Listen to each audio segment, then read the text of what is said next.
you can go ahead. Thank you very much. I hereby call the Santa Ana City Council meeting to order. This meeting is taking place with in-person attendance and by teleconference via Zoom. The public may access the meeting via the Santa Ana YouTube channel or the city's website.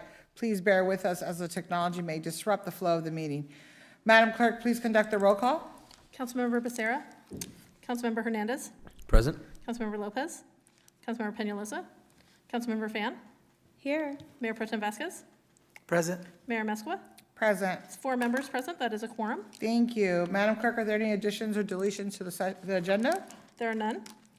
Do any council members need to announce their abstentions on closed session items? Hearing none, do we have any speakers for closed session items, Madam Clerk? Yes, Mayor and City Council, we do. Noting for the record, by 2 p.m. today, we did receive 65 e-comments, those related to closed session item number 3. Those were distributed to the City Council and posted on the city's website for public review. We do have speaker cards here in person as well as on Zoom. We'll start with the in-person speakers. When I call your name, please line up behind the podium. Speakers will have 3 minutes each. Bulmaro Vicente, Autumn Overton, Sandra DeAnda. This is related to closed session items 1 through 3 only.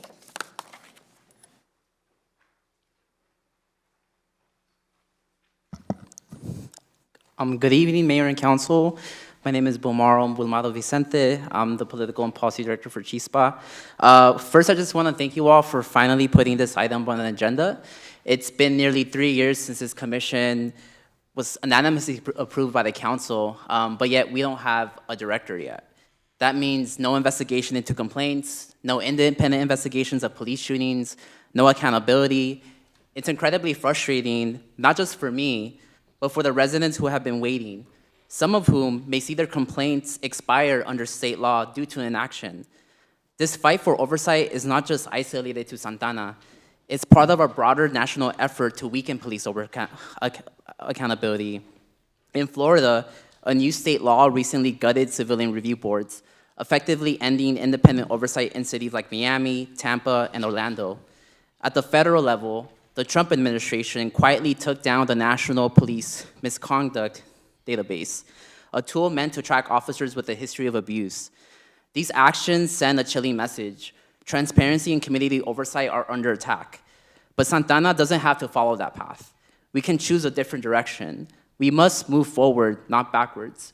Our community has waited long enough. Santa Ana residents deserve justice, real accountability, and a police oversight commission that actually functions. We need a director who is grounded in civil rights and civil liberties, someone with deep experience working alongside the community. I urge you to select a director who reflects the visions, the values, and the lived experiences of Santa Ana. Thank you.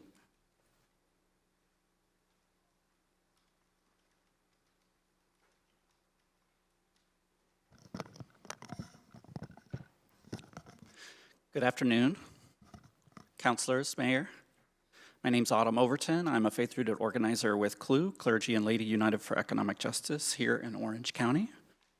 I'm here in person to address item number 3, the public appointment of a police oversight director.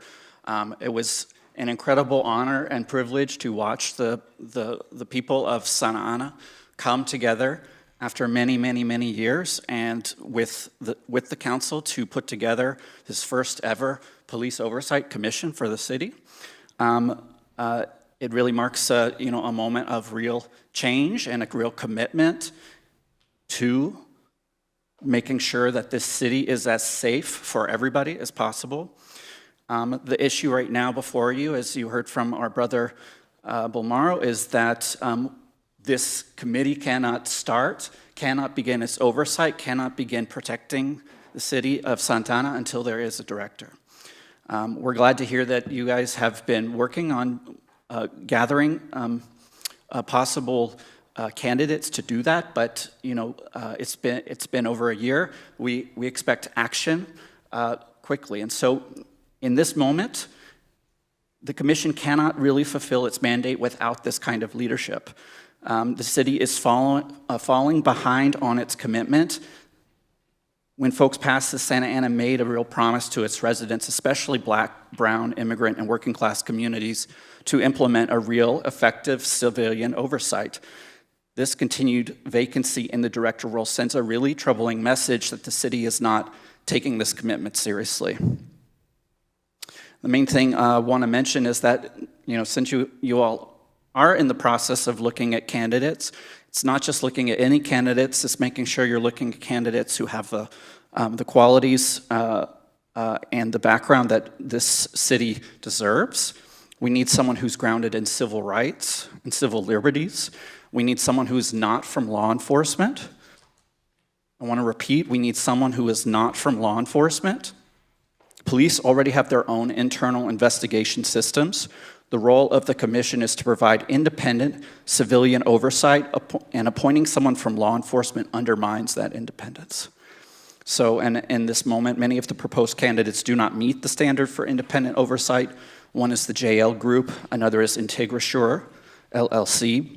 Both are problematic, and we encourage you to please look at your other candidates. But in a nutshell, or in summary, Santa Ana really deserves better. If we're serious about building real trust and accountability, we have to reject law enforcement-aligned firms and choose a director who reflects the values of transparency, independent, and Autumn, your justice. time is up. All right, thank you so much. Next three speakers, Sandra DeAnda, Rain Mendoza, Tanya Navarro. Good afternoon, Council. My name is Sandra, and I am the Network Coordinator at the Orange County Rapid Response Network. I'm also the eldest of 7 children in Santa Ana. Many of my siblings are young men of color, and they have reported different instances where they've had issues with the police, right? One of my brothers, a couple of months ago, was racially profiled by a police, by SAPD while on a run by the riverbank, and it seemed like they just got the wrong suspect, but they basically racially profiled him and attacked him while he was on a run.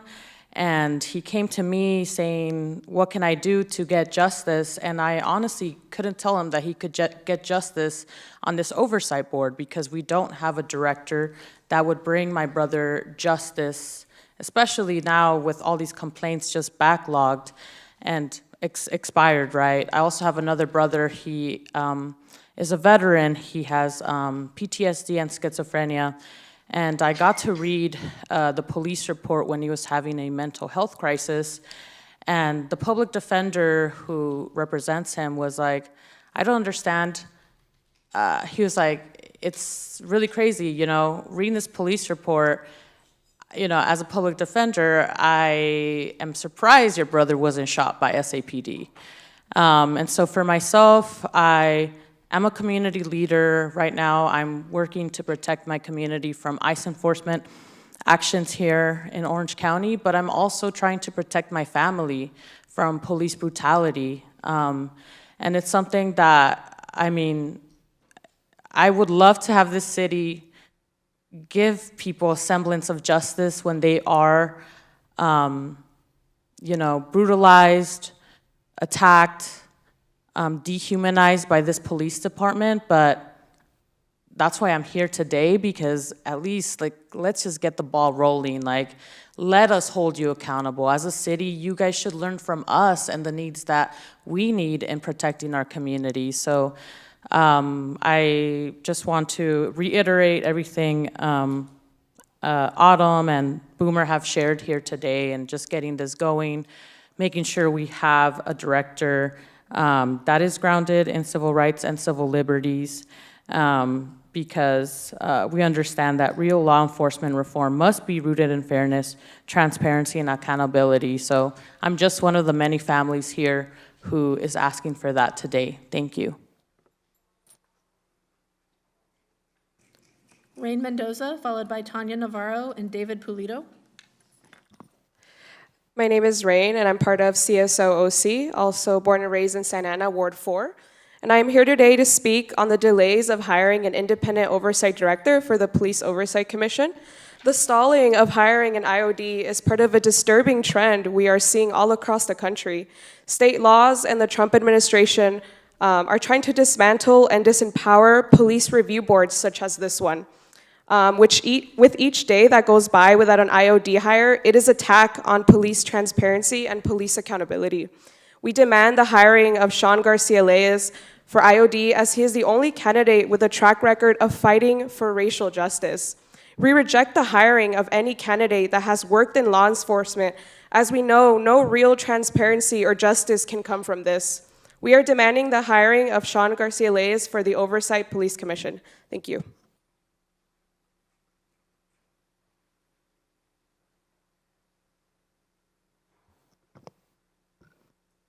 Hi, City Council. My name is Tanya Navarro, and I'm speaking tonight not only as a resident of Santa Ana, but as a community organizer at Chispa.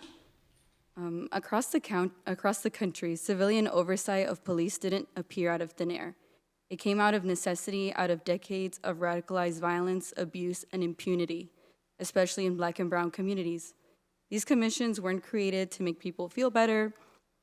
They were created in order to build power and hold people accountable. In 2020, this exact chamber was full of youth. It was full of activists who have been organizing this for years, for decades, and asking for this. I was here and I was a part of it, and I got to witness how full this chamber was.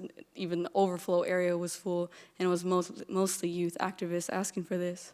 All residents of this city who I know. This specific commission was born out of years of demands of the residents who are survivors, youth, working class families who said enough is enough with backroom deals and enough with performative reforms. We're demanding something real. Many of the proposed candidates do not meet the standards for the Independent Oversight Commission director. Some of the publicly submitted bids for the director role raise significant concerns about impartiality and philosophy. JL Group has openly supported broken windows policing, a discredited theory that led to unconstitutional stop and frisk practices and widespread racial profiling. This firm is composed of largely of former law enforcement officers, and their approach is likely to reflect a law enforcement first mindset, not community first oversight that we need.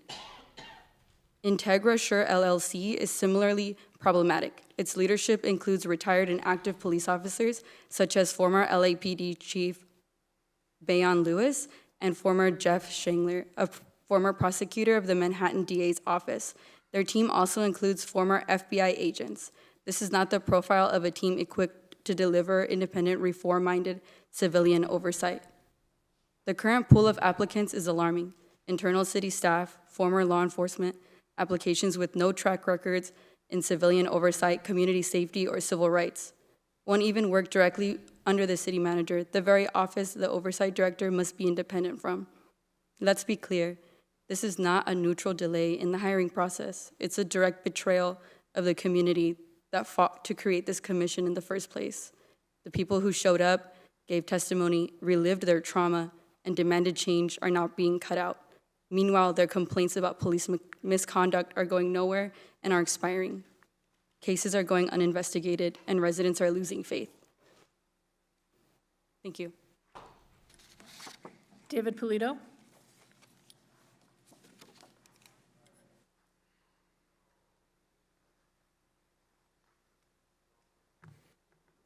All right. Hello, everybody. My name is David Polito. I'm a resident of Ward 5 and a member of Community Service Organization. I'm here to demand that the City Council hire the only progressive candidate on the slate, and that's Sean Garcia Leyes. The demands of families whose loved ones have been killed by police are very urgent. We work with those families, and every day that this commission isn't functioning is a day they can't pursue justice through this commission. Without a director, it cannot function. It can't carry out its responsibilities, such as recommendations for police misconduct and officer shootings. The movement nationwide, as other speakers have mentioned, is under attack. In states like Florida, as it has been mentioned, civilian review boards have been gutted, and Trump has stated the wish to unleash the police on social movements and nationally oppressed peoples. And so now is not the time to choose a middle-of-the-road candidate. It's not the time to stall on this. We also reject any IOD candidates that include police on their staff. As other speakers have mentioned, IntegraSure is staffed by police chiefs.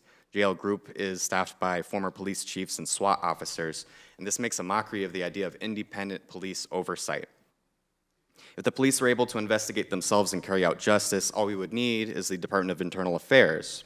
but it's not capable of carrying out that justice, and we've seen this as early as, or as recently as 2020 in the Caliche Town incident where officers sexually assaulted a teenage minor and the Department of Internal Affairs wrecked the investigation. We need a truly independent oversight commission that functions to act on the pressing demands of this community. And that's why we're demanding a pro-accountability candidate with a record of fighting for racial justice, Sean Garcia Lace. Thank you. Mayor and City Council, that concludes the in-person speakers. We'll move to Zoom now. Juliana Mushayev, please unmute and make your comments. Hello. Yes, go ahead, please. Thank you. Yes, my name is Juliana. I am here as a Santa Ana resident in Ward 4 and also as a member of the Peace and Freedom Party.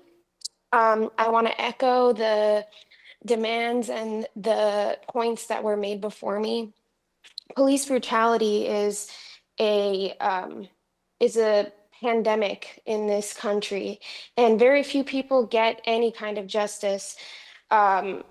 These police commissions, even they, although they're such an important step towards justice, are not going to have the hiring and firing and disciplinary power. But we do need a forum and a place for communities to bring up these grievances. And if we don't have that, then we're not holding our police officers accountable, and that can lead to some ugly things. So I want to just echo all of the sentiments that have already been said. As a Santa Ana resident, I would really like to see us move forward with hiring a director as soon as possible. Thank you.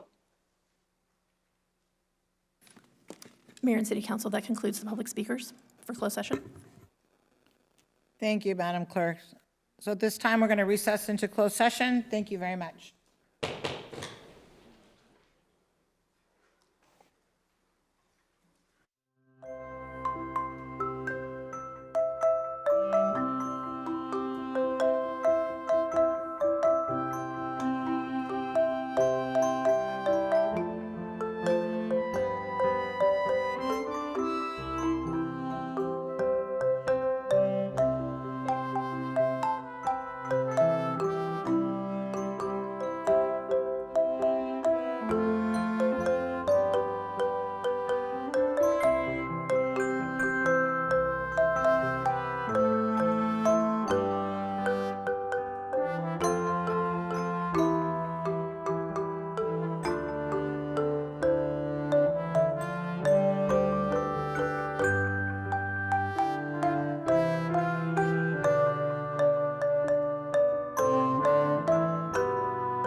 you all very much. You can proceed, Mayor. Thank you. I hereby reconvene the Santa Ana City Council meeting to order. This meeting is taking place with in-person attendance and by teleconference via Zoom. The public may access the meeting via the Santa Ana YouTube channel or the city's website. Please bear with us as the technology may disrupt the flow of the meeting. As a reminder, this is a meeting to conduct the business of the city. As mayor, I'm afforded the opportunity to call for a recess or break, or even to clear the meeting room if a meeting becomes too disruptive to properly conduct business. Warnings will be provided prior to any action being taken, and we appreciate your cooperation. For everyone's safety, per the fire marshal, please do not stand or place objects in the aisles, in front of the dais, along the back wall of the council chamber, or in front of entrances and exits. During city council presentations, guests of individuals being recognized are invited to come to the front to take photos. Madam Clerk, please conduct the roll call. Councilmember Becerra. Here. Councilmember Hernandez. Present. Councilmember Lopez. Councilmember Peñalosa. Present. Councilmember Fan. Here. Mayor Pro Tem Vasquez. Present. Mayor Mesqua. Present. 6 members present. That is a quorum. Thank you so much. Madam Clerk, before we proceed to the Pledge of Allegiance, can you make an announcement, please? Yes, thank you. For members of the public on Zoom or teleconference, to request to speak during public comments on agenda or non-agenda items within the city's jurisdiction, you must dial *9 from your phone or click the button labeled Raise Hand from Zoom now to be in the speaker queue once public comments commence. Thank you. Thank you very much. DC Henry, are you in the building? Can you lead us in the Pledge of Allegiance, sir?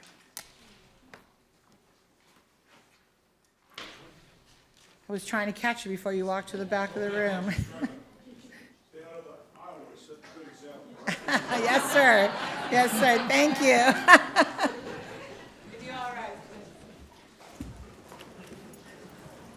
All right. Is this on? Here we go. Please join me in recognizing the most recognized symbol of freedom in the world. Place your right hand over your heart. Ready? Begin. I pledge allegiance to the flag of the United States of America and to the republic for which it stands, one nation, under God, indivisible, with liberty and justice for all. Thank you, sir.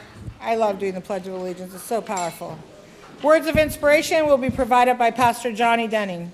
Pastor, thank you for joining us.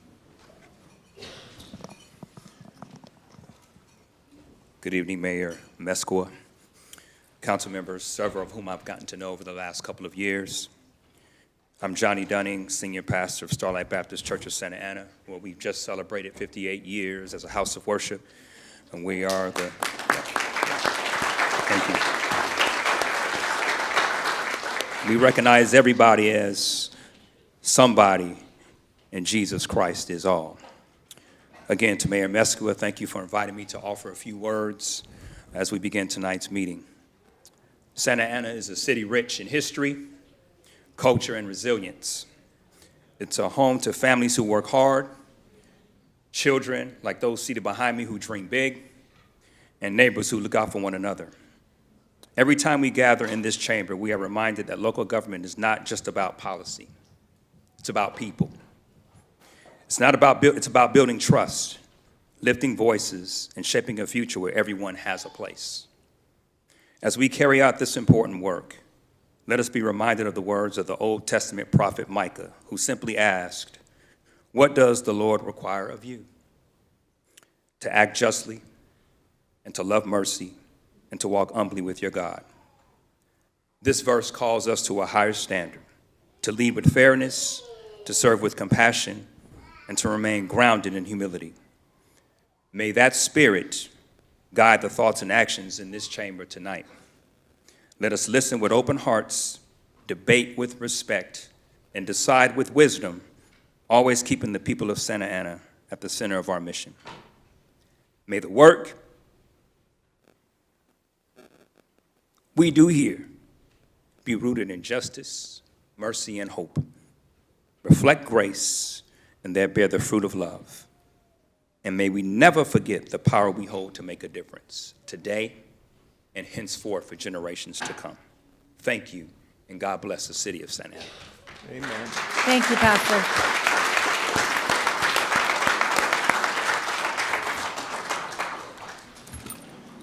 Madam Clerk, are there any additions or deletions to the city council agenda? There are none. Perfect. The first presentation is my presentation, and we're going to recognize Santa Ana's annual youth poster contest winners. So if you're here, come on up.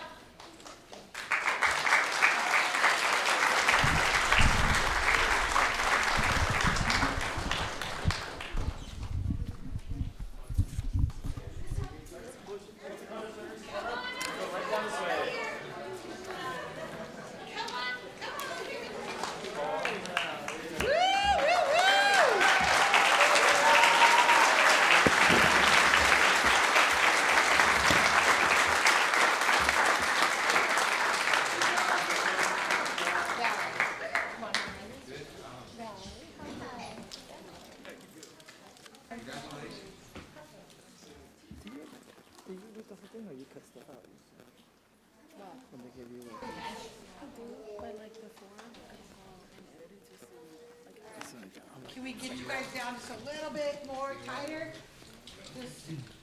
Can we get you guys in the front here? Come over here, because the water's gonna stand behind you. There you go. Come on down. I was gonna say, where's Caesar and his team? There we go. Okay. Oh, I feel tall today. All right. It's not gonna stay. I was gonna throw it at Alvaro, but I didn't. I was kidding. I'm kidding. Lori from HR is like, I heard that. Okay, welcome everybody. It's our pleasure to welcome you to tonight's recognition of the talented young artists who participated in the City of Santa Ana's 2025 Youth Water Poster Contest. Let's give them all a round of applause.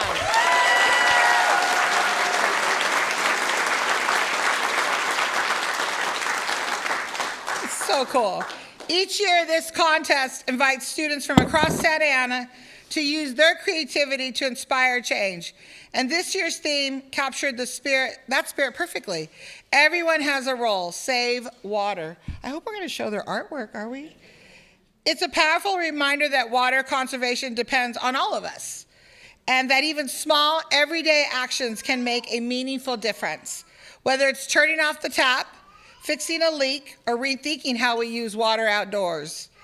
This successful initiative is led by the city's Water Resources Division as part of their ongoing commitment to water education and sustainability in our community. Let's give the Water Resource Division a round of applause.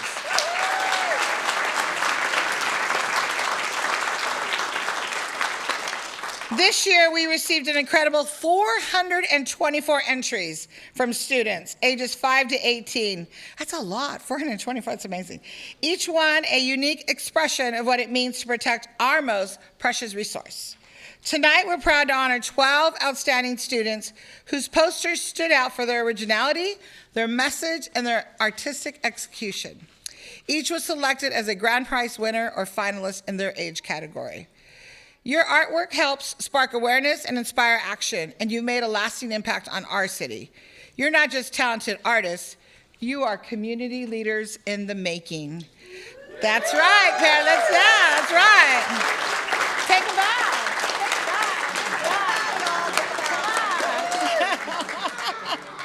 They are our future leaders. To the volunteer judges, families, and teachers who supported these students, thank you so much. Thank you, it means a lot. Your encouragement helps nurture creativity and confidence in the next generation. And to the many SAUSD educators who brought this contest into their classrooms, thank you for using this opportunity to inspire meaningful conversations about water, sustainability, and civic responsibility. Your dedication brings this program to life year after year. And to all the SAUSD teachers, I am grateful for all of you.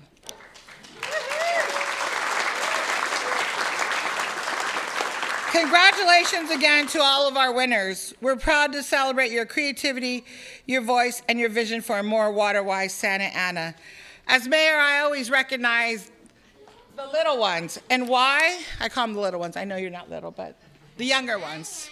I know you are, sweetie. Who said that? come up here with me. What's your name? Mateo, come up here with me, Mateo.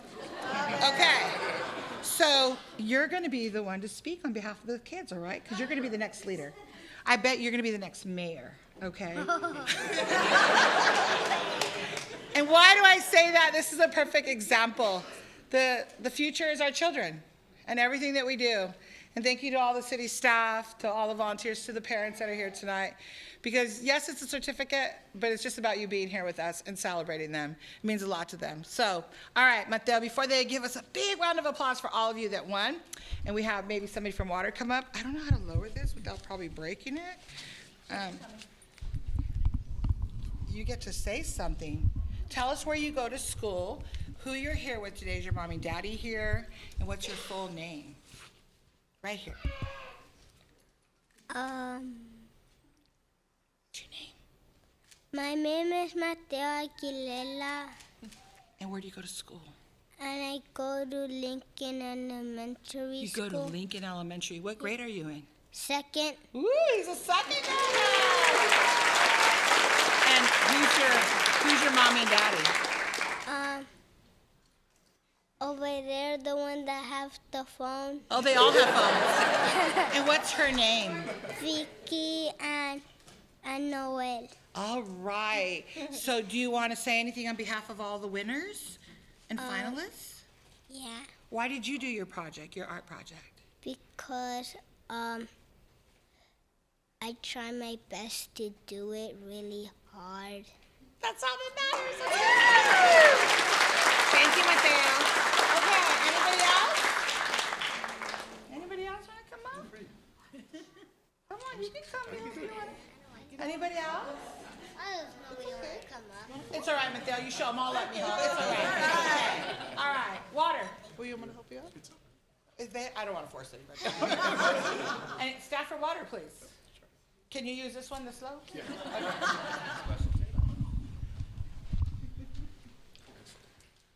Again, just like to thank everyone, the parents, the teachers, the volunteers, our community, and our council, right? And Mayor, thank you for acknowledging. We all do have a role to play. And this behind us is our future. This is our community. And we'd just like to congratulate them with the great gifts back there. We'll give them the certificates on the way out. But no, thank you very much for recognition. Appreciate it. Lower it. Sure.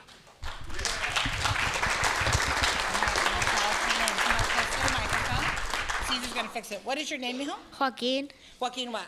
Saldaña, Okay, and what school do you go to? El Sol Academy. Ooh, all right, you go to El Sol Academy. Yeah. And who are you with here tonight? My dad, David Saldaña, my mom, Claudia Saldaña, they're over there. I see your And grandma yeah, too. And my grandma, my tia, my, You brought the whole family? yeah. All right, okay. And why did you do your artwork? Because I saw a poster when I was playing basketball at Drum Center. Nice. See how we reached them? He was playing basketball at Jerome Center. So, all right. Well, thank you for participating. Thank you for introducing yourself. All right. With that, let's give a big round of applause.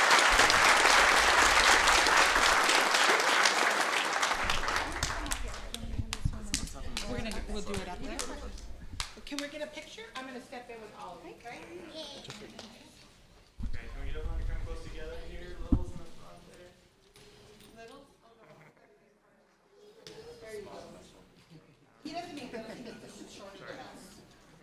All right, there we go. Look right here at the camera, please. Right here. 1, 2, 3. Everyone look right here. Look right here. Look at Paul. Everybody look at Paul.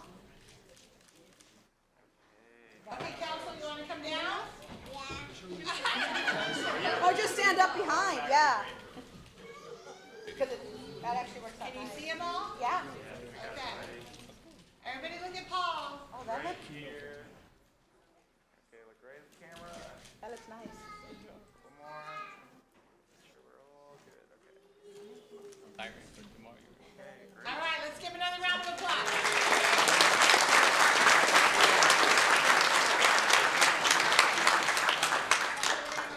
And if you want to take pictures, I'm so sorry. You can do them outside as well. Thank you, guys. Congratulations. Thank you. Thank you. Thank you. Mayor, where's the- Mayor, for a second.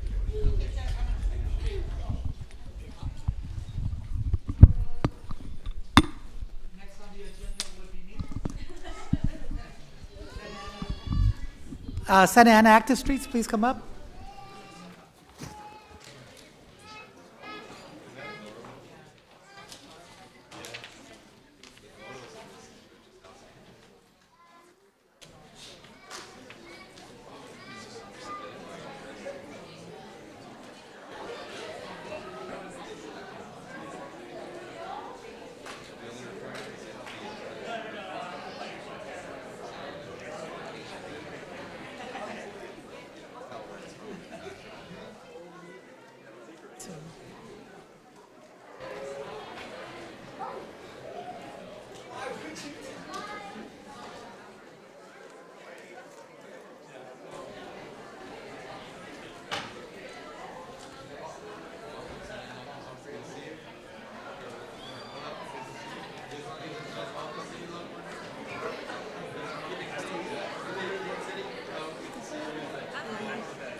You guys know I'm doing I'm a teacher, right?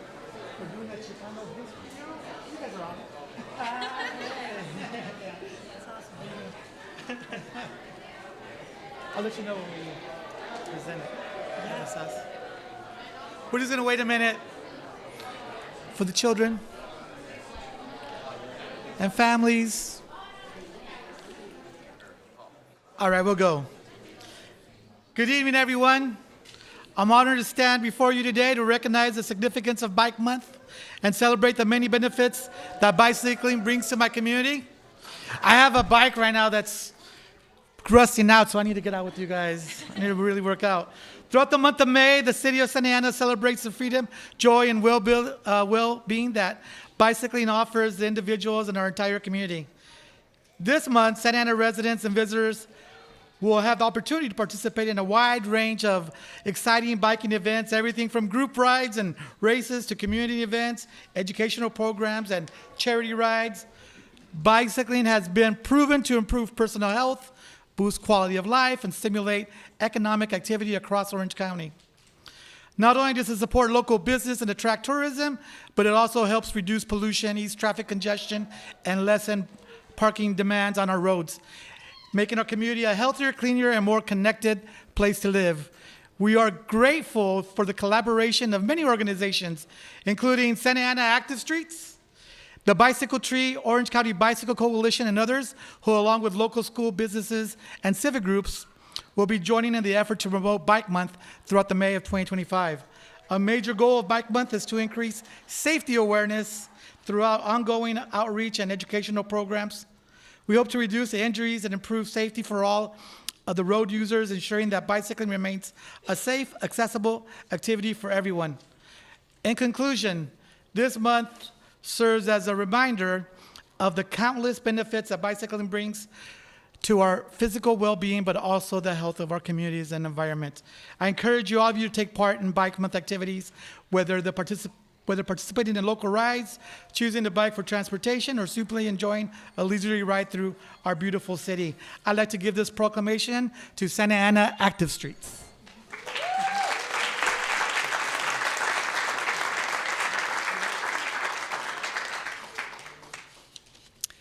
Good evening, everybody. I'm going to share a few words, if that's okay. Behind me are some of our community partners and friends and allies, so I thank them for being up here with me. Atrás de mí tengo muchos socios de la comunidad que participan en nuestras actividades y nuestros eventos, que les agradezco a ellos que estén aquí arriba con nosotros. Y perdón, pero va a estar en inglés esta página. So hi, thank you Mayor Pro Tem for proclaiming May as Bike Month in Santa Ana and for standing with us to bring safe streets to all of us who may not have access to a vehicle. I want to share a little bit about our organization for anyone listening in the audience and virtually who may not know about our work. We're a fiscally sponsored nonprofit organization that started in 2013 by a group of residents and members of local organizations that sought to create a more walkable and bikeable community in Santa Ana, where people can feel safe and comfortable getting to their destinations without the dangers of experiencing car violence. It started with a vision to have a thriving, livable environment for Santa Ana residents, and the focus on active transportation was one aspect of it. Our work intertwines with other aspects of a healthy, livable environment, such as having access to green, open spaces, access to healthy living conditions and affordable housing, access to better air quality and food options, cleaner neighborhoods, and having our streets be people-oriented instead of car-centric. It began as a coalition of community members working together to bring a clean and safe home for Santaneros. Our city has transformed tremendously since the beginnings of SAS. There has been an increase in bike infrastructure throughout the city. We thank Public Works for the hard work put into bringing in more bike infrastructure throughout the city. Bike infrastructure is one way to invite a bikeable community, but we need to tie in the educational components to bike safety. Sometimes when we change the environment, we can't expect people to adapt to it so easily. So that's why we're still here today, to bring bike and pedestrian safety education out into the community. Quick shout out to the groups who are supporting how to activate the community, like the Bicycle Tree, Keep Running Santa Ana, SoCal Clunkers, Costa Mesa Alliance for Better Streets, OC for People-Oriented Places, North OC Bikes, Latino Health Access, and apologies if I missed anybody else. When I think about creating safe streets, I think about the señoras I see walking their kids after school, pushing a stroller, carrying umbrellas for the heat. I think about the crowds of youth that walk to school on sidewalks in the mornings and afternoons. I think about bus riders entering and exiting their bus at the busiest intersections across the city. I think about the parking lots that transform into parks or gyms or playgrounds on weekday evenings and during the weekends, because that's what's available in the neighborhood. Safe streets aren't just about bike lanes or traffic signage, though. Real safe streets are about decentering cars and centering people-oriented planning and spaces. We need innovative, safer street designs, and we need to stand together to make our communities a place where people can say, I live here and I feel safe here. Getting home safe is oftentimes influenced by someone's race, gender, sexuality, and immigration status. I want to point out that safe streets aren't just created by having police presence. In fact, many people don't feel safe with the police around. Getting home safe is a human right. We shouldn't let budgets decide if we will get home safe or not. Let's continue to let residents' voices be at the forefront of creating this vision of a livable community. Let's work united instead of working divided. Let's not give so much focus on the budget or construction. Let's remember that real lives are at stake here. Our work won't be finished until there are 0 deaths from traffic violence. I urge city staff and the larger community to think about driving less this month as we proclaim May as Bike Month. People ask me, and this is the last of it, I promise, hey, when's Santa Ana going to have an open streets event? Hey, when is Santa Ana going to have an open streets event? Okay, so again, thank you for this bike proclamation. I encourage anyone out there to bike this month, take the bus, walk somewhere, reduce your reliance on cars, come to our events, and also I challenge the city of Santa Ana to bring regular open streets events. This is how we show that we are a bikeable and walkable community. Thank you.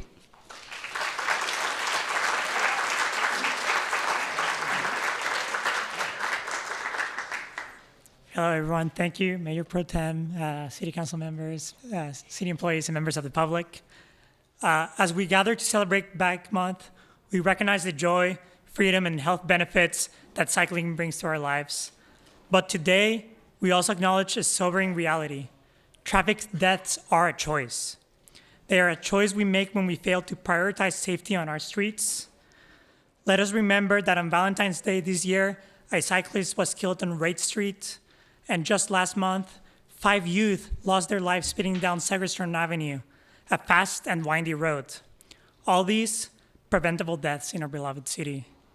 We wear white today because tomorrow, May 21st, is the International Ride of Silence, where cyclists worldwide honor those who have been injured or killed while cycling on public roadways in a silent, slow-paced ride. Why the right of silence? To honor those who have been injured or killed, to raise awareness that we are here, and to ask that we all share the road. Every cyclist, pedestrian, and driver deserves to navigate our roads without fear.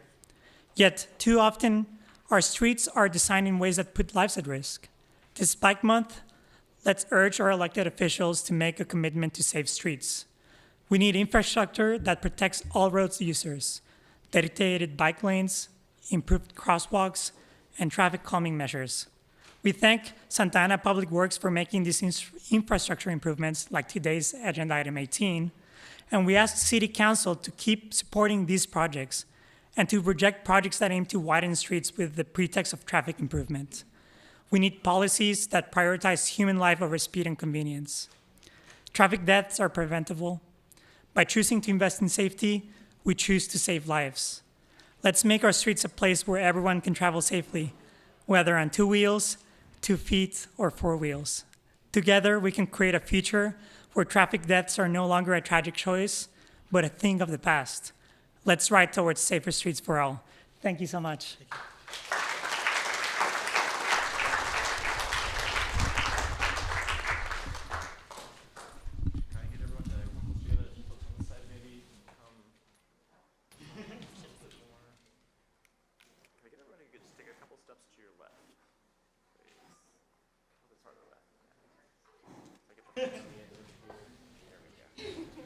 Perfect, that's good. Right there. One moment. Look at the camera, please. 1, 2, 3. Couple more.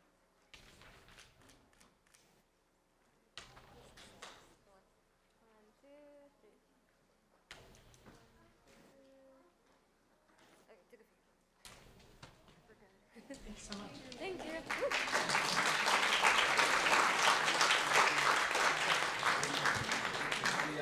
Thank you. Next up is Councilman Becerra and Councilmember Fan, please.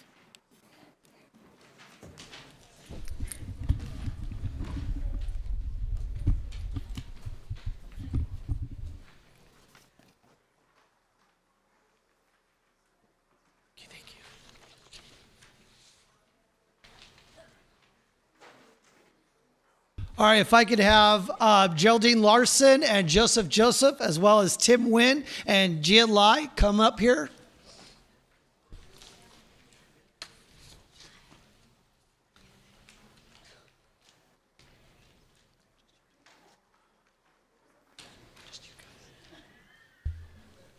All right.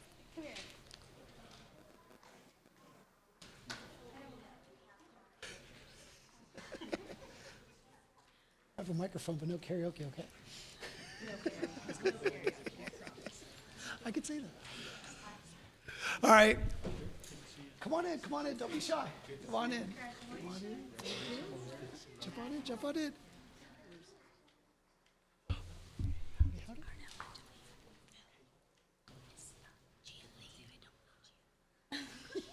That's good to know. All right, hello everybody. So thank you all for joining us tonight as we recognize Asian American and Pacific Islander Heritage Month right here in the city of Santa Ana.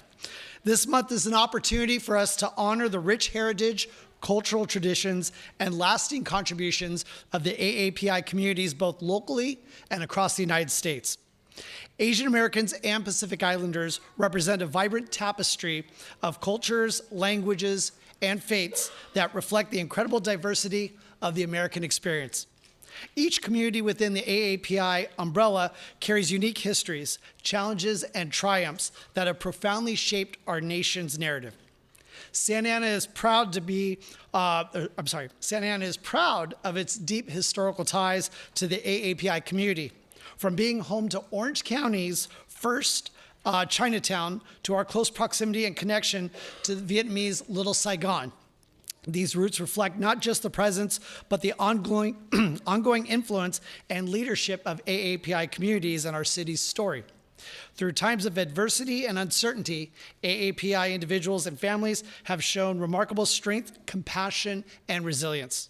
Their continued leadership inspires us to keep working toward a future rooted in equity, justice, and inclusion for all. So in our entire history, there have been 3 Asian Americans elected to Santa Ana, and 2 of them are here. So come a long ways. So today, we are also recognizing organizations that uplift and advocate for AAPI communities, including the Filipino American Chamber of Commerce of Orange County, as well as the Vietnamese American Chamber of Commerce of Orange County.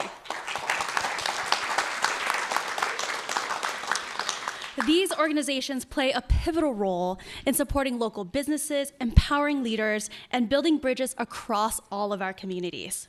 On behalf of the Mayor and City Council, we proudly proclaim May 2025 as Asian American Pacific Islander Heritage Month in the city of Santa Ana. We encourage all residents, visitors, and businesses to take time out of this month to celebrate, learn, and participate in the cultural events and educational activities that highlight the ongoing impact of the AAPI communities. Congratulations, y'all.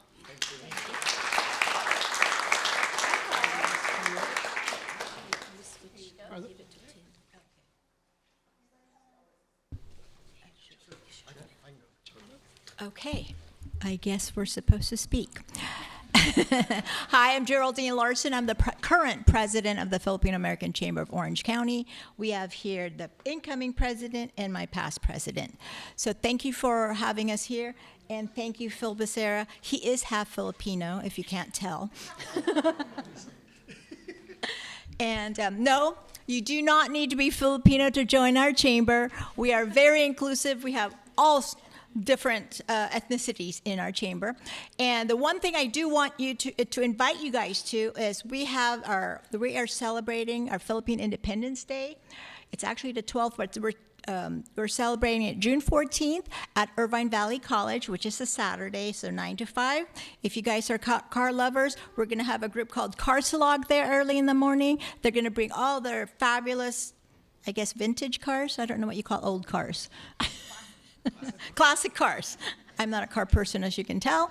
And then we're going to have Filipino food trucks, dancing, martial arts, everything you can think of, and a lot of vendors, so you can buy these nifty blouses. They're called barongs, I think, right? Yep. I was born in the Philippines, but I grew up here in Tustin. So I actually joined the Filipino Chamber so I can get back into the roots of my Filipinohood. So I'm still kind of new at it. Anybody else want to speak? Tim? Tim is the president of the Vietnamese American Chamber, and this is their costume.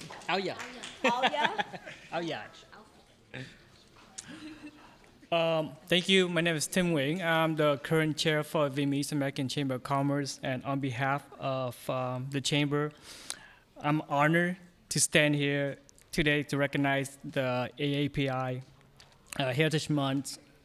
It's a time to reflect on the rich cultural legacy, perseverance, contribution of AAPI communities across our nation right here in Santa Ana. For 40 years, VACOC has proudly championed the growth, representation, and empowerment of Vietnamese American and AAPI-owned businesses. In Santa Ana, our members have not only contributed to economic development through entrepreneurship and job creation, they also help build bridges across communities through civic engagement, education, cultural exchange, and yes, we're still arguing about who made the best pho. Right? As you know, Vietnamese proverb has the word saying, một cây làm chẳng nên non, ba cây chụm lại nên hòn núi cao, which means one tree alone cannot make a hill. 3 trees together can build a mountain. In short, teamwork makes the rice work. Got rice? Last and foremost, this year marks the 50 years of Little Saigon Resilient. What began as a story of refugees seeking hope for one leadership to innovation and giving back, starting from refugee tent to thriving enterprises. The Vietnamese American business community continues to uplift the economic social fabric of Santa Ana. I'd like to invite everyone to celebrate this event with us on Thursday, June 5th at Great Wolf Lodge for this historic moment. And also I want to thank former Mayor Pro Tem Ty Viet to rebuild a Little Saigon sign. And also City Manager Avalaro, with the help of a Vietnamese Business Forum last year. It took the village. The whole city get together to help out. Thank you for all.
We'll get you that. We're working on it.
Next up is Councilmember Lopez, please, with First 5 Orange County.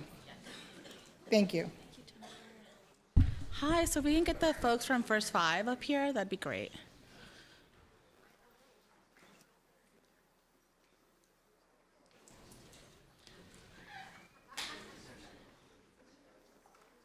Yes.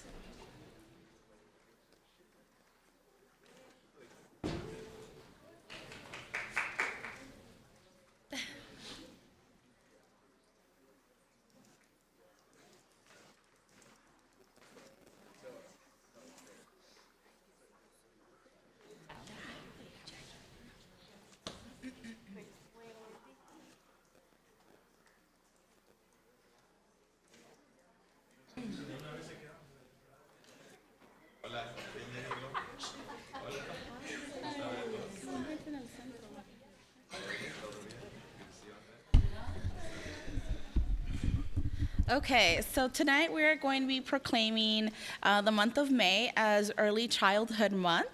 And it is really a privilege for me to stand before you today in recognition of Early Childhood Month as we celebrate the vital work of First 5 Orange County. This month highlights the importance of investing in our children's future, and First 5 OC has been a cornerstone of support for families in our community for over 25 years. First 5 OC has made a profound impact, serving nearly 2.5 million children and families since its inception. Last year alone, the agency reached over 44,000 children and over 52,000 parents and caregivers, providing crucial resources in health, early learning, and family support. Through its partnership with local school districts, First 5 OC is ensuring that children are prepared for school, reaching over 23,000 families with early education and health resources. First 5 OC uses data to drive change through the Early Development Index, also the EDI, which tracks kindergarten readiness. As the first county in the nation with 100% school district participation, this data helps identify where support is needed the most, ensuring that children are set up for success from the start. Programs like the Child Care Business Incubator and Healthy Steps are expanding access to quality child care and health services. The Child Care Business Incubator has already added 424 new children and families received and has already added 424 new child care slots, including 212 for infants and toddlers, while Healthy Steps ensures children and families receive well child visits and development screenings. First 5 OC empowers families through resources like Kid Builders, which helps parents engage activities that support their child's growth. Through community events, First 5 OC reaches thousands of families, helping build stronger connections and support networks. In Santa Ana, the Santa Ana Early Learning Initiative, also known as SALE, is making a difference by empowering families and improving early literacy and math skills for children before they enter kindergarten, which is an amazing accomplishment. This initiative, supported by First 5 OC, connects families to vital resources and strengthens our community. As we celebrate Early Childhood Month, let's acknowledge the ongoing efforts of the First 5 County to ensure every child in our community has the best start in life. Your work is making a lasting impact, and I am so proud to support it. And I just want to thank all of the families that are here for all the work that you do, for our partners like First 5 OC, because together we can continue to build a brighter future for all of our kids. Thank you so much. So we're going to be presenting to.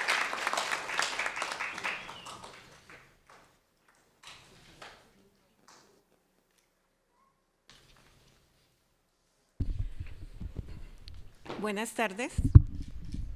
Bueno, quiero agradecer primero que nada a cada uno de los concejales y a la mayor Valeria Mezcua por darnos la oportunidad de estar aquí y reconocer el trabajo. Tengo la oportunidad de participar con Grupo SALE, con First 5, y para mí, en lo personal, quiero decirles que es muy importante estar haciendo este trabajo, esta labor.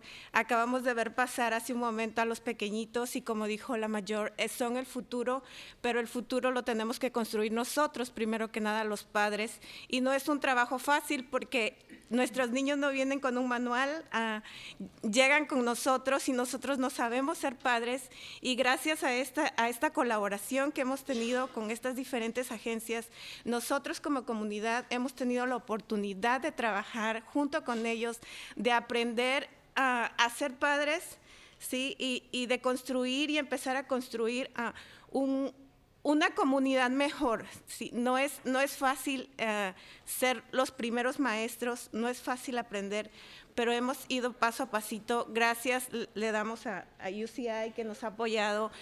Tenemos ahora un programa que se acaba de inaugurar los diferentes parques y todo es con el objetivo de que nosotros como papás aprendamos y sigamos construyendo nuestros líderes. ¿Sí?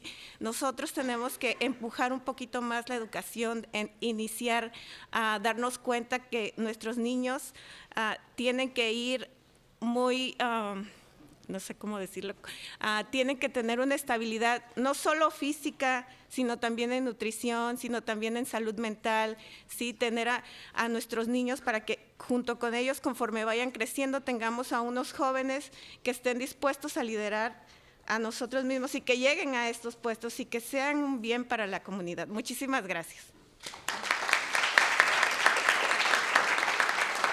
Very thankful to all of the agencies that have been supporting I'm Kim us. Gall with and to First the Five little Orange County. kids And all what the mayor said. Thank you because the kids are the future of our future, and we are the parents. We have no manual, so we have to make the difference. We have the opportunity to be able to achieve goals and to build a better community. It's not easy, but thank you to UCI, thank you to all the programs with the parks, and thank you for all the leaders.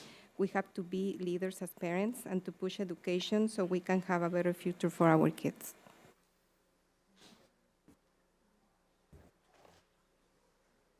Sorry for the interruption. I'm Kim Gall. I'm with First Five Orange County, and on behalf of the staff that we work with and the partnership, as you just heard so eloquently said by a parent, it takes all of us to create environments where kids have everything they need to reach their optimal potential. First Five is funded through tobacco tax.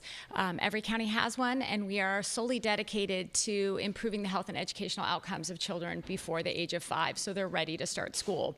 But what we know is that children can't really advocate for themselves, and they're solely dependent on their parents, their families, their caregivers, and their community to create the resources and the environments that they need to be successful.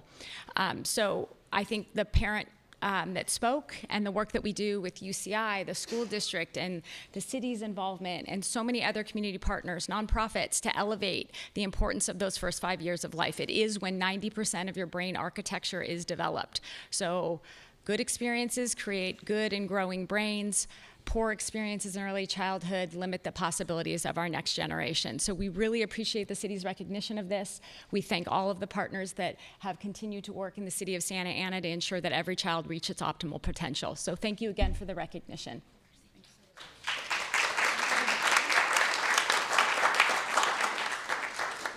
Very quickly, hey y'all, my name is Andres Bustamante and I'm a professor at University of California, Irvine, and also a proud Santa Ana resident. I just want to express a lot of gratitude and admiration around this early education effort. The city of Santa Ana has been an amazing partner in this work. Director Scott from Parks and Rec, City Manager Nunez, the whole city council, and Mayor Mesqua. And it's, I just want to say that I've been around the country with Wendy recently in Minneapolis. Our CELI director, Wendy Gomez, is a powerhouse, sharing the work and innovation that's happening in early education in this city, and people are floored. They're blown away. I think Santa Ana is becoming a model for organizing around early childhood education and really parent and family engagement and empowerment. And it's really exciting to be a part of. And I think this proclamation around early education and the important work that First Five is doing is very symbolic and just the beginning. I think we're just getting started. And so appreciate all the collective energy around early education. I think it's really special. So thank you.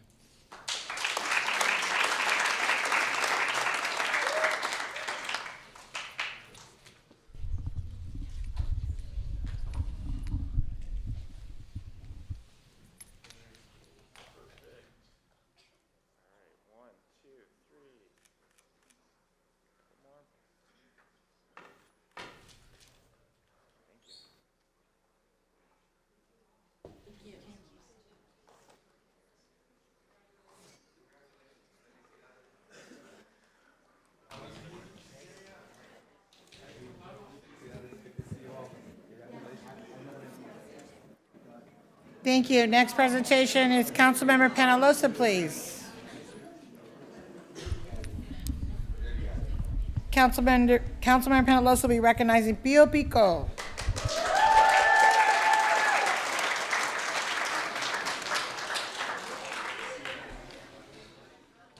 Thank you, Jennifer. All right, if you could all please join me up here. Anyone who's here, padres de familia, si quieren acompañarnos, por favor, vengan hacia acá. If you want to join us, please feel free to join us up here. Welcome, everybody.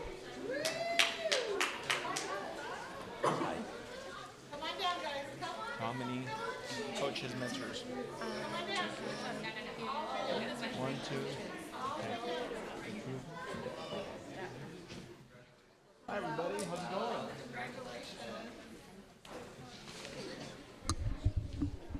All right, we're going to let every single one of you speak tonight. So we're going to be here for a couple hours, okay? I'm kidding. Kidding. All right, well, welcome, everybody.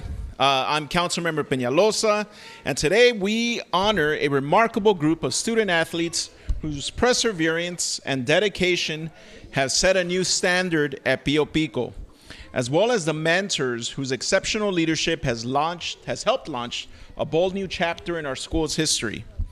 As the first student athletes to represent Pio Pico in competitive athletics, and as the mentors who guided them, you didn't just play the game, you made history. You faced the challenge of competing against established programs with heart, grit, and teamwork. And to our mentors, your guidance laid the foundation for an athletic tradition rooted in resilience and unity. Together, you built a lasting legacy, one that shows future generations what is possible through commitment, courage, and collaboration. We are incredibly proud of your efforts. What you've achieved is more than wins and stats. You've sparked a cultural shift and created something that will endure.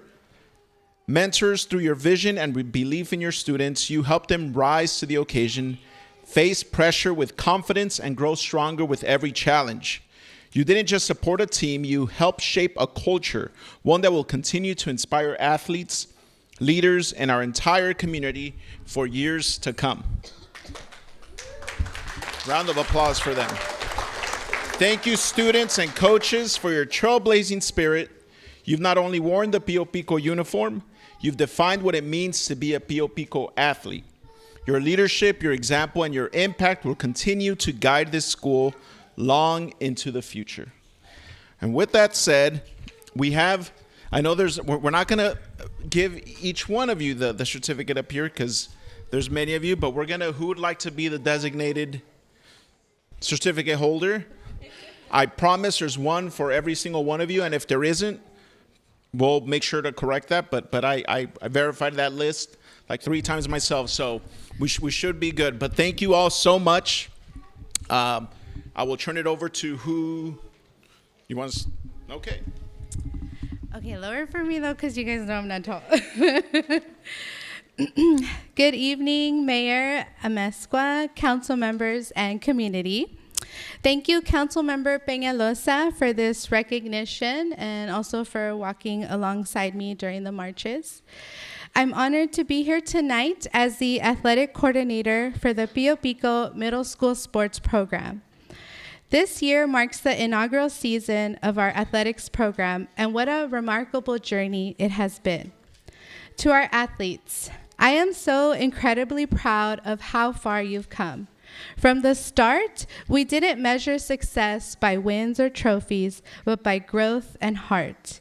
We may have had the smallest teams, often without substitutes, which meant that many of you played for every minute of every game, but you showed up. You played with determination, with passion, and with courage. All I wanted was for you to try something new, maybe a sport you've never played before. Some of you had never even heard of pickleball. And to push yourself beyond what you thought was possible. And you did just that. I asked you to imagine a baseball field. We didn't have a backstop or even a pitching mound. I asked you to practice soccer on a smaller space, a little bit tinier than the regulation size. But not once did you call me crazy. You just laced up, showed up, and gave it your all. And for that, I have deep respect for each and every one of you. You've inspired me to become a better coach and a better leader. We will always have our memories, like when Hannah, I'm sorry, got plowed down at home plate by a much bigger player, even though she was just learning the basics of catching, and still she gave it her all, total bravery. Or when Daniel gave that final motivating speech before the soccer championship game, he rallied all of us. Scarlett winning 3rd place at track and field. What a proud moment. Gael and Aliyah making it to the pickleball finals. That energy was unreal.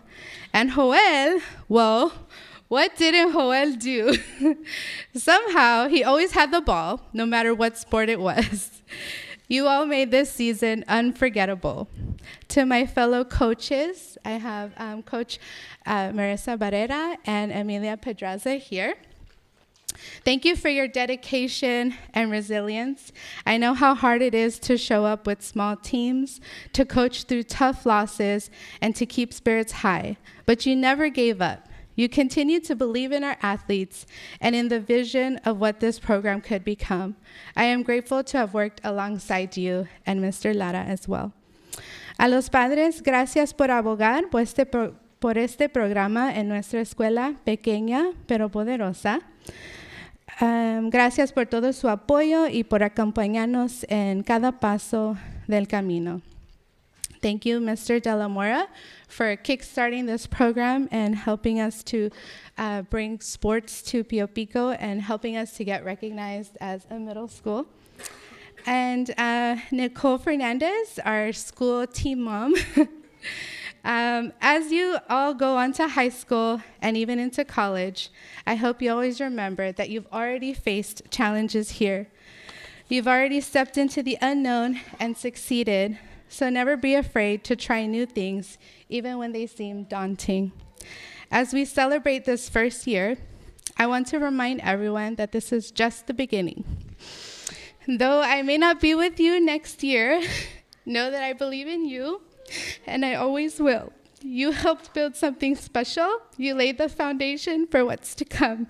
Thank you for the honor and for letting me be part of something meaningful. Once a Paloma, always a Paloma.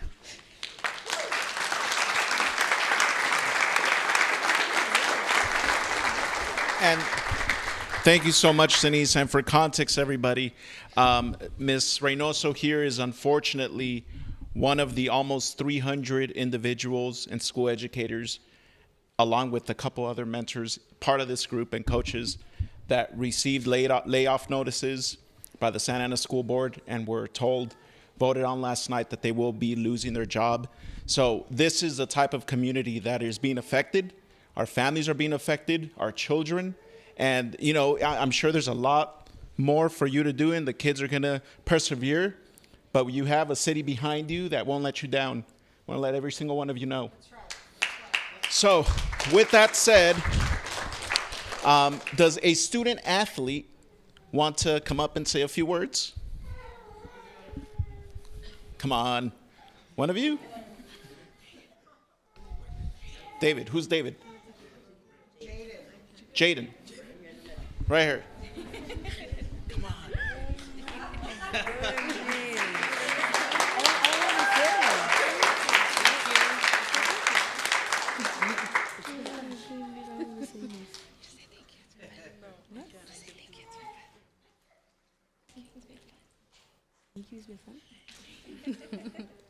Thank you. It's been fun.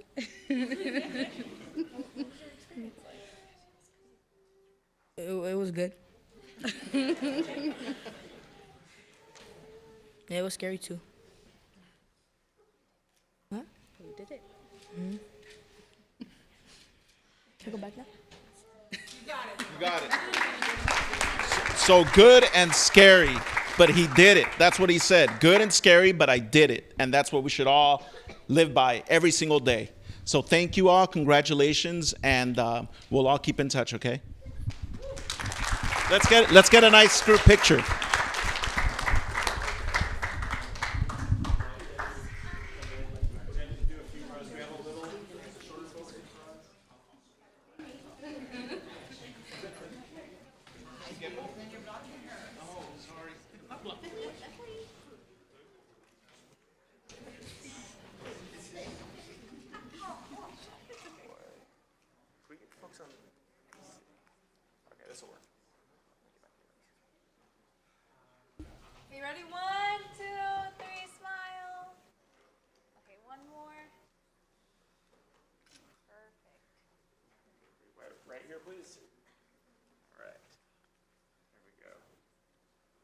2, 3.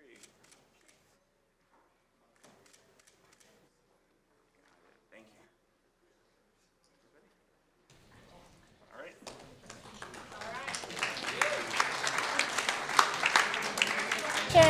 Congratulations. Bye-bye, congratulations.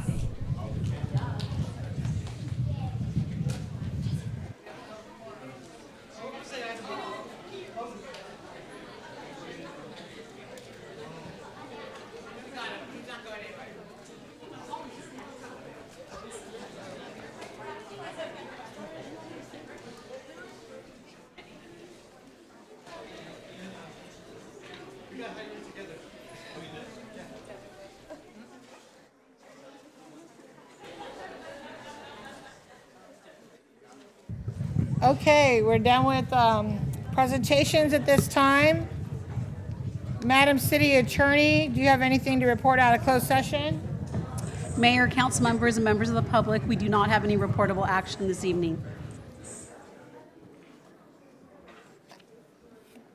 I'm sorry, I want to make sure everybody heard that, Madam City Attorney. Yeah, we do not have any reportable action this evening. Great, thank you. This is the time of the meeting for the City Council to receive comments from the public on agenda, non-agenda items. Madam City Clerk, please explain the public comment procedures and call the first speakers. Thank you, Mayor. Pursuant to Resolution Number 2023-047, speakers are requested to address the City Council directly and to refrain from profane language, racial epithets, and libelous or slanderous statements that disturb the decorum of the meeting.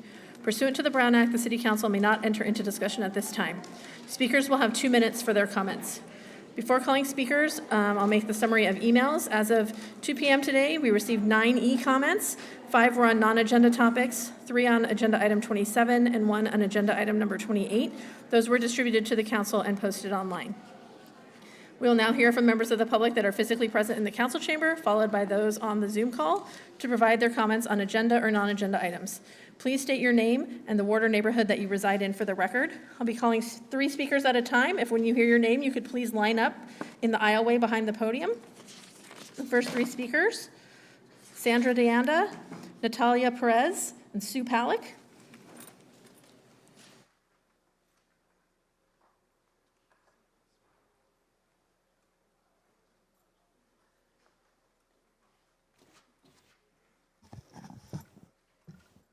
Good evening, Mayor and council members. My name is Sandra, and I'm a resident of Ward 4.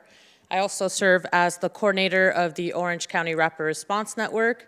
We are one of the many rapid response networks that remained after the first Trump administration. I'm here tonight to express strong support for item 26.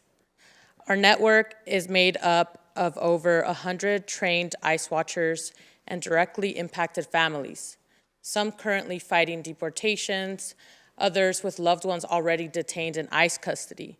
We operate a 24/7 community hotline where residents can report ICE, DHS, or suspicious immigration activity. This hotline isn't just a tool, it's a shield, a warning system, and an act of collective care. It brings visibility to what's happening on the ground and honors the fear and urgency that our communities face every day. But we don't just answer calls, we analyze them. We identify patterns, we track trends, and other legal empowerment strategies to help families protect themselves and stay together. Earlier this year, we grew concerned that the city was withholding critical information. Our hotline received credible reports of confirmed ICE and HSI activity, but there was silence from city leadership, including Mayor Amezcua and Chief Rodriguez. On February 4th, the same day that the mayor and the chief shared they had not heard about ICE activity, a community member was detained by ICE at the McDonald's on McFadden and Standard and deported within hours through an expedited removal. One of the families affected by that arrest came to our space and was able to grieve with our ICE Watch team. Our immigrant and refugee communities deserve more. They deserve the truth. They deserve safety. They deserve bold, transparent leadership, not the passive avoidance we've seen from Mayor Amezcua. And they deserve policies rooted in family unity, not silence or separation. Sandra, your time is up. We will continue watching. Thank you. Natalia Perez, Sue Palick, Alex Hernandez. Buenas tardes. Mi nombre es Natalia Pérez. Buenas tardes, concejales y mayor. Yo vivo en Santana por 16 años en el distrito del concejal Hernández y la razón que llegué al concilio es que tengo una orden de desalojo. Me voy a presentar en corte el 9 de junio. La razón de mi desalojo es que no pagué la renta el mes de abril a tiempo. Mi hijo perdió la bolsa con el dinero y aunque regresamos al lugar a buscarla, no la encontramos. Mi hijo tiene 35 años y ha sido diagnosticado con discapacidad mental. Mis ingresos totales son 2,800 al mes de los 2 cheques del seguro de los 2. Yo que estoy también deshabilitada. Y mi total en pagar son 1,559 al mes de renta. En el 2022, septiembre, mi hijo tuvo un ataque de corazón y se accidentó manejando la moto en el Freeway 5 viniendo de San Diego. Estuvo en coma 5 meses en La Joya y por ese motivo está en su discapacidad mental. Tiene 35, pero está en 19 años. Vive conmigo mi nieta, la hija de él, y desgraciadamente, pues, mi nieta tiene 13 años y también ella sufriría el desalojo a consecuencia de este problema. Yo tengo en esa locación viviendo 12 años, por lo cual solicito su ayuda para encontrar una vivienda affordable que yo pueda pagar con mi presupuesto, ya que veo que hay mucha necesidad de viviendas de ese tipo en esta ciudad de Santana. Y muchas gracias por escucharme y muchas gracias por su apoyo. My name is Natalie Perez. Hi to the council members and hi to the mayor. I live in the city of Santa Ana. I've been living there for 16 years. The reason I am here is because I will be homeless soon because I didn't pay my rent. In June 9th, I didn't pay it. My son has been disabled. He's 35 years old. He has a mental disability. And my earnings is $2,500 a month, and I am disabled too. In 2022, my son had a heart attack, and he had an accident. He was in a coma in the city of La Joya. Due to this, he's been disabled. My granddaughter lives with me too, his daughter, and she's 13 years old, and she will be suffering the same issue without having a place to live. I've been living in that place for 12 years, so I just need an affordable housing. Thank you.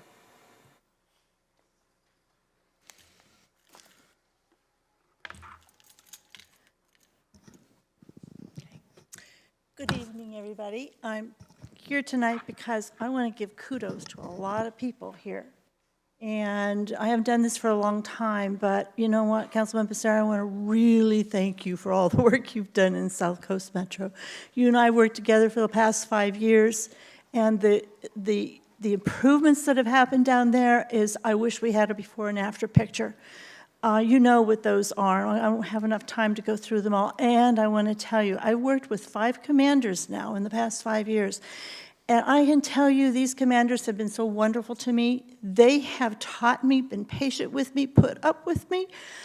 And I am just have so much gratitude, not just to them, but to our patrol officers and our Colt team and our our sergeants and our corporals. I can't tell you how much I have learned in the last 5 years. That's really changed my whole attitude towards the police, because I didn't know anything before I started this. I had never met a commander in my life until I met Commander Hernandez, and to me, he was a rock star.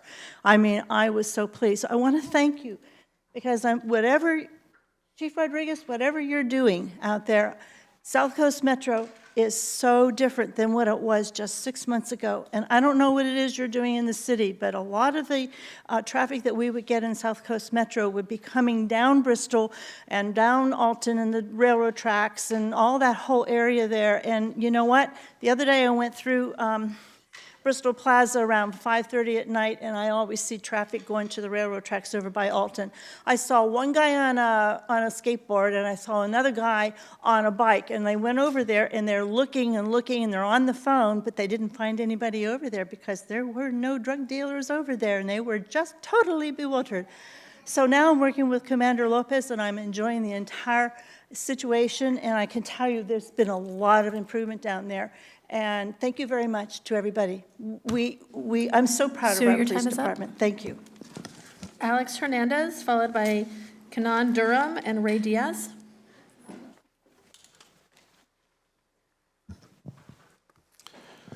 Mayor, members of the City Council, my name is Alex Hernandez. I'm president of Brandywine Homes. We own property and development at Cabrillo Crossings, which is located in Ward 3 at 1818 East 1st Street. Normally, I don't approach communities during this type of communication, but we felt it was necessary for me to come down and hopefully seek some help and assistance for our project. We have made a big investment in the city, rebuilding new communities there, but unfortunately, we've just been bombarded with homeless, drugs, and it's really been a detriment to our operation and trying to sell. We've literally had to spend over $200,000 in private security to secure our property from theft, loitering, etc. We've made numerous outreach to the police, unfortunately, I don't know, maybe we're not hitting the right person, but we've reached out and asked for assistance. It just hasn't happened. My salespeople are afraid. They're having to, protect themselves with pepper spray and things of that nature. You can go by the community. I think it's been a dramatic improvement to the site, to the area. We made a big investment. We're trying to sell the remainder of the homes, but the number one objection is not the product. It's not the price. It's a sense of safety. And we're here to seek your assistance in that. To drive up and down that street between the 5 and the 55 on First, it's inundated, and really because there's a methadone treatment center there at 2101 East First. It's a magnet. You guys got to do something about that because it's hurting all those businesses in that area. Thank you.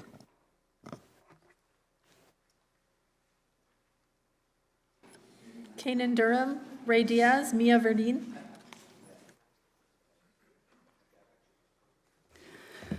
Hi, so my name is Kanan Durham. I'm here speaking on behalf of Pride at the Pier. We're a queer political advocacy nonprofit that covers all of Orange County. And I'm here tonight speaking regarding the comments that Mayor Amezcua made at the last meeting.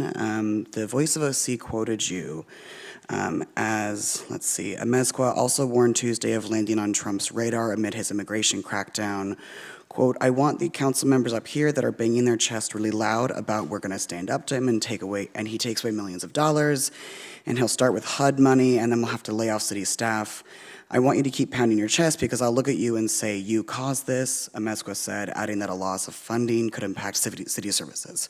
And that was from the Voice of OC.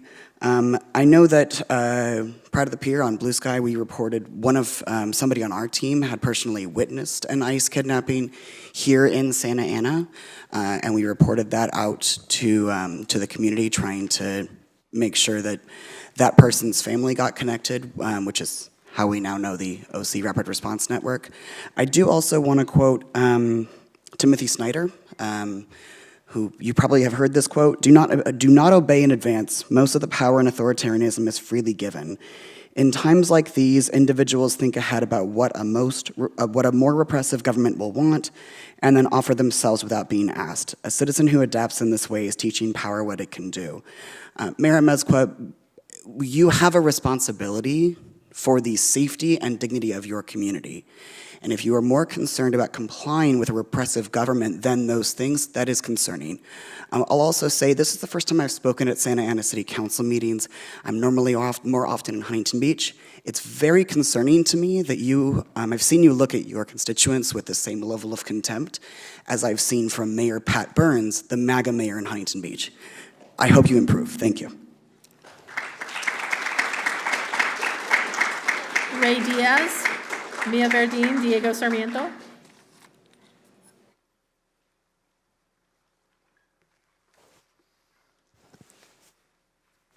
Good evening. My name is Ray Diaz, Mayor and members of the City Council. I come today serving as the Executive Director of the Francisco Torres Center for Racial Justice, and I'm here tonight to speak in strong support of item number 27, demanding for more transparency, not secrecy, in the City of Santa Ana in regards to ICE and Department of Homeland Security courtesy notices and alerts. Francisco Torres was denied due process and lynched in the city of Santa Ana in 1892. He was an immigrant farm laborer being denied his wages. The only ask that I have for y'all today is to not allow another lynching to happen under your watch. Thank you very much for your time.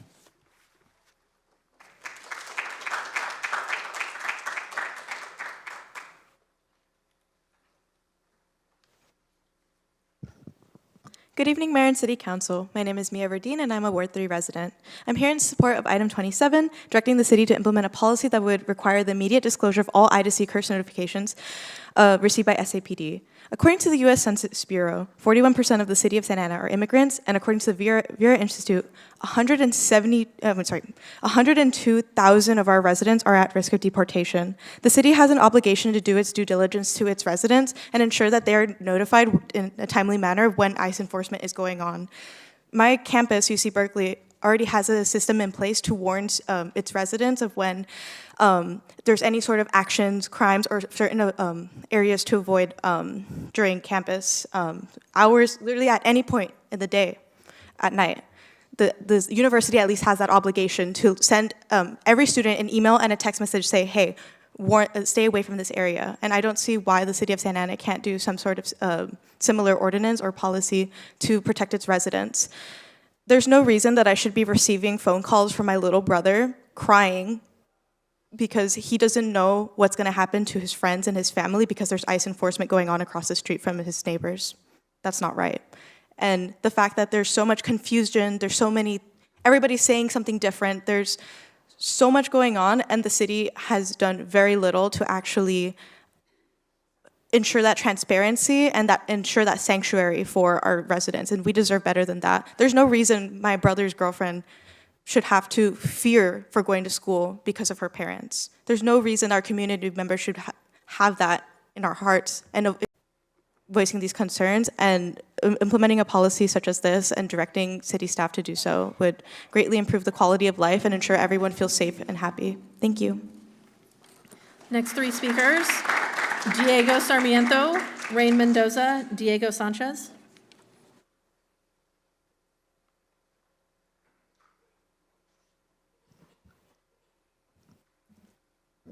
Hello, everyone, Honorable Mayor and City Council members. My name is Diego Sarmiento, resident of Santa Ana Ward 3. It's great to see everyone. I want to start by thanking all of you for your support for me personally in my path being a student here, growing up here. I just graduated from college, so thank you guys for your support from me. I want to come up and express my support for item 27. I believe this item would really strengthen trust in our community, especially when there is so much fear right now. I work and speak with thousands of kids in the city just recently, and we do an exercise and we ask them what their biggest concern is in the city, and repeatedly over and over again they share that one of their biggest concerns is with the safety of their family, themselves, their friends, in regards to ICE activity in our community. Like Mia was saying, it really hurts to hear this from our young people. And I strongly believe an item like this would make them feel much safer in a time that is very scary. Anecdotally, my family who are undocumented are very scared, as you guys probably know with your friends and family as well. They're not going out, which limits commerce in the city, and of course it limits their well-being. I'm sure there are questions with this policy, but I trust that you guys will discuss and make the best decisions with this. So thank you so much. Thank you. Rain Mendoza, Diego Sanchez, Abraham Quintana. Hey y'all again, Rain with Ward 4. I'm a member of CSOOC, and I'm here because on December 1st of 2024, 2 SAPD officers murdered Noé Rodriguez after giving him only 3 commands in English, although he spoke only in Spanish. Officer Luis Casillas shot Noé 18 times, and Officer Isaac Ibarra shot him 11 times. We are demanding justice for Noé's family, including his 2 young daughters. He was not holding an arm. He was unarmed by your definition. He was only given commands in English, so I can only see that as like a racially motivated attack and a racially motivated murder. As we know throughout the country, there are actual like shooters out there. Primarily, they're usually white, and they do not get their lives taken. They are not murdered. They are just arrested. So there's no reason that Noe should be dead today.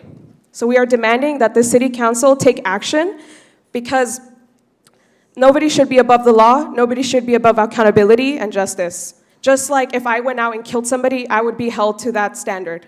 I am also here as part of the Immigration Committee of CSO, and it is alarming to find out that SAPD hid 42 ICE alerts from the public from a 46%, I think, foreign-born city. So we are demanding that they immediately release any ICE and DHS alerts. Thank you. Diego Sanchez, Abraham Quintana, Matthew Compton.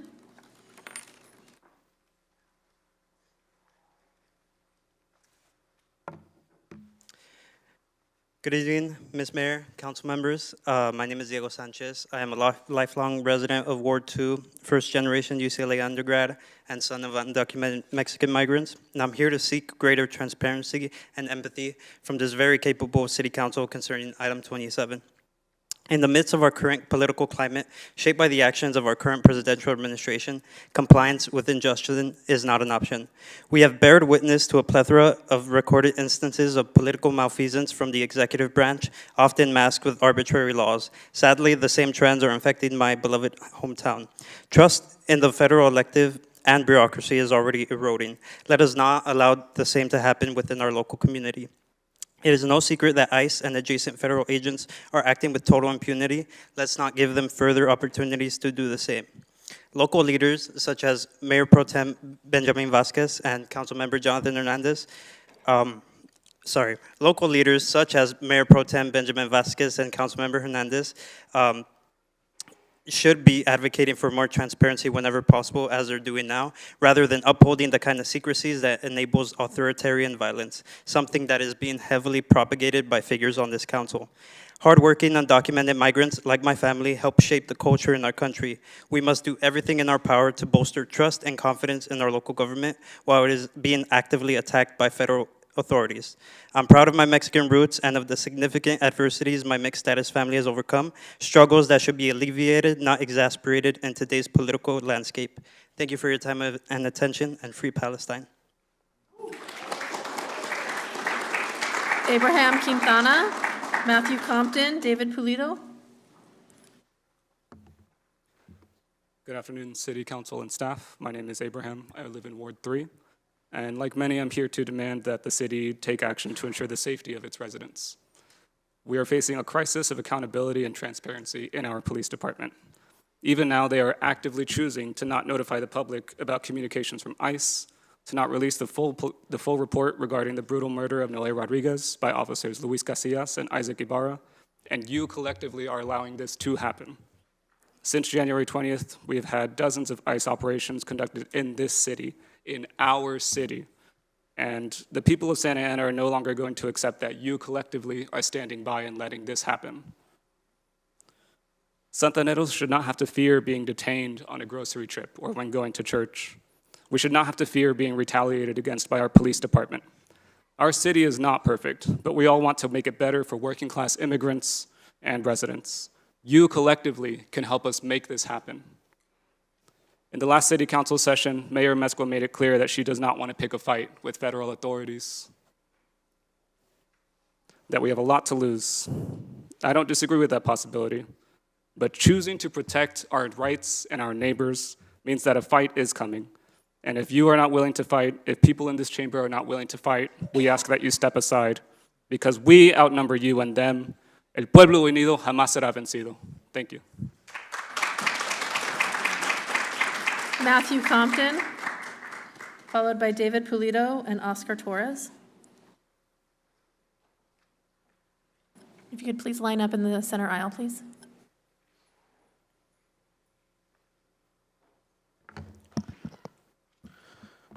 Good evening. My name is Matthew Compton. I'm here as a member of Community Service Organization, Orange County. I'm here to demand that Santa Ana police officers Luis Casilla and Isaac Ibarra be held accountable for the death of Noe Rodriguez on December 1st, 2024. These two officers took the life of a man and a husband and a father. I myself lost my father as a child. Let me tell you, it is something that a child should never have to go through. But because those two officers failed at their job, they failed to de-escalate and they failed to provide Spanish translation for a man who does not speak English, those child have to live that reality.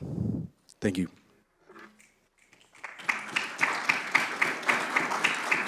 David Polito, followed by Oscar Torres and Erica Armenta.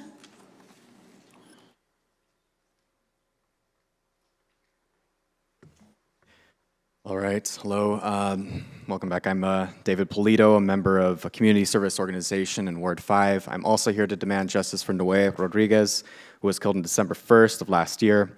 That night, he was standing against the wall of a furniture store. He was clearly suffering a mental health crisis. The officers arrived within moments and then issued 3 commands in English only and then blew him away. Luis Casillas fired 18 rounds, every single round from his handgun, and then reloaded. And he lied about that later in his report. He said it was 14 to 15. It's impossible if he reloaded the weapon and dropped the cartridge. Isaac also lied. He said he fought 8 rounds, but he fired 11, 3 of them as he was falling. Like I said, Noe spoke only Spanish, as others have noted. This is a city where many speak Spanish. It's the second most spoken language. What else can I say? The family is demanding justice. Luis Casillas and Isaac Ibarra made no attempt to de-escalate the situation. We demand the release of the police report to the family. We also demand that Luis Casillas and Isaac Ibarra be fired and held criminally responsible for this killing.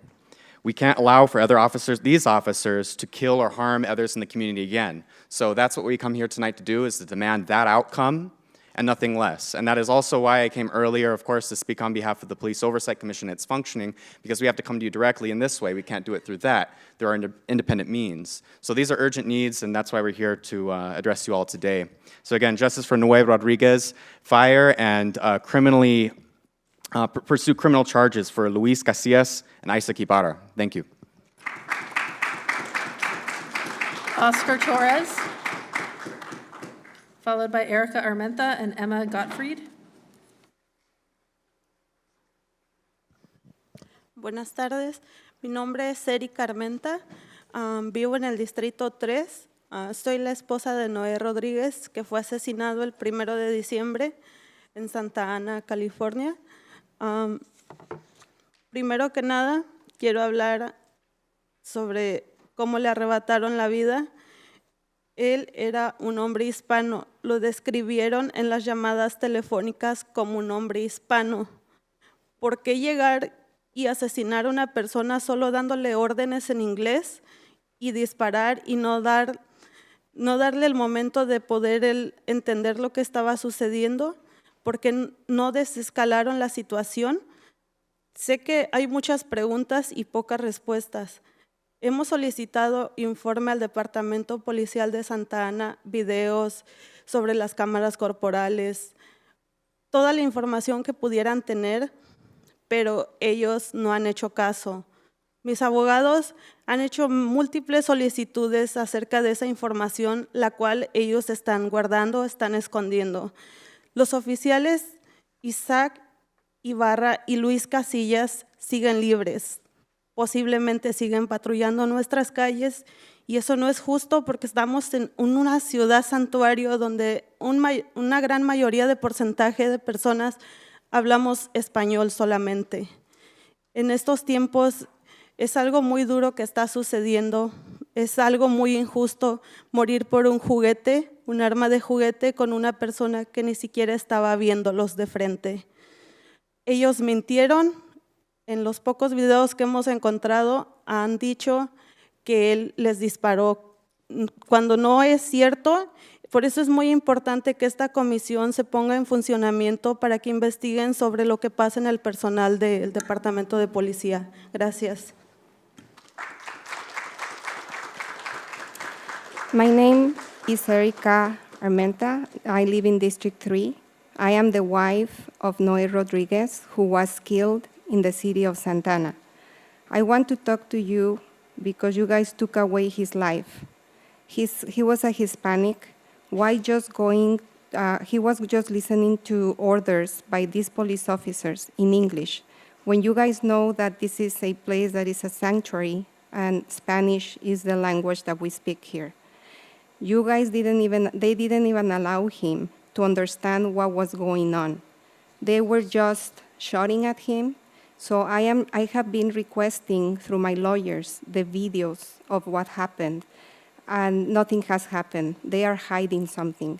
They lied about the shots. They lied about saying that he was shooting them. That's a lie.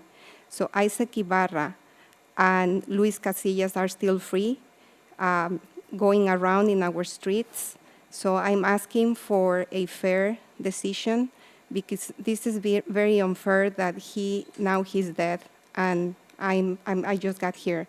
They lied. That's not true that they were lying at them. So thank you. Oscar Torres. After Oscar will be Emma Gottfried and Basha Jamil.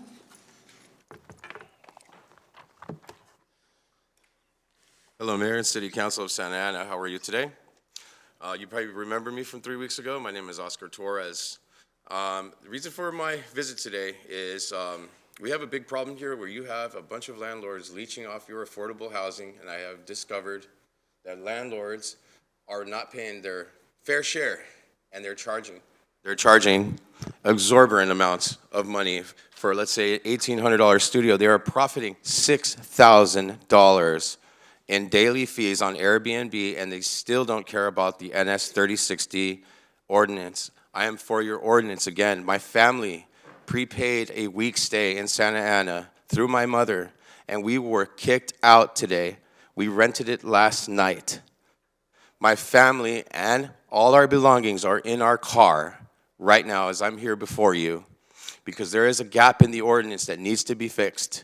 I'm here to present the REAP program, the Rapid Enforcement Access Program framework that you will need to battle this and get landlords in line, because they cannot take money from people and put them on the street. The problem is during operating hours, they do this at night, so the only people that come to help are the police, and they use them against the tenants, okay, and push them out of the private property, claiming a trespassing, using your ordinance against you. City, I sit here before you begging you to please look into this issue.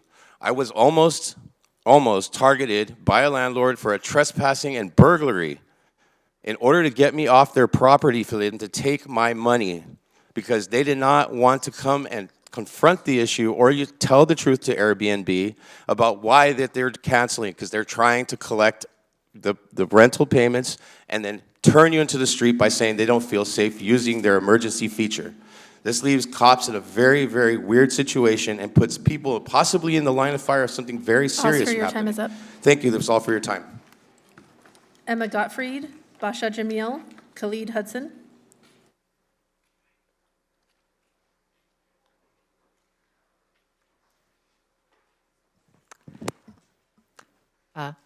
Hello, Council.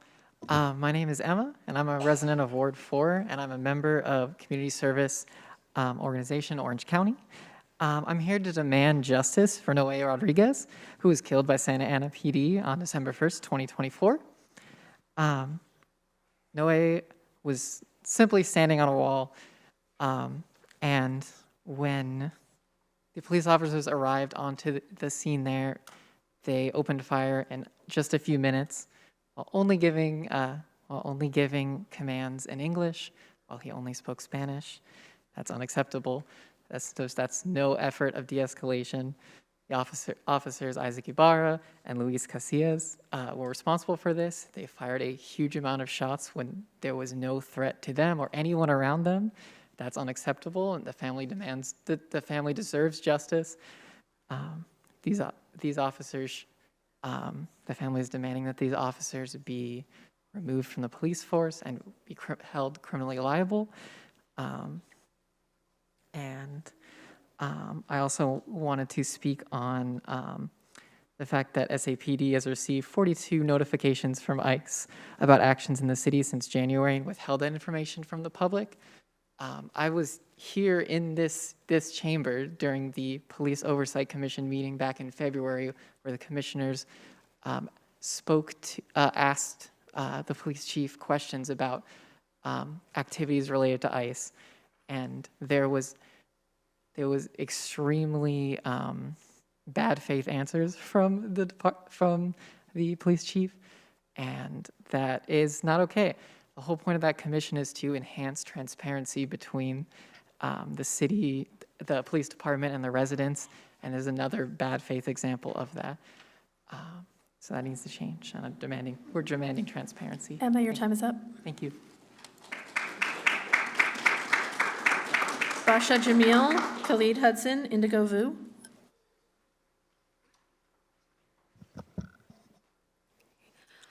Good evening, council members. My name is Basha Jamil, and I'm here on behalf of the Council on American Islamic Relations Los Angeles chapter.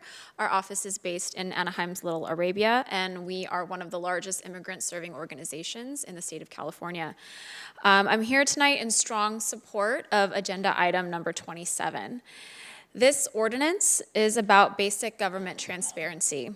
It would require that the public be notified when ICE or DHS sends courtesy alerts to the Santa Ana Police Department. We believe that that's a simple and common sense step that helps keep families informed and safe. We're seeing a dangerous rise in attacks on immigrant communities, especially Black, Brown, Muslim, Palestinian, and Arab communities. Immigration enforcement isn't just increasing, it's being weaponized. And we're especially concerned by how anti-Palestinian and anti-Muslim sentiment is driving ICE activity nationwide. Mahmoud Khalil, for example, a Palestinian student and legal permanent resident, has been in ICE detention for months after peacefully protesting against the genocide in Gaza. Temporary protected status, TPS, is being revoked for Afghans, including hundreds of families who arrived in Orange County, many right here in Santa Ana, after fleeing the Taliban in 2021 when the US withdrew from Afghanistan. These families are now at risk of deportation. So this ordinance doesn't block law enforcement. It simply ensures that the public isn't left in the dark when their safety is on the line. People deserve to know what's happening so they can get support and protect their families. We thank Council members Vasquez and Hernandez for their leadership on this item, and we urge the Council to vote yes in support of transparency and protecting Santa Ana's immigrant community. Thank you.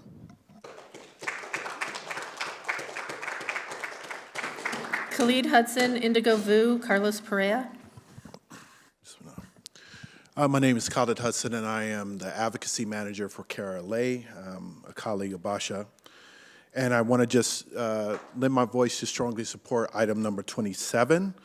And sitting here and kind of reflecting on what I've witnessed so far and what the pastor said, talked about the rich history that exists here in Santa Ana, one of the things that I became aware of is that Santa Ana was the very first sanctuary city in Orange County about 9 years ago. And I believe that the support of item 27 is to keep up with that legacy of really being a city that supports its immigrant population. And I believe that the lack of transparency around the collaboration with the Santa Ana Police Department and ICE is a major departure from that history and that legacy.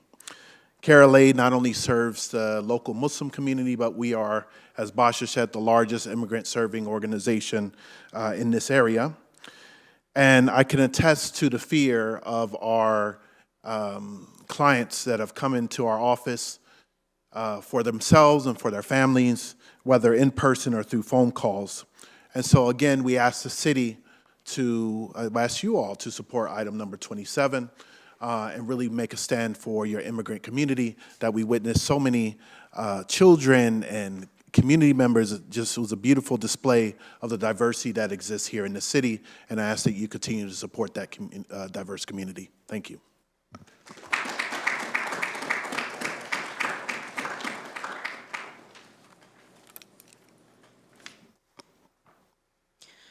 Good evening, Mayor and City Council members. My name is Indigo Vu. I'm a resident of Ward 1, and I'm also the Immigration Advocacy Manager at VITRISE. I'm here to speak on agenda item number 27. On behalf of VITRISE, I urge the Council to direct staff to come back for a first reading of the ordinance, which requires timely notice disclosure of courtesy notifications from ICE and DHS. Thank you to Councilmember Hernandez and Mayor Pro Tem Vasquez, who introduced this item. Transparency and accountability in how the Santa Ana Police Department communicates with the federal immigration agencies is a matter of public interest and community safety. When residents have access to accurate information, they can better make informed decisions for themselves and their family. Currently, SAPD does not disclose courtesy notifications received from ICE and DHS, despite having received dozens of them in the past year. Establishing clear reporting requirements would help build public trust in city government and send a message to residents that the city is actively carrying out its commitment to protect immigrant communities and residents. This is particularly urgent for Santa Ana's Vietnamese residents. In 2024, Vietnamese individuals made up 32% of all transfers from Orange County Sheriff's Department to ICE. And alarmingly, of those transferred, 91% were not covered under the state sanctuary laws intended to limit local cooperation with immigration enforcement. Santa Ana itself ranked third in 2024 among local agencies that referred community members to OCSD for ICE transfer. This year marks 50 years since the end of the war in Vietnam. Many Vietnamese residents in Santa Ana have lived here for decades, rebuilding their lives after arriving as refugees. The increase in ICE enforcement activity in local community has increased anxiety and fear of family separation among our community, and knowing when ICE plans to show up in their neighborhoods helps mitigate these concerns. We urge the council to bring back the item within 30 days. Thank you. Carlos Perea, followed by Diana Terreros and Camila Guzman. I thought you were saying no Carlos, but just got it. Hola, buenas tardes, miembros del concilio, alcaldesa Valeria Mezcua. Mi nombre es Carlos Perea, director ejecutivo del Instituto Harvard por Justicia Económica y Migrante. Estoy aquí apoyando también el tema que el concejal Jonathan Hernández y el vicealcalde Benjamín Vázquez están proponiendo de traer transparencia a la ciudad sobre las notificaciones o las alertas que está recibiendo el Departamento de Policía de ICE o el Departamento de Seguridad Interna.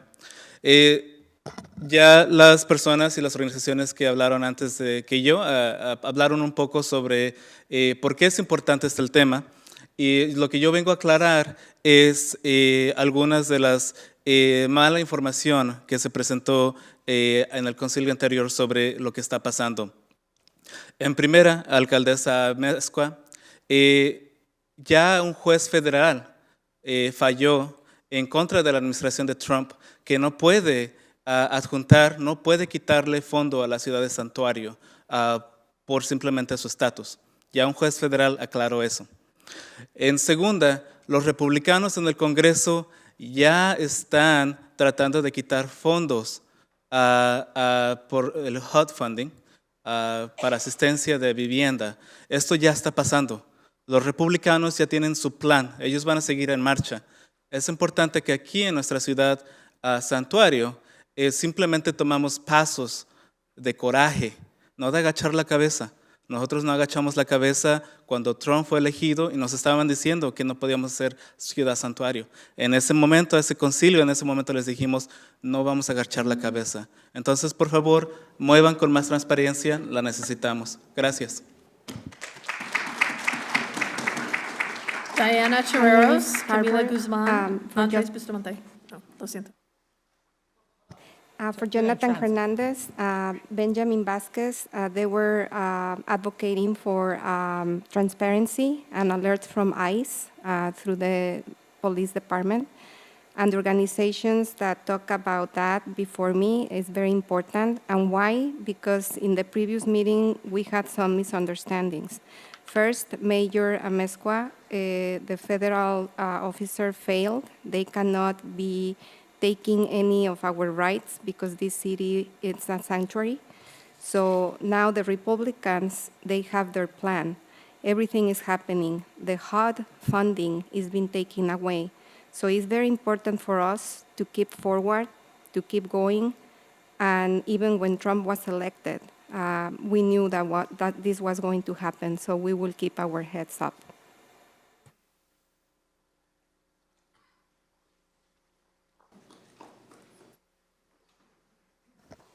Hi, I'm Diana. I'm a resident of Ward 4. I'm here to speak in support of item 27. We've seen since Trump took office, a lot of people in our community, the immigrant community is very scared and many people are not leaving their homes. We've seen school attendance go down, a lot of people just generally staying home, and this lack of transparency is not helping. Our community deserves to know when they're at risk of deportation and detention as these attacks from this administration increase. I also would like to know between when they get notified, SAPD gets notified, when does ICE actually show up? Because if we're saying they're gonna alert the community within 48 hours or however many hours, that timeline should be useful to the residents of Santa Ana. So if it needs to be immediate, it should be immediate. If it allows for 24 hours, then so be it. But it needs to be useful and not just used as a report to say, oh, ICE was here, because that's useless. So please implement a system that's actually useful for the immigrant community to try and avoid these racist detentions that are going on across the country. I am also here to speak in support of justice for Noé Rodriguez. He was killed December 1st of 2024 by SAPD, and that also has lacked a lot of transparency. The family has been asking for a police report for a long time, and they have not received that. I've seen the video, and it's pretty brutal. Nobody deserves to be shot 29 times for doing nothing. Also, it's just ridiculous that one of the officers reloaded after emptying their gun. They obviously knew what they were doing if they were reloading, and the second officer kept shooting as Noé fell to the ground. So that is an unacceptable use of force, and the family deserves justice. So please put these cops in jail. Thank you. Camila Guzman, Andres Bustamante, Johanna Rojas. Good afternoon, Council. My name is Camila Guzman, and I'm a resident of Ward 4. And I'm here tonight to speak to you all in favor of item 27, which would increase transparency for the immigrant community here in Santa Ana. As you all have been hearing, there have been 42 documented entries of ICE and DHS. And luckily, the OC Rapid Response Network has been on top of this and doing good work on the ground to, of course, stay on top of this. But I think that the city of Santa Ana, and especially our immigrant community that's so vulnerable, also deserves the additional support of our elected officials, and I'm here to ask you for that. And just really quickly, I also want to address some comments that were made by Mayor Amezcua in the past meeting. Just to be clear, nobody is asking you to pound your chest, just to be considerate and transparent of your constituents is all we ask. So, thank you.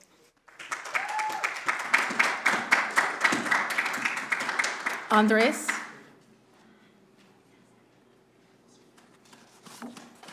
Johanna Rojas.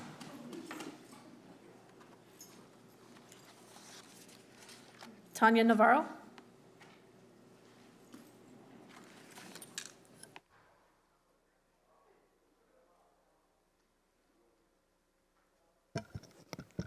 Hi, City Council. My name is Tanya Navarro, and I'm speaking as a Santa Ana resident. I'm speaking in support of Agenda Item 27, which would require timely public disclosure of ICE and DHS courtesy alerts received by the Santa Ana Police Department. Between January and April, SAPD received at least 42 alerts, and these alerts were not shared with the public, council members, or oversight bodies, even when directly questioned. And this is not a mere lapse of communication. It's a structural transparency failure with real consequences for public safety, trust, and integrity of Santa Ana Sanctuary City commitments. Last week, I, along with several other people, heard the mayor's remarks about being smart. I think smart leadership is not about political risk avoidance. I think it's about capacity building. It's about recognizing the vulnerabilities of your constituents and taking steps to preemptively inform them and empower them. That includes multilingual public notifications, real-time updates, and clear public-facing documentation at the very least. It means investing in the type of transparent infrastructure that helps residents make informed decisions, especially at this time of heightened risk and state violence. Currently, a señora who I consider family is a senior and a monolingual Spanish speaker, and I taught her how to download Instagram so she can use it to check if she can go to church that day, if she can go to the grocery store, if she can go to work. And that's the only communication that she believes in and trusts right now. Not anything coming from the city, because the city has nothing set up in order to create this trust and create these types of relationships with its residents. Smart leadership watches and understands the disturbing national trends of abuse and lack of accountability and acts locally to anticipate harm and build systems to keep residents informed and empowered. Mayor and City Council, that concludes the public speakers that are present. We'll now go to the Zoom speakers. When unmuted, please announce your name and the ward or neighborhood you reside in for the record. Erica Gonzalez, please unmute and make your comments.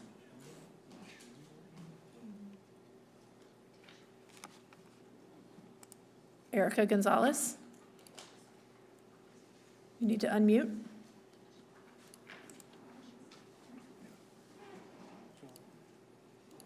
Yes, hello? Yes, go ahead, please. Hi, my name is Erica Gonzalez, a lifelong Santanera from the Delhi neighborhood in Ward 6, and I'm also a grassroots organizer with Chicanx Unidex.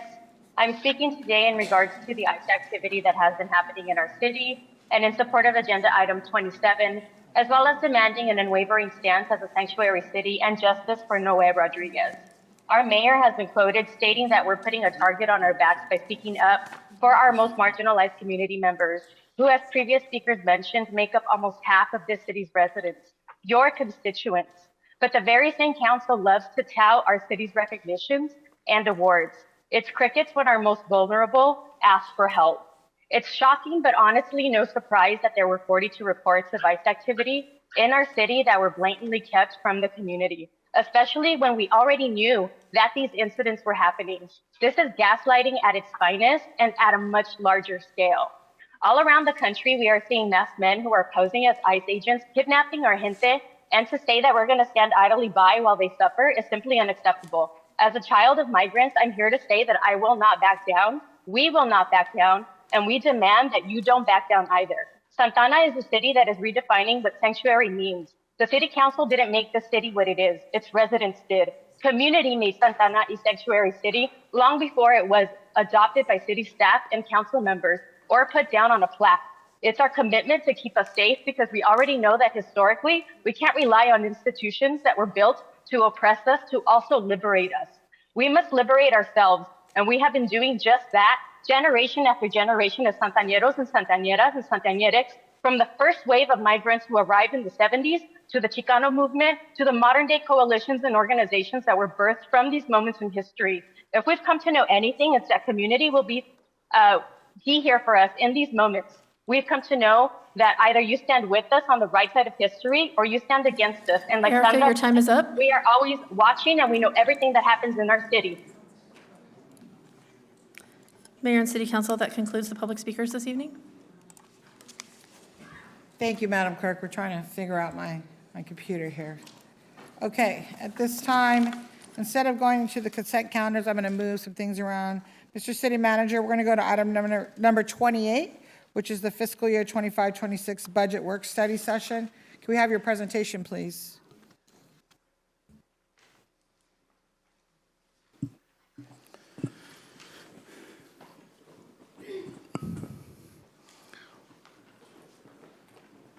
Staff is prepared.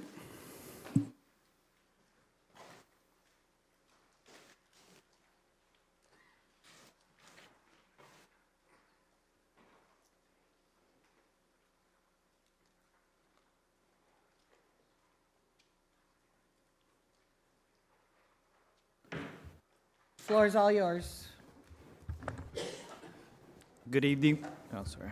Good evening, Mayor and council members. I apologize. Can you raise either the volume? Because all night there's been a problem with the volume. So we can either, or you could speak louder. I don't. Sure. Thank you. All right. Good evening, Mayor and council members. So this is a follow-up from your budget workshop on May 15th.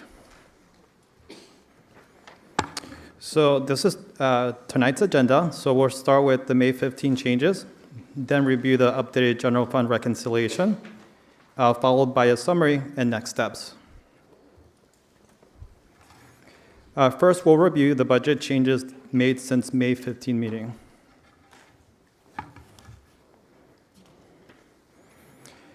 Funding was added for 2 park sites to install a play court at Bristol and Tolliver Park. A total of $291,000 in one-time funding was added, $176,000 from the Community Development Grant, CDBG, and $115,000 from Acquisition and Development Funds. At Lily King Park, we added $200,000 in one-time funding from the Acquisition and Development Funds as well. Funding was also added for the lighting improvements at Centennial Park. So this includes $1.3 million in one-time general fund support to light Court 5 and 6 and the playground area. In addition, staffing was adjusted in the Parks and Recreation budget. Part-time budget was reallocated to create 1 full-time recreation specialist to help with permit processing. Additional updates include a $3.5 million one-time general fund allocation for the Cypress Fire Station project, which fully funds the renovation based on recent estimates.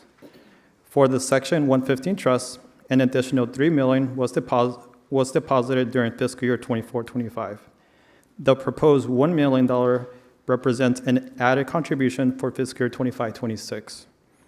Staff will continue to explore opportunities for further contributions as additional savings or resources become available throughout the year. $300,000 in one-time general fund funding was added to support the installation of blue lights and cameras. $250,000 was added for a new left-turn traffic signal at McCarter and Flower. Additional funding will come from the City of Irvine and project savings. So this slide summarizes all the proposed additions from the May 15 workshop. The total one-time general fund allocation is approximately $5.4 million. There's also 1 recurring adjustment to add a full-time position using existing part-time budget with no added cost to the general fund. Staff will evaluate locations for traffic calming and sidewalk improvements with $1 million in recurring general fund set aside for each. Other items like signage and streetlights will be addressed using existing funding, including signs at Park Santiago and gate to be installed at Riverview. Blue light and camera locations will be evaluated using one-time general fund funding. Staff is also coordinating support for the Friday night lights at Salvador Park, along with benches at Salvador and Centennial Park to be funded with existing resources. So this is the updated draft general fund budget, which incorporates the changes from the May 15 meeting. So the recurring budget remains balanced with ongoing revenues slightly exceeding ongoing expenditures. So after accounting for the reserve requirement and the one-time adjustments, the estimated available one-time funding is now $1.4 million. The parking enterprise fund is balanced in the proposed budget for the next fiscal year. To support this, staff is developing a proposed ordinance that is expected to return to the City Council soon. A phased approach is planned over the next 3 years, which includes changes to the hourly meter rates, parking structure fees, and grace periods. So looking ahead, the first reading for the fiscal year 25-26 budget ordinance will take place on June 3rd. The meeting will also include adoption of the classification and compensation resolution, the updated miscellaneous fee schedule, and the capital improvement program. Then on June 17, we'll return for second reading for the budget ordinance to be finalized adoption. So that concludes my presentation. Staff is ready to answer your questions. Thank you very much. So we're going to do 3 minutes, 3 rounds. If there's any comments at all, thank you. We've gone through this a couple times now, so hopefully this would be short and sweet. Again, 3 comments, 3 minutes, 3 rounds. Any comments? Mayor Pro Tem. Thank you. I'll be really short. Thank you for the changes. You listened to us as we took in words from our residents as they wanted. They came to us, and we took it in, and we brought it back here to the dais, and I see the changes that they wanted. So I'm really appreciative of the work and how you move things around, and I just want to say thank you for the work done in this budget. Thank you. Councilman Hernandez. Thank you, Madam Mayor. I'll be brief with my comments. I just want to thank our city manager and our staff for giving us a balanced budget and for also including the Bristol and Tolliver Park. I know that that's shared with Ward 5 and Ward 2, and so very important to be able to activate those parcels of land. Just wanted to say thank you to our city manager's office. Thank you. Thank you. Councilman Becerra. Thank you, Madam Mayor, and I just want to also echo the sentiments of my colleagues and say thank you for the adjustments. I think they reflect a lot of what you heard up here. I know there's a lot of things thrown out to you, but I think you guys were able to seize on what were the priorities for a lot of what folks were communicating to us and to you. So thank you for that. Not seeing any more. Councilman Penalosa, you got to raise up that mic. Thank you, Mayor. And thank you, city staff, for this presentation. The question I had, and this was probably answered at the last Thursday meeting, but I wasn't present. The left turn signal, traffic signal at MacArthur and Flower, which I'm very supportive of. I've had family that have had accidents in that intersection doing a left turn onto MacArthur, so it's very much needed. And this is years now, since my days at MacArthur and Saddleback High School, almost 20 years ago. With the remainder to come from the city of Irvine, can you elaborate a little bit on that? I mean, I know it's a far away enough distance where it's not in Irvine's jurisdiction, but how would that? So there's some mutual water investment components in that area. So if you notice, it says the remainder coming from both Irvine and city projects also. So it's very nominal what we're going to get from the city of Irvine as far as the water improvements, because we're working a joint venture in that area. The majority come from some of the city-earned savings that we're trying to achieve. So more on the water regional side, but not the city of Irvine's general fund. Exactly. Okay, I just wanted clarity on that for my own peace of mind. The other question I had, and I'm happy to see that the Cypress Fire Station, which we've all supported, is before us. But I want to, because I know we've allocated funding to it in the past. How much have we spent already towards the Cypress Fire Station? We want to have a executive director of public works in the bill. And again, like in last week's meeting, when did it get approved? How much money was originally allocated? What have we spent? And what this 3.5 actually means? Right. Council initially allocated $1 million for the Cypress Fire Station. About $500,000 has been spent on the design and the preparation of the plans for reconstruction of the structure.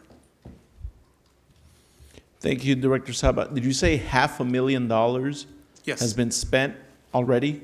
Yes. On design? On the design and the production of the bidding documents and specifications. Yeah, Mike, can you please elaborate? sure. Because $500,000 on a, I mean, how many square feet is that building? A little over, under 3,500 square feet. Yeah, it's a house, and I'm just trying to think. Right now, my friend, he bought a historic home in Orange, and he wants to make some changes, and the preliminary designs and architecture, and it's about the same size. He said it's about $70,000 to do a full architectural review and design for construction, and here I'm hearing $500,000 for a design for a house. It's a house. So can you? Yes, if I may elaborate. Good evening, Madam Mayor, members of the City Council. Mike Ortiz, Deputy Public Works Director. When the $1 million was allocated, the first thing we did was take the building back, and of that $1 million, we spent $80,000 to go in there, remove all the hazardous materials from the inside, clear everything out, and make it safe for maintenance to be able to access it, and our police department to be able to get our tenant that we have at that property. We have a vagrant that keeps entering that property, and it's a constant nuisance. After that $80,000, we looked at what was remaining, and we identified that we needed to bring in professional staff to design plans so that we can go through the planning and building process, just like you described. And to get the plans, to get the where we're at right now, we've spent $357,000, and it is different than the residential. This adaptive reuse requires a lot of additional triggers that wouldn't be triggered in a residential property, like everything is ADA compliant, where the residential property wouldn't have to be. We also had a seismic retrofit the building, so a lot of structural changes. So the design of all those things require additional trades. So it's not one individual, it's consider it a team of specialists that we had to bring in. Because it's historic, we also had a historian, and we had to prepare documents to go through the Historic Resources Commission and get that approved. So there are a lot of things that are unique to a public facility for the community than for a residential property. And yes, it is more costly. I would expect something in the private sector to be maybe half the price, because it doesn't go through the level of scrutiny that it would in the public sector. But this is what I would say is the industry standard when we check other municipalities and other projects within the city of Santa Ana. Thank you for that clarity on what exact, and have we received a breakdown of what each price tag, I mean, because we don't just blindly write a $300 and some $1,000 check to whatever firm is doing this Absolutely design, not. right? I think when we awarded a contract, it was for like $440,000, because it also includes future services if we choose to use them. So as we hit milestones, we then pay. So we track and approve hourly rates. From those hourly rates, we verify at every invoice that we're getting what we asked for. So for example, milestone number 1 was environmental. Did we clear environmental? Did we hit all of our historical milestones so that we can present to the Historical Resource Commission? So as we hit these milestones, we then pay for that portion. So that's why where it looks like more money is earmarked, it's not all spent. What's been spent is what we did for demo and abatement of the interior, and the $357 for these shelf-ready plans that if council was to authorize the construction funding, we can move forward right away. So the plans, design, that's all done. Now it's just a matter of funding a contractor or to build it. Exactly. Okay. Well, thank you for that. I think it's just for when we have instances like that, can we provide that breakdown of information? At least to me, it'd be important to see, just because at the end of the day, we all up here have to answer to the public, and when the public says, "Hey, you know, you spent $500,000 on a design plan for essentially a house," you know, I got to answer that and back that up. So whatever information you guys have, if we need an audit, I mean, let's do an audit, but it'd be nice to see exactly, so we could show the public the breakdown of what these expenses are.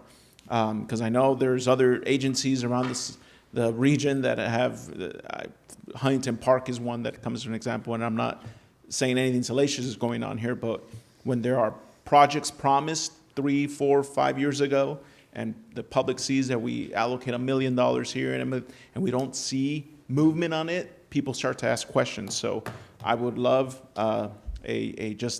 what the designs are. Do we have them? Have we been provided? Let's share that with the council as soon as possible. I'd love to see them, what they look like, and what exactly it is we're paying for. Aside from that, thank you for the work. I'm supportive of it and supportive to see that the additional monies on there. Thank you, Mayor. Thank you. I don't see, Councilmember Lopez? Yes, thank you, City Manager, for including an up or a follow-up from our conversation last week. I don't see some of the capital projects that my constituents asked me to bring forth, and I was just speaking to MPT and some of these things that we're seeing being moved forward. We don't have memory of some of these items receiving full unanimous support from the members that were here that night. So I would like to go back and review the meeting, obviously, but I would also like to have a meeting with you and your staff about some of the things that are being proposed here, because there's not a whole lot of detail, and so I need to understand what capital improvements are going to be not included or included in the upcoming budget, and that will determine if you have my support. We'll schedule a meeting, Councilmember. Thank you. Councilmember Fan? Hi. First, thank you so much to Director Trinidad, as well as ACM Cat Downs. I know that every year when we do the budget, it's always so difficult, and so far it feels like this year's been the most, how do I say, well, knock on wood, smooth sailing so far, and I'm really glad to hear that staff has incorporated all of our comments. I think in particular, I'm very excited to see these large capital improvement projects, as well as investments in long-term benefits to our community. I guess I just wanted to reiterate that, you know, the items that were included, especially the big ticket items, are ones that have been a long time coming, ones that check, I think, all the policy boxes that we've all up here advocated for, and are going to have, I think, recurring benefits to the community, not just this fiscal year, but for many years to come. So I do hope that my colleagues support the budget items before us so that we can come back and really celebrate kind of the last big hurrah before we really do have to buckle down and figure out what we need to do with our forthcoming budget. So with that, I look forward to the vote. Thank you. Thank you. Mr. City Manager, I want to thank you and your staff, Kat and Director Trinidad, for all the work. I know that every time I've asked to meet with the staff, they've explained everything to me. And the budget, the last 2 years that I've been sitting here, it's been good. And this one has been very calm. And it looks like the items that we talked about last week, or the last meeting, they're on here. So, you know, we all see things a little differently. Again, I want to ask, Kat, how many number of surveys so far have we received? You know I'm going to ask that. Last number is around 1,100. 1,100 surveys? Okay. So I really just want to thank you because, you know, I don't have a ward. I have the entire city, as I always mention. And you have on here traffic calming measures, sidewalks, signage, traffic safety requests, street lights, blue lights, cameras, you know, the lights at the park, at Centennial Park, the Cypress Fire Station. These are things that the 1,100 people have asked for, because the number one issue, again, I believe, and I commented in this last meeting, is public safety. Is that correct? Is that a yes? That is a yes, public safety. And so, and the quality of life. And so we're doing some great things up here, and there are projects up here that have been in play for many years. Councilman Penaloza, how long have we been waiting for the Cypress Fire Station? I think it was 2022 when we first had a discussion up here. Yes, and the Centennial Light, the lighting, how long have we been waiting for that? Does anybody know? Is anybody here when it started, the conversations? Before the Parks Master Plan was adopted, so over about 2 years now? No, I've been here, this is my third year, so it was already shoulders of giants that we sit up here supposedly, right? And so you are now bringing forward things that that have been in the works for many years, sitting on a shelf. And so I thank the council for bringing these items forward, and you're welcome. Thank you. And for, you know, making them happen. And so hopefully the next two meetings regarding the budget will go easy. And because there's some great things on here. I won't ask about the Cypress Fire Station, but we know it's an issue for some of us up here. But again, I want to thank you for all of the work that you have done. And for many of us up here that spend time with staff on a regular basis, we know they're always available to ask questions, the hard questions, the good questions. And thank you again, Kat and Alex, for always having your door open to answer questions about our funding and the budget. I really appreciate it. I think the whole community does. There were people here at the last meeting who talked about the lights. And I just want to be sure, Mr. City Manager, that the fence in Riverview, it's not in the budget, but I know you have the ability to put it up without it being in this budget.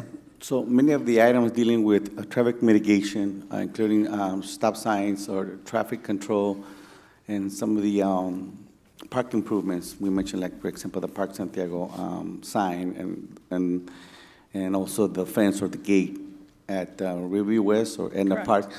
Our staff has to look into our own within budget, and I think we can do it within our current budget and at least finish it throughout the year. And thank you, and that is what we had talked about, doing some of the items that we requested at the last week within the current budget, and so we really appreciate that. And we keep saying it, right, and you mentioned it. We're trying to balance, the universe, because different requests, different wards, but some of the items that were mentioned, as you indicated, have been longstanding, right? So sometimes there's misnomers as far as how we present and do the approval without the proper allocation of the funding.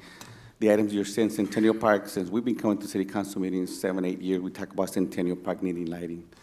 And at least Councilmember Tide does have me on record and, one of the Arbor days. Yes, she's on record. And same thing on the Cypress, right? We allocated $1 million when the construction cost at $4 or $5 million. And the longer we wait, the more the expense goes up. So this is critical time for us as we prepare for our next sales tax sunset. So this is a critical budget for us, and we're being very determined in the way we approach it. And I can just speak for myself again. I appreciate it because I do represent the entire city, and I get the calls, whether it's on First Street or MacArthur. I don't get too many from Euclid, but I did get one after the last council meeting in that area, and I get them from all the wards, and so I do appreciate it. Again, safety, cameras, slowing traffic down, the lights, and Mr. Hawk's going to have the bathrooms open in Centennial Park. I know that was part of the discussion last meeting.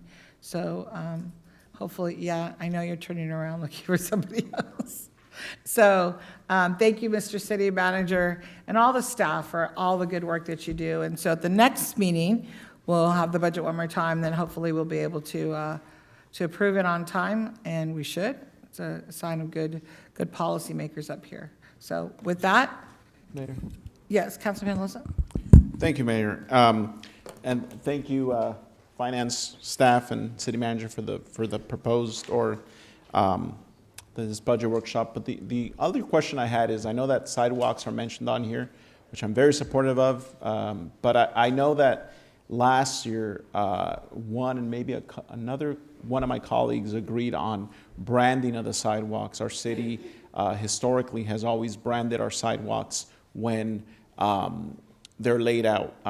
It proudly says City of Santa Ana and the year it was laid. It's cool when you're walking around and you see 1930, 1940, 1960, and we get a essence of how our city changes over time.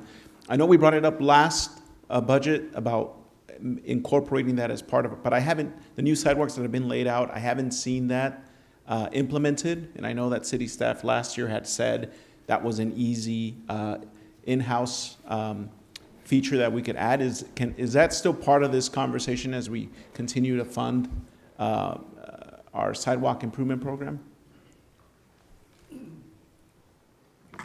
Good evening, Council Member. We have revised our standards, and going forward, any sidewalk that will be placed, concrete, it will be stamped. My city engineer just reported to me that we have it in the standards that it will be stamped with City of Santa Ana and the date of installation.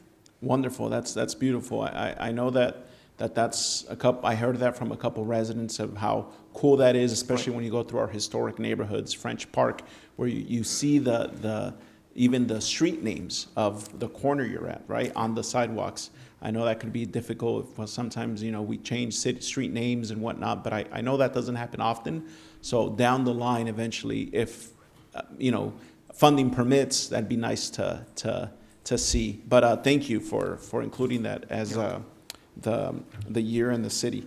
The other thing, Mr. City Manager, I do want to just ask just a general question about our capital improvements proposed outline. I know I was looking through it, and I know in years prior we have nice printed copies on here where we could skim through, and I should have requested a hard copy, but shame on me for not doing that.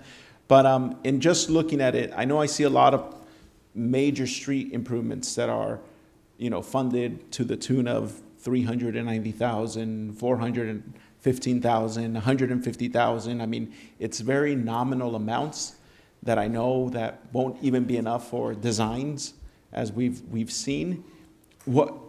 I just, this is my now 8th budget that I'm going through, 7th, and every year, and I say the same speech every year. We go through these capital improvement projects with excitement, with passion and enthusiasm to see what's coming to our city. But every year, we never or rarely see these projects executed. I didn't want to bring up splash pads, but it's one thing where it's like, that was 5 years ago when we first approved the idea of a splash pad. And then, a couple years later, city staff said, oh, we're going to have 7. It's like, no, it's like, let's do 1. And I don't see that coming before us anytime soon. Are those splash pads part of this capital improvement project or budget at all? Can we anticipate seeing that in the next year? Because this is 5 years now that we've... So generally speaking... I know, but that's every year, and we never see them. Yes, Rudy. So I think this is part of the whole discussion, and so I'll say from the administrative component, we echo your frustration, or at least your sentiments. So there's a difference between the street, as you mentioned, and how we get our funds, right? Would be OCTA funds or state funds, federal funds, earmarks.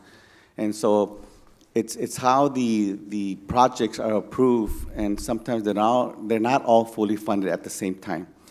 So it'd probably be a good idea for us to do a presentation on how those funds and that request gets done.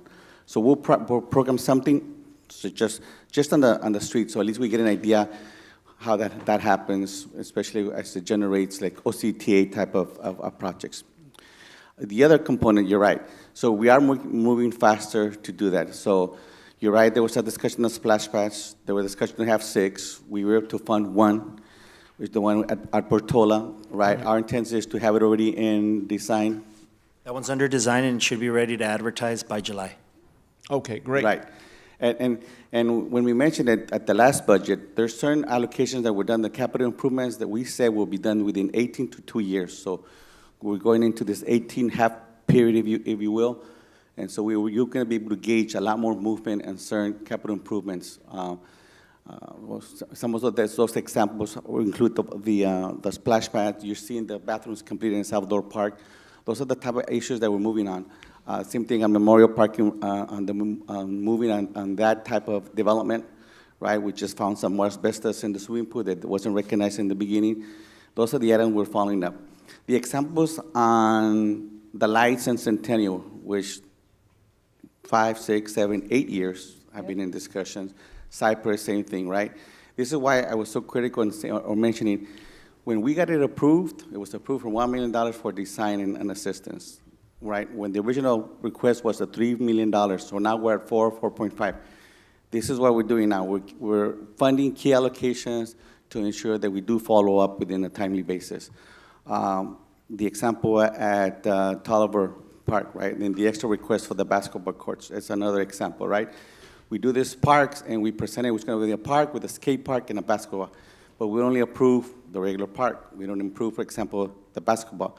So I think we should do a better job in knowing what we're asking for, and at the same time, what we're receiving approval for, so there's a clear understanding of what that means.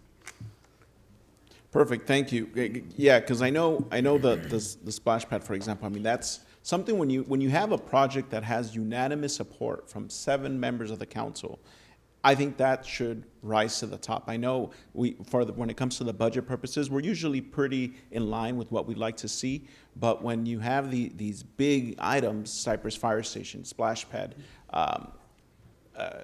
lights at Centennial Park, I think those are important enough to at least update the city council of where we're at moving along the process.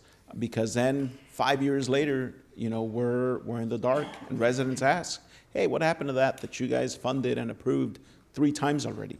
And I know it's always piece funding, right, as we move on but I think the more that we try to focus on completing one instead of, funding a million things that are don't see the light of day, I think that's key.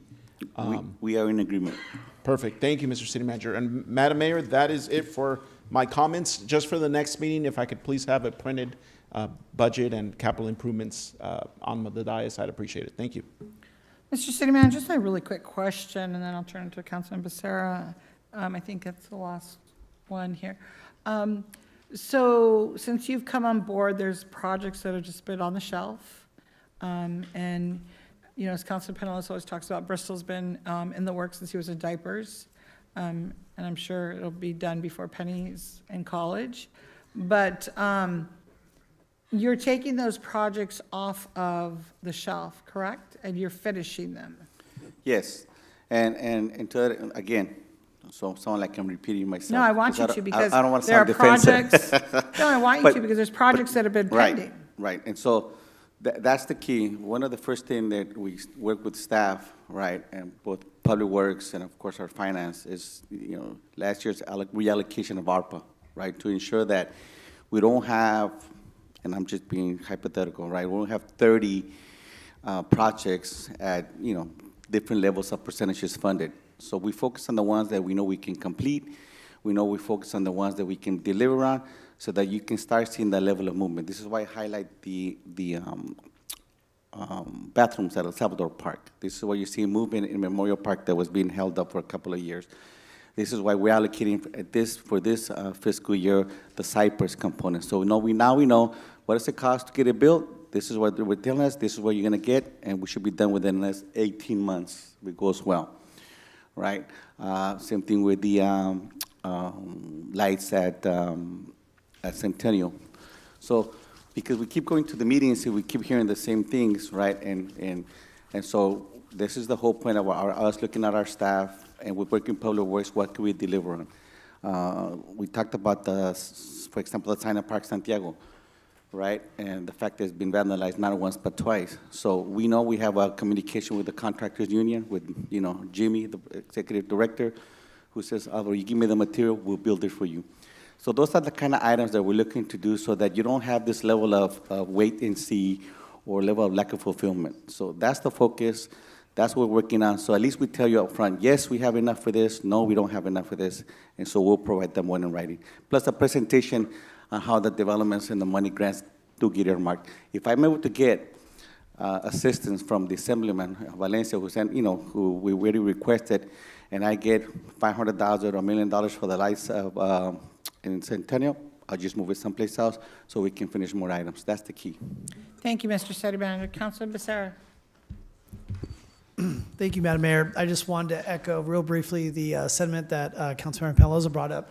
I've always loved to see that, you know, having the street names at the corners in the concrete. That's something that a lot of walkable cities have. That's just something that we should have here. So I just wanted to echo that just so in case you don't think it's just him. I think there's others that would like to see that as well, but on an ongoing basis, not We go said rip yes up already, right? We said yes. Yeah, don't go rip up a bunch of corners. Just as you're repairing them, please add that as a part of it. Thank you. Thank you. Councilman Penellos, this is your last time. This is my last time, guys. My fault for not being here this past Thursday. So the other thing, and I know, you know, and I don't anticipate this being part of this budget, but maybe just something to ponder on as city staff as we move into next year's budget. I know it's always a work in progress, but the Santa Ana Zoo. I know for years we've been talking about the way how it operates in the red, how it hasn't in a while, but it's usually the idea of generating revenue, right? And one of the conversations that I brought up to Director Hawk Scott in the past and city managers, the multiple city managers before you, Mr. City Manager, is why can't we have a zoo? It gets dark at 8:30, 9 p.m. During the summer months, and we close the zoo at 4 p.m. I know that it would be very nice to have late night hours, but I know when I brought that up, correct me if I'm wrong, there's no nighttime lighting throughout our zoo, correct? There's minimal, but we do have scheduled. Can you come up here, please, Mr. Scott? Oh, I'm sorry, Mr. City Manager, we're good. Thank you. So the answer to your question, there is lighting, but it's minimal throughout the zoo. So we've been trying to work with Public Works and our team there to add some additional lighting. We already going to have some extended hours through July for Parks and Recreation Month. And if I may add one more thing, we are selling alcohol now there at the zoo. Yes. I got a text from many people when they found out that they were able to buy a beer at the zoo, which is great because, right, we're generating revenue. Look at that. And I'm disappointed in the pricing, though. I feel like we could raise it up a little. If people pay $20 a beer at the OC Fair, we could pay $20 a beer at the zoo. Anyways, but with that said, I know that, thank you for that. I haven't heard of the extended hours, which would be nice if we could push that out and advertise that. Since July is a couple of weeks away. Yeah, no, it is coming soon. We're finalizing. So what would be the extended hours? We're finalizing that because, again, we are in a lot of construction mode right now because we have our AZA certification coming up. So if you guys have been out there lately, there's a lot of moving parts right now. Yeah. A lot of cages, and that's who our friends at the zoo, where we're adding new exhibits, we're adding new, it's great. So we will have it out to you probably within the next week or two what the hours will be in July. And if July is successful, we are going to extend it into August. Okay, wonderful. Because, like, take me for example. I was going to say I'm a young father, but I'm pretty old. But I don't want to take my kids to the zoo after work, and I can't because the zoo's been closed for an hour. So it'd be nice that's something that I've been asking for a couple years. And if it's lighting, if it's temporary lighting, that we could start looking at as we move forward into the future years, that'd be great. Just as a revenue source for our city, to be able to have that zoo amenity.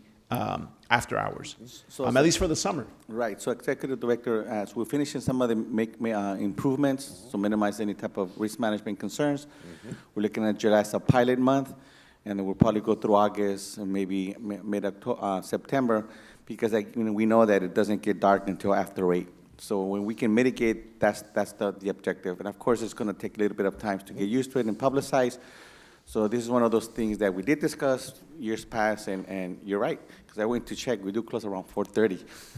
So, and it's true, go get a hot dog, go get a beer, walk around, and it's a lot more amenities. So we're waiting for the otter, and so, we're waiting to go. Just one now? It used to say otters. Now Otters. it's otter. Well, I was gonna say, It is multiple, otters. right? But it Yes, doesn't it go is with the otters. joke, right, out of this world, so. Are you done? Anyway. Are you done? So, thank you for that. I mean, I think it's exciting, the changes that are coming to our zoo, the investment, people see it, and it's nice to have. So thank you, Director Scott. Wait, no, what am I doing?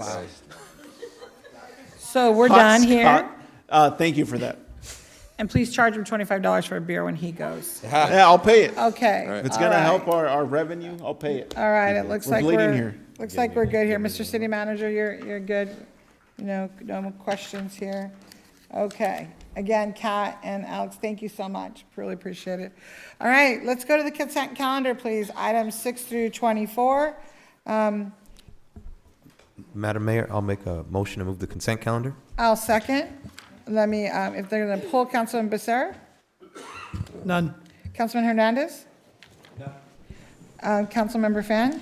Nothing to pull, but I'd like to recuse myself from item 20 as Somas is a client of my employer, Rattan and Tucker, as well as item number 21 as Orange County Water District is a client of my employer, Rattan and Tucker. Thank you. 20 and 21. Yes. Thank you. Councilmember Penalosa? Thank you, Mayor. I'd like to know a recusal for item 20 under the Levine Act. Somas has made a campaign contribution to me, and out of an abundance of caution, I will recuse myself from that item. Thank you. Councilmember Lopez? Nothing to pull. Mayor Pro Tem? Nothing to pull. There's a motion and a second on the floor. Let's vote. A motion by Councilmember Hernandez, seconded by Mayor Amezcua, to approve consent calendar items 6 through 24 as presented.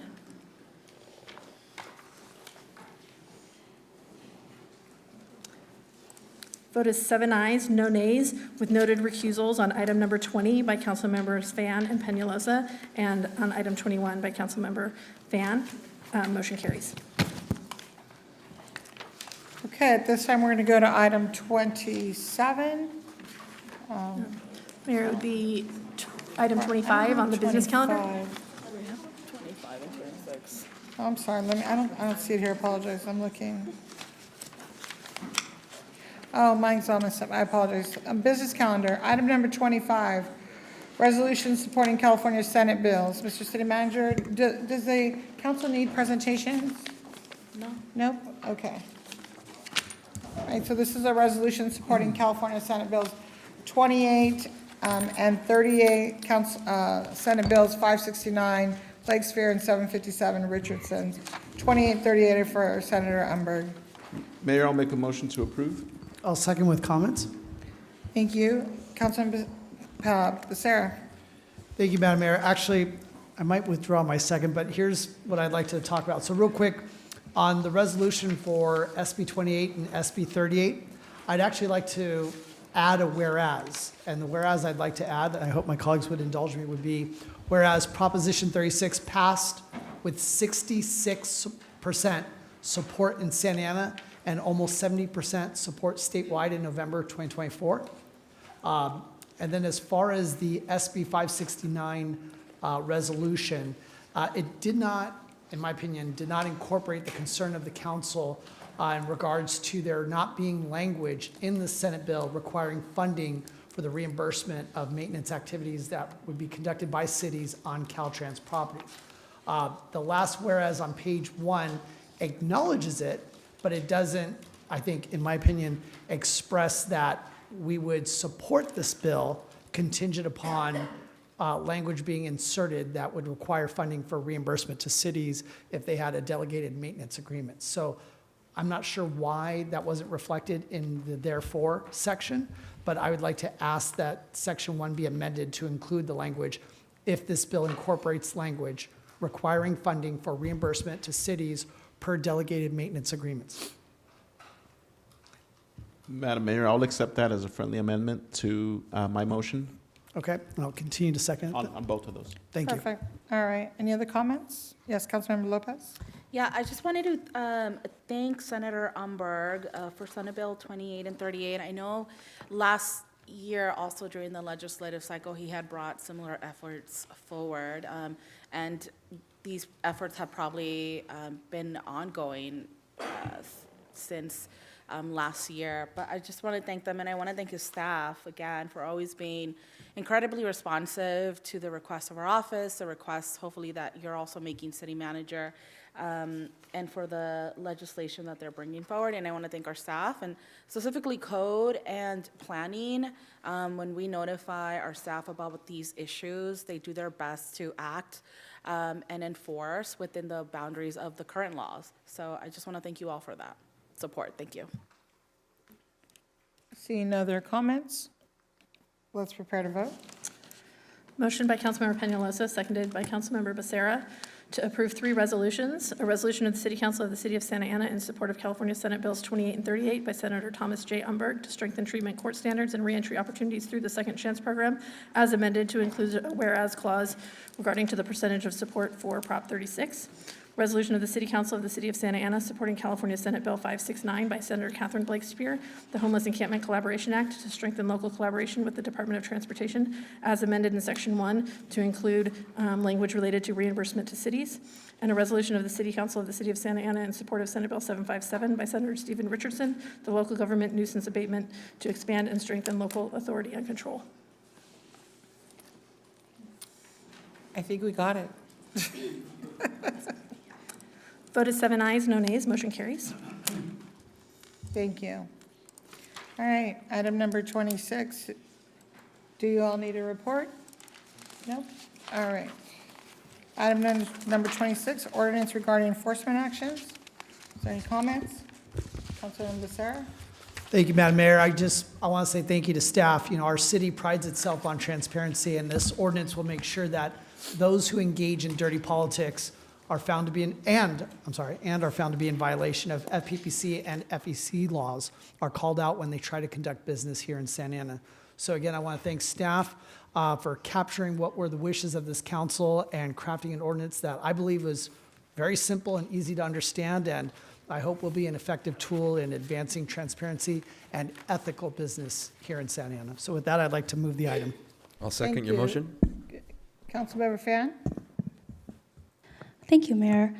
First, thank you to Councilmember Becerra for bringing this item forward. I think both of us are not strangers to unethical enforcement actions or dirty politics. So, by others, yes. So the one edit that I would like to, request with my colleagues for I guess, consideration is, I did talk to Madam City Attorney, in section 2-921, so section 2 of the ordinance on page 26-4, well, I'll read the whole subsection A. It says, every party or participant in a proceeding involving a license, permit, or other entitlement for use shall disclose any final enforcement action taken by the Federal Election Commission or the California Fair Political Practices Commission involving the party or participant in the last 10 years, and shall, et cetera.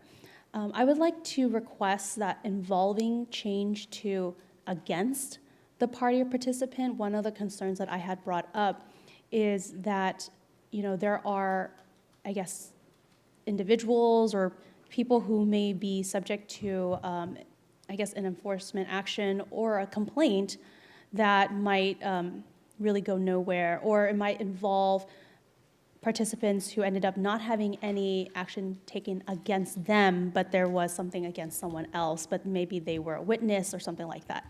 I think the word involving could be construed to be quite broad. So that would be my request if the goal is to ensure that anyone who has been found to do anything wrong or against the law to, discuss their problems, or discuss any enforcement actions against them. I think using the word against would be more specific, but that would be my request for consideration. Thank you. The maker of the motion. Yeah, that's fine. I'll accept it. Councilmember Lopez? Thank you. And Councilwoman Fan actually took one of the recommendations I had, but I'm happy to read my comments into the record. As presented, I am hesitant to support this because a couple issues, right? It's to me redundant because of the federal and state laws already require certain disclosures. And I do have an issue with the 10-year requirement for our staff to do research. I do think that is a lengthy amount of time, and I think it's going to be very burdensome for our staff.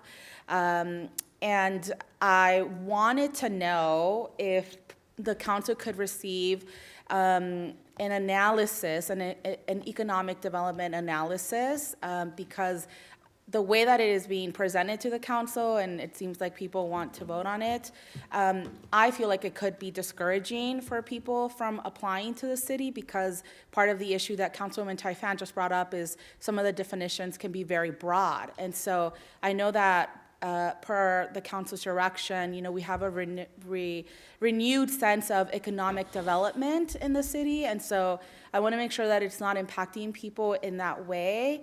And so I would like a cost-benefit analysis with, an implementation roadmap, because part of the goal for my office is to reduce bureaucracy and redundancies to existing processes.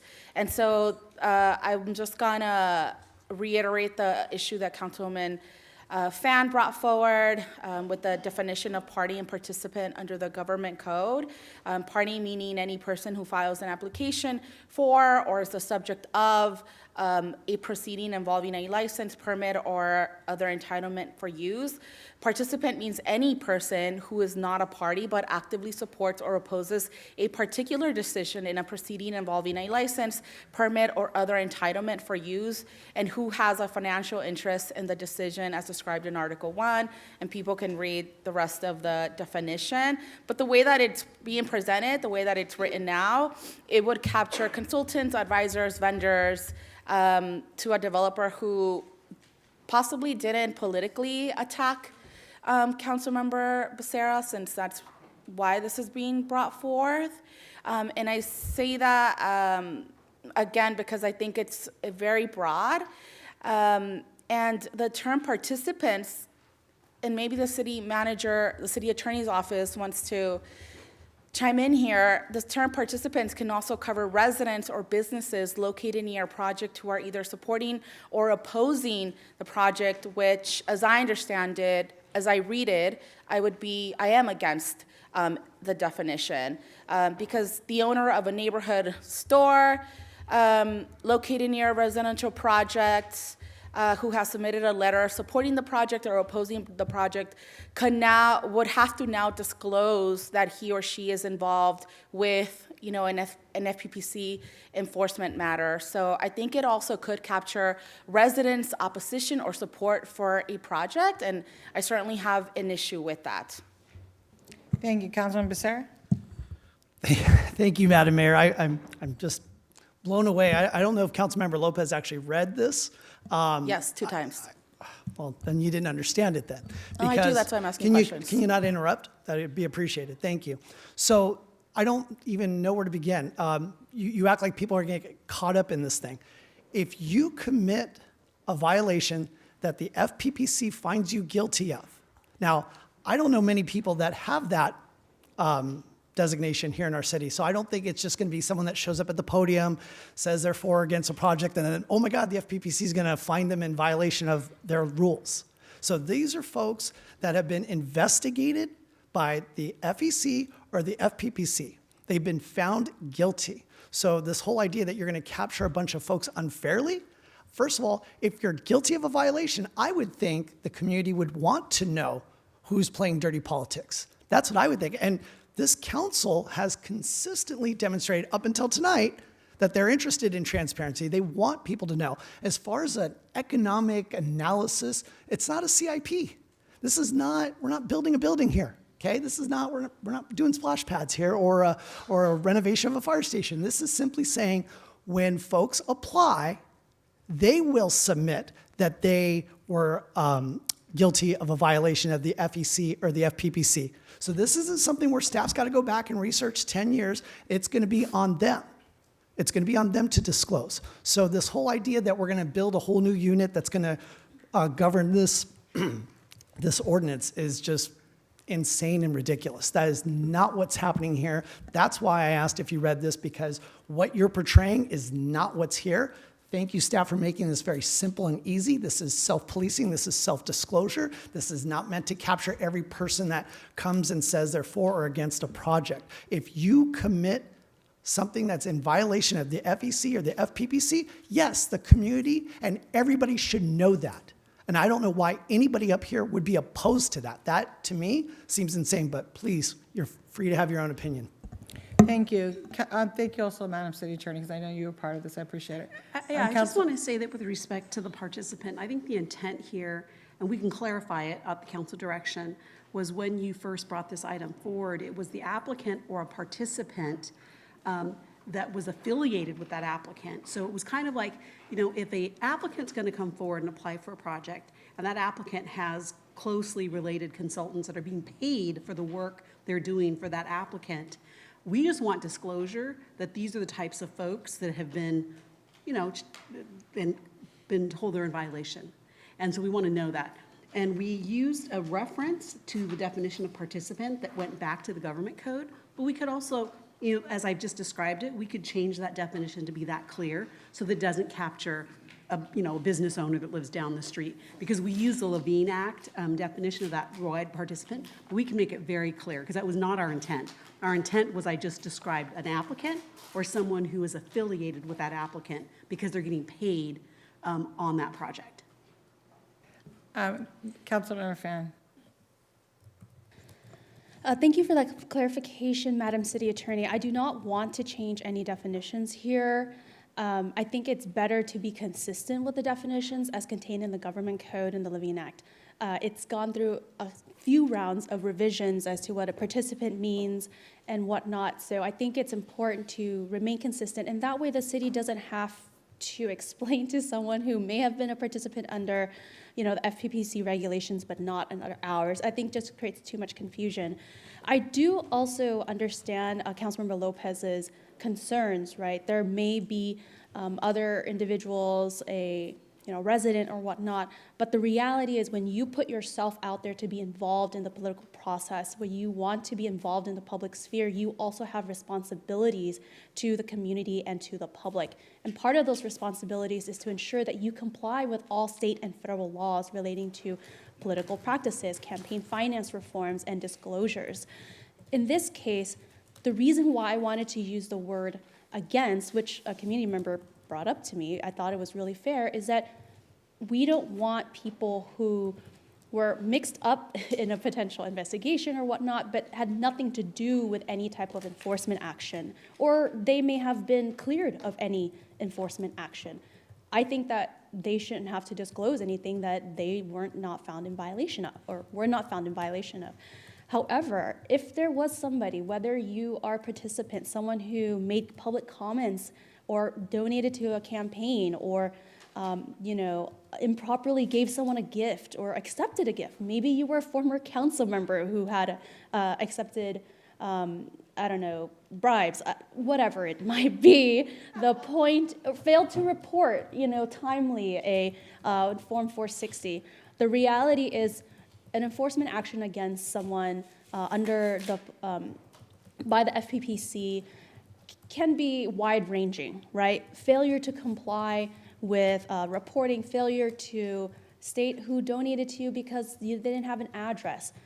Point is, we want to have that transparency. I could see how 10 years might be quite long. I would be fine with a 5-year time span. However, given that we have 3 terms here, for those who want to have 3 terms, so 12 years, I think 10 years would be just fine for most people. I don't think anyone who is applying for a project here in the city is going to forget that there was an enforcement action against them.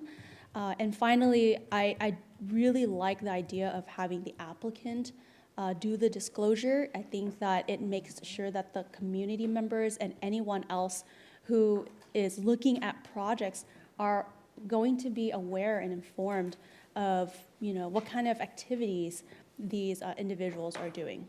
So with that, I will support the motion on the floor. Thank you. Thank you. Councilor Lopez, you have your mic. Yes, I don't understand why you're being aggressive, Councilmember Becerra. I'm simply laying out the language that I have issues with, which is what we all have the prerogative to do up here.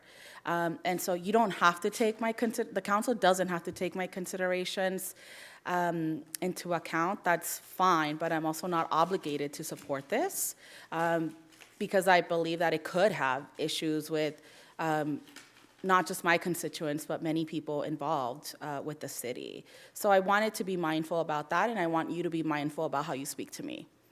Again, I don't have an issue with transparency, and as someone who has been viciously attacked by the SAPOA, the California Apartment Association, my own colleagues, I definitely sympathize with why somebody would want to create this and essentially seek whatever sort of vengeance people want. But I think, again, without clear clarification for the language that I've brought forth that I have issues with, I'm just not comfortable with it. And again, I think that FPPC exists for a reason.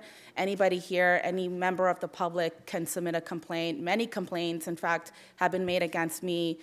Some of my council members have been CC'd in those complaints, so they do get investigated, and I'm not opposed to people who want to do business with the city disclosing if they've engaged in unethical behavior, because I do think that is an issue, and I think that a broader solution here is actual campaign finance reform for the city, because I think that would actually create significant change with how elections are held within the boundaries of our city. So thank you. See no other comments? Is there a motion? There's a motion and there's a second. Madam Clerk? Yes, this is a motion by Councilmember Becerra, seconded by Council Hernandez, to introduce for first reading an ordinance of the City Council of the City of Santa Ana, adding Article XII entitled Disclosure of Certain Enforcement Actions to Chapter 2 of the Santa Ana Municipal Code, requiring disclosure of Federal Election Commission and California Fair Political Practices Commission enforcement actions for certain licenses, permits, or other entitlements for use, as amended for Section 2-921A to change the word involving to against.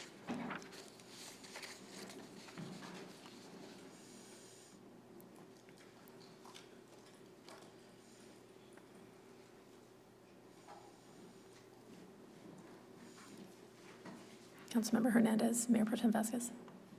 I'm a yes. Thank you. Vote is 6 ayes, no nays. Nays by Councilmember Lopez. Motion carries. Ordinance introduced for first reading. Perfect. On to item 27 at this time. Item 27 is requested by Councilmember Hernandez, Mayor Pro Tem Vasquez. Gentlemen, floor is yours. Thank you, Madam Mayor. I just want to thank our discussion that we've been having here at the council has brought this item forward. The public has demanded transparency from our city, and as a policymaker, I want to support that. I want to stand with our constituents. In 2017, the California Values Act was passed, which allows for cities to opt out of federal enforcement. The city of Santa Ana became a sanctuary city on the heels of Donald Trump being elected in 2016. As a community member, I stood in front of that public commenting space where I advocated and used my First Amendment rights as a resident to support a sanctuary ordinance. Fast forward, our city also invested in protecting immigrants from ICE enforcement by introducing the Immigration Defense Fund. When we were elected to the city council, we were successful in increasing that from $200,000 to $300,000. In the city of Santa Ana, when we learned about the ICE notifications, Councilmember Lopez advocated for a Know Your Rights tab. A journalist PRA'd the city and was able to identify that our city received over 42 different contacts, and our police department could have acted and worked with our city manager's office to build trust. But however, now we are here in a position where we are able to, as a body of governance, decide on how are we going to utilize this public information. ICE has communicated 42 different times as a courtesy to the city of Santa Ana their enforcement in our city. The enforcement is provided to us sometimes days in advance and sometimes weeks in advance.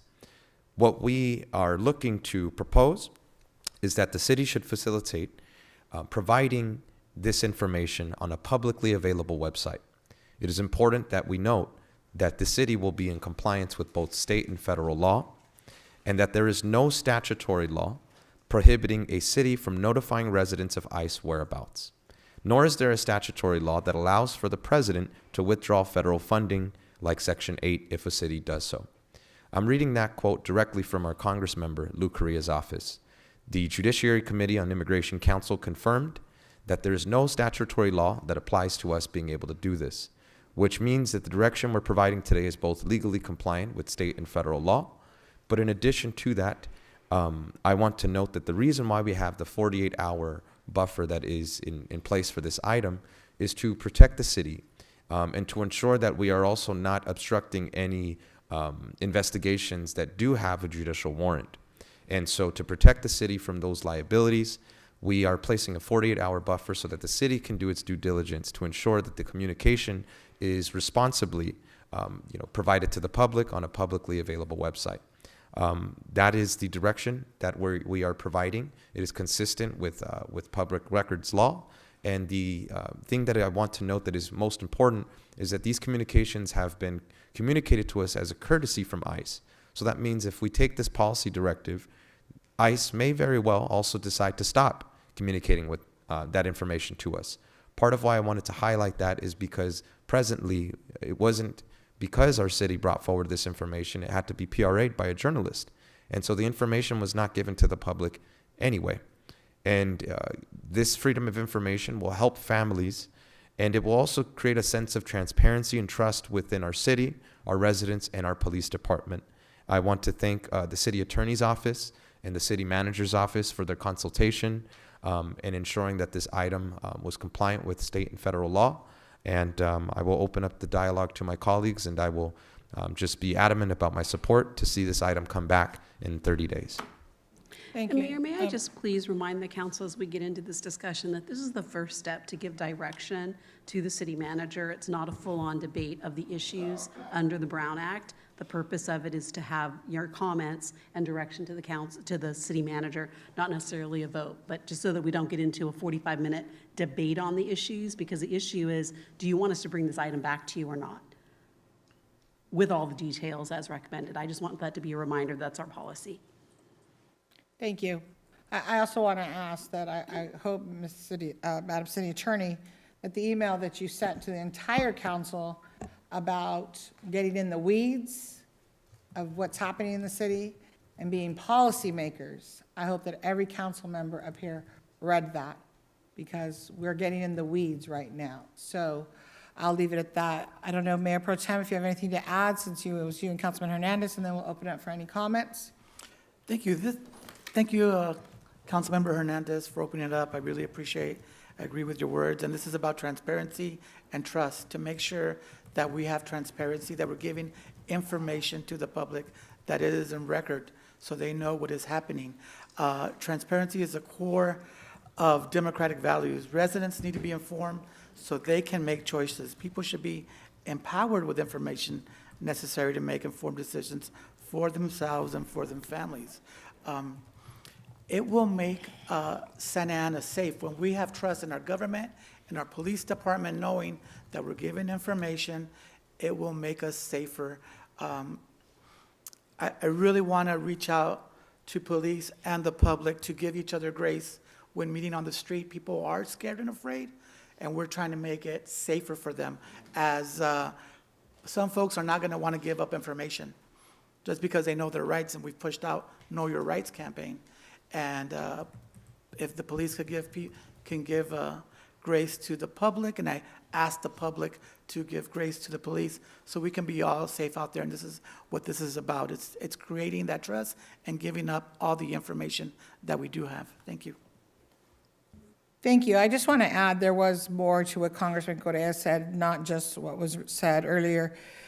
He also stated that an officer city should be careful that it isn't leaking law enforcement sensitive information or obstructing ICE from doing its job. If they are leaking sensitive information, putting officers in danger, or obstructing ICE, they could get arrested, like the judge that has been arrested. So I just also want to include that on the record. So, I don't know if anybody has any other comments, but again, I have just a question. Mr. City Manager, actually, Police Chief Rodriguez, can you address this, please? If you have anything you'd like to add. Thank you, Mayor, and thank you for the question, thank you for the conversation, and this is a very complicated conversation. We got to have a balancing act, and one of the biggest things from a public safety perspective is I have to ensure the safety of the community, of our officers, and of any other agency that comes and works in our city, and having that ability to balance, what is within the SB 54 Values Act, which we definitely do not cooperate with ICE or any immigration enforcement. But at the same time, SB 54 does address that we cannot use resources to impede. But I'm not a legal expert, just my understanding from when I talk to other chiefs from the surrounding area, they convey the same message. So one thing that I want to convey is that as a municipal police department, as a chief of police, I get my authority from the state constitution and obviously municipal ordinances and whatnot. So I will not break the law to enforce the law. So I will reiterate, we will not be involved in immigration enforcement, but at the same time, we have to ensure that we don't compromise public safety, community safety, and ensure that we're in compliance with both state and federal law. Thank you. Madam City Attorney, can you, and I'm not going to debate for 45 minutes, I just have a couple of questions. Actually, I just have one. Madam City Attorney, can you tell us the difference? I want to be clear that people understand. What is the difference between HSI and ICE?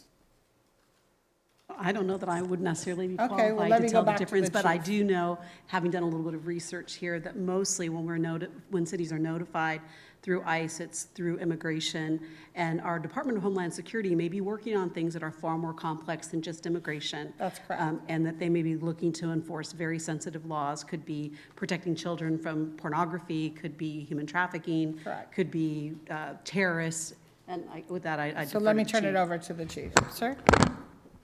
Yes, thank you, Mayor. And yes, Homeland Security is involved in a lot of various investigations, as the Madam City Attorney mentioned, which involves human trafficking, drug trafficking, incidents of national security, acts of terrorism, and whatnot. So not all their investigations are focused on immigration enforcement.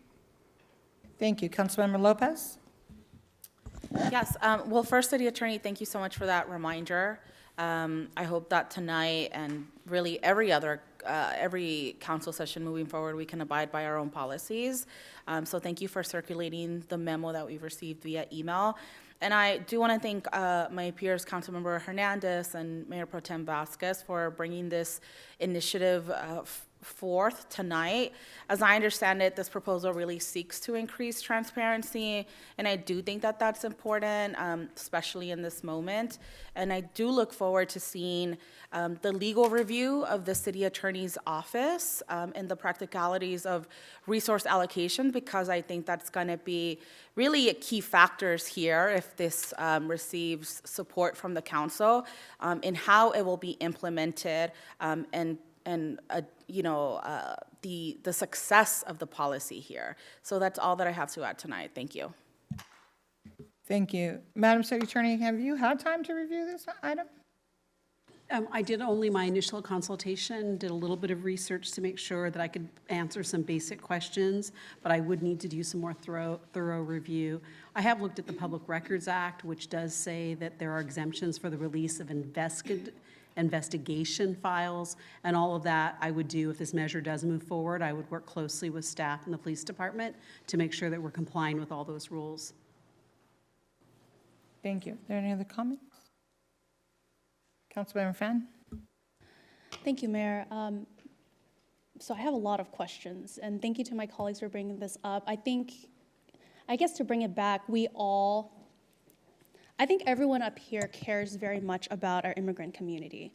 I think everybody up here has someone in their family, their community, friends who may be undocumented or immigrants. As an immigrant myself, I understand that. But I have a lot of questions regarding this item. I reviewed the memo a few times. I know that Councilmember Hernandez read some information that we may have received from Congressman Correa's office, but first I'd like to know, what information do we actually get from Homeland Security and ICE when they notify us? I understand that there is a Google Maps website or link that shows the 42 areas where we were notified, and it comes down to block and time, but I think getting the details of what information we actually get is important. Number two, I'd like to see, do they tell us what kind of activity they're doing? Is it an enforcement action? Is it investigation? Is it, what is it? Is it actually immigration related? If it's not immigration related, then I think we'd be providing a very large scope, essentially, letting people know where there might be surveillance, for example. I think that's important. I want to know what are the risks to the city regarding our funding. While there's no statutory law, as far as I'm aware either, that says that the federal government can the executive branch can unilaterally take away funding, whether it's Section 8 housing voucher funding, CDBG grants, or other grant funding from the city without going through some type of process. What we've seen is that this administration has been very vindictive, if you will, in pursuing any type of, any person, any jurisdiction that potentially disagrees with them. And the city of Santa Ana is not the city of Los Angeles, not the state of California. We don't have, limitless funds to fight the full force of the federal government.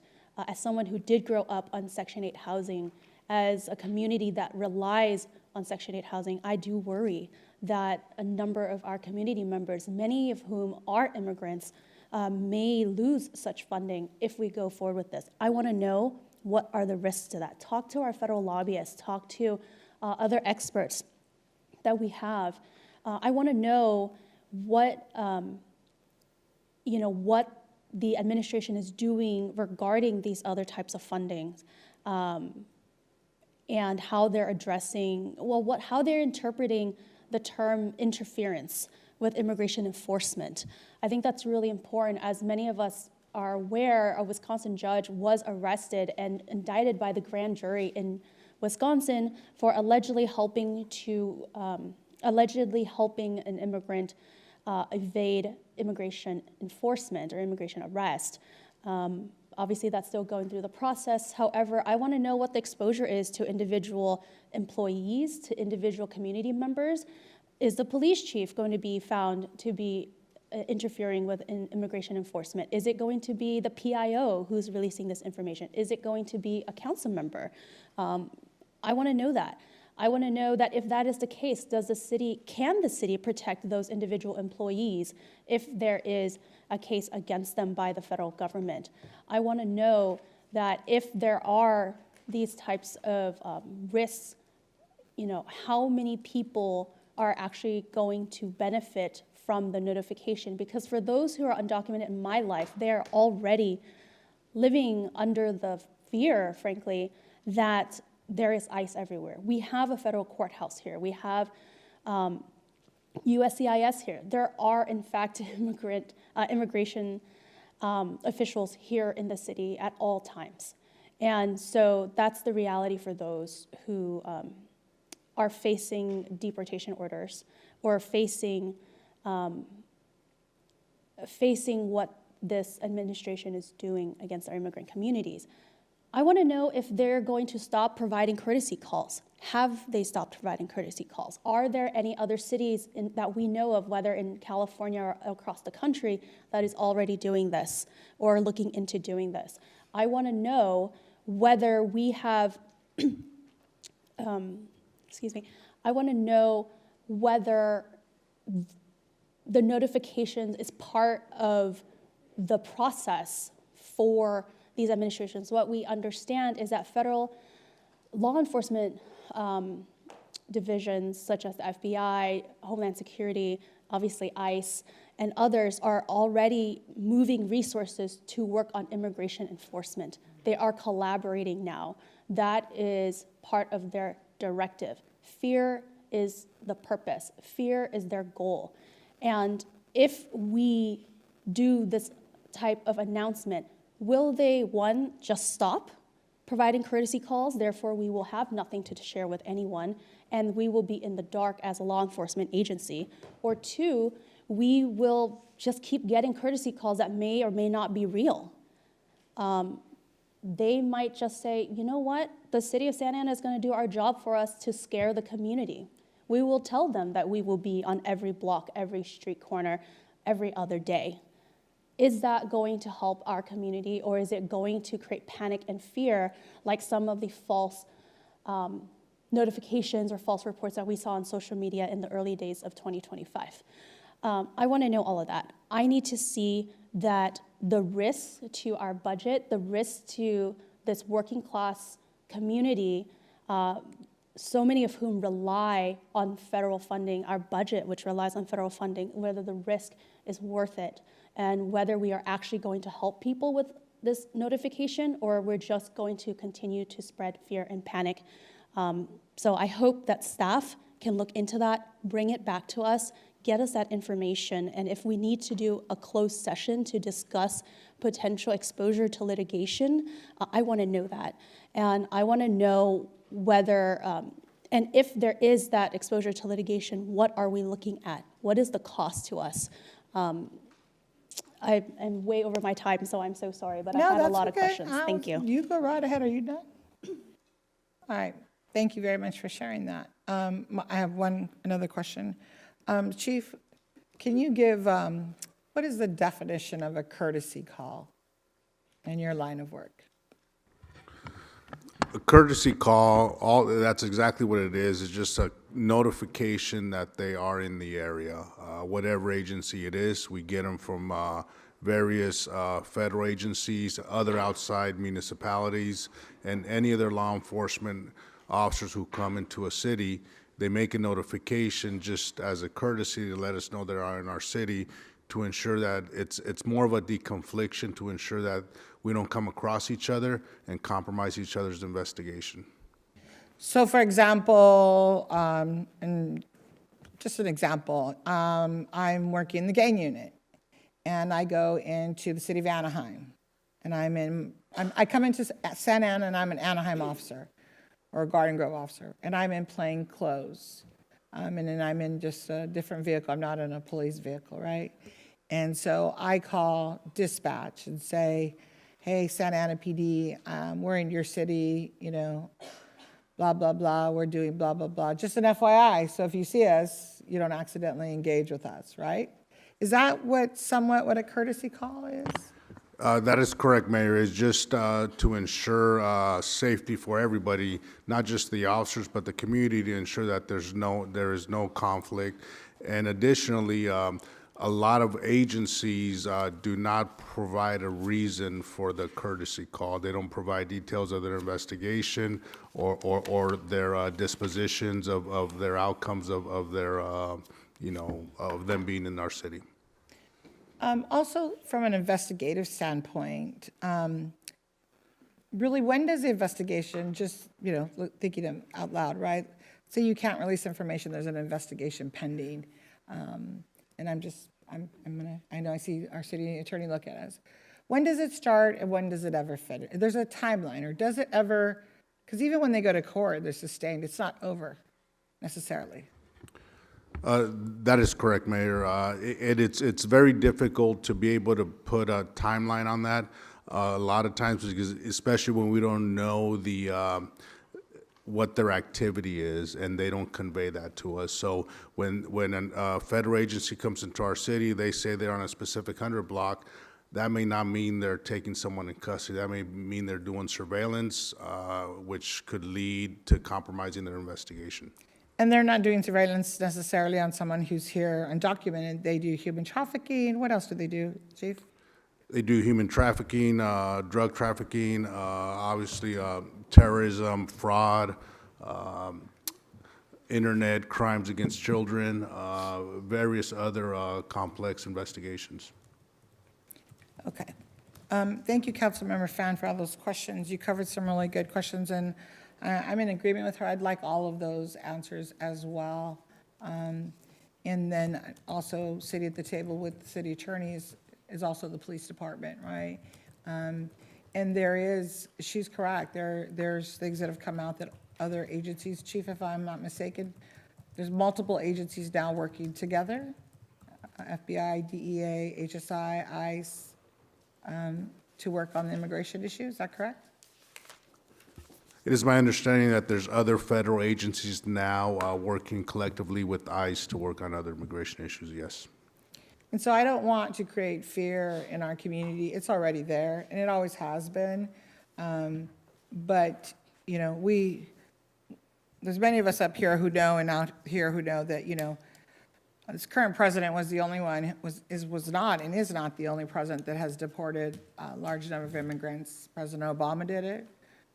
President Clinton did it. President Bush did it. The difference is that this president is loud about it, and he's a bully, right? So, and he wants to create that fear. And on social media and in this community and other communities, we blast it out there to create fear. And I know communities are afraid of families. I have family that's undocumented.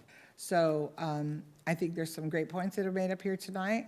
I also would support bringing it back with some answers and some clarity. And Chief, if you were to release information as the chief of police, and there is an investigation pending, what could happen to you? I see Madam City Attorney looks up at me every time. She's waiting until I cross that line, or she'll pull the yellow card from soccer or something. I don't need a definite answer, but what could hypothetically happen to you as a law enforcement officer, as the chief of this police department, if you or any of your officers release information that can cause harm not only to the community but to officers? Based on what I've seen across the nation, specifically with the judge in Wisconsin where she was arrested for obstructing, I would say I can see very similar circumstances for myself. Thank you for sharing that. My final question, Madam City Attorney, is that I would also like some information about if the council, because the city has some liability, I'm assuming you're going to come back and share all that with us. Councilmember Fan had some great questions. Maybe there's a way that the city council themselves, we as a council can receive information, whatever's legal, we can receive it. And then on our personal devices, not the city, because then if it's a city, it's still liable, right? We're still liable as a city and as a police agency.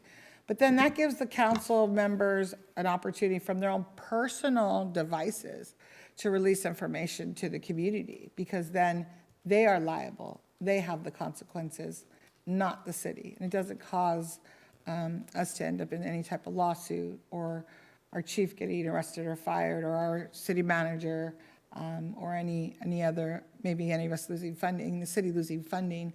And I'm not saying that's going to happen, but it could, right? And so I'd also like for you to look into that, because if certain council members want to release information, I'd like to know, can they release it on their own personal devices, their own personal social media, send out their own email, has nothing to do with the city, no city logo, no, this is Councilman Hernandez, or Councilman, or Mayor Pro Tem, or Councilmember Fan, or this is the mayor.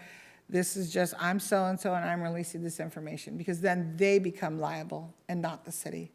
And I'd like that information, because then it rests on them and not the city. We have, there's a lot going on here in the city, so I want to make sure that we're following the letter of the law. So there's no, Councilmember Lopez? Yes, just quickly, Chief. Can you let us know how many times the department has responded to courtesy calls? Can you expand on courtesy calls? The courtesy calls we're talking right now about? Yeah. That we responded to? I don't have that information in front of me. I don't believe that we respond to any of them, because they're not a request for assistance. Can you include that information to courtesy calls that the department has responded to in the past, and the information that's going to come back to the council? Yes, how far back would you like me to go? 2018. Okay. Thank you. Councilmember Panalisa? Thank you, Mayor, and thank you, Chief, and my colleagues for bringing this item forward. The question I have, so I guess it's important for me to, I know that there were a couple dozen speakers tonight, and all of them were, majority of them were incorrect on the information they were stating. 42 times the SAPD was notified. Yes, that's true, but it was always ICE notified. And that's not the case. It's the Department of Homeland Security that notified the police department, correct? And that of how many of those 42 times was it ICE related? I don't have that exact number in front of me, but if what I recall correctly, it was approximately about 15 or 16 out of 42 times. So less than half were ICE-related inquiries. So I think it's important for the public to know that, and to not just react to clickbait, and I'm not here to govern from clickbait either. So it's important that that information is put out there accurately, that's not the case. I know we've talked about federal funding and just one that we get millions of dollars from the Department of Homeland Security, from UASI, for UASI, as part of that shared effort with the cities of Anaheim because of this high terrorism area that we live in. So I think that those grants, we should definitely look at the criteria for those grants, what that means, what we have to abide by, if for whatever reason we start interfering with federal enforcement. One thing that I don't want to do, and thank you, Chief, for saying that, I don't want the Santa Ana Police Department to break state or federal law. That's number one. I wouldn't want you violating any law or any of our constitutions that we all take an oath here to uphold. The question I had regarding the ICE enforcements, one of our community members actually told me that a neighbor of hers got visited by ICE, and she secretly told me, she was like, but it wasn't what people think. And I was like, well, what do you mean? She's like, she recently married, she's a U.S. citizen, somebody that is not a citizen. So ICE was doing a check because they had gotten some flags. Somebody had said that it was potential fraud. It turns out it wasn't, but they just wanted to verify that they were actually married and living together as they stated in their application and process to become a permanent resident.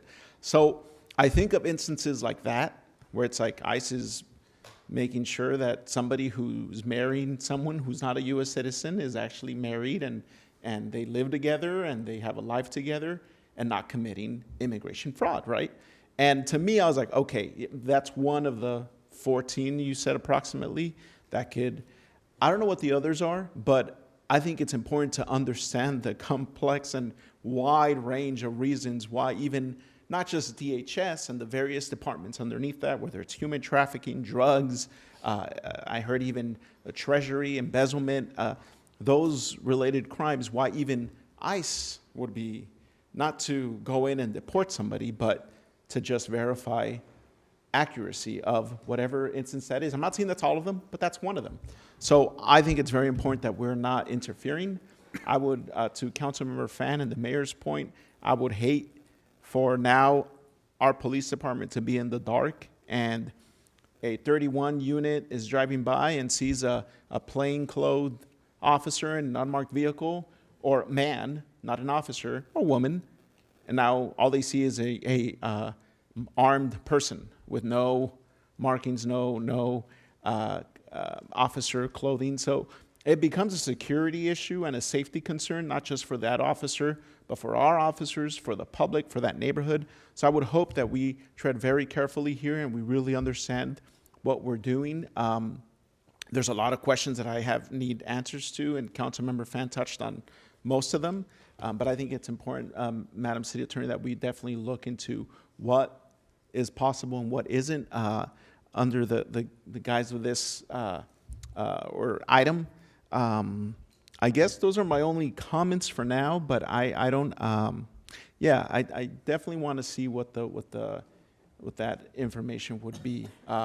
And definitely don't want our police department interfering in anything that might cause our harm or the safety or compromise the safety of our community. That's it. Thank you, Mayor. Councilman Becerra? Thank you, Madam Mayor. I'm not going to ask all the questions that Councilmember Fan asked, but I do want to have answers to those. This is a very delicate, difficult, and sensitive issue, and it's all around, whether it's the community, whether it's our police. This is not something that we can just throw out there because we want to, score quick political points and be able to say that we're crusaders and we're doing things. Our city has engaged in fights with other levels of government before, but we're not, how do I say it? I guess the way we've done it through established processes. Sometimes from this dais, we end up kind of testing the limits in such a way, but unfortunately for us, we don't have boundless amounts of resources. So we have to be careful in what battles we pick and how we engage in them. I'm very proud of the fact that in some of our battles with the state, when it comes to local control and housing, we've prevailed, but it's taken a little bit of time and effort and some resources. But I think on this one here, Councilmember Fan asked quite a bit of questions, and I think before we start trying to craft a policy, I think a lot of questions were posed up here tonight, and I think those questions need to be answered first and foremost before we start talking about any policy. This is too important of an issue to get this wrong in any way. We're talking about people's lives here. We can't just throw something out there, get a social media post up and feel good about ourselves.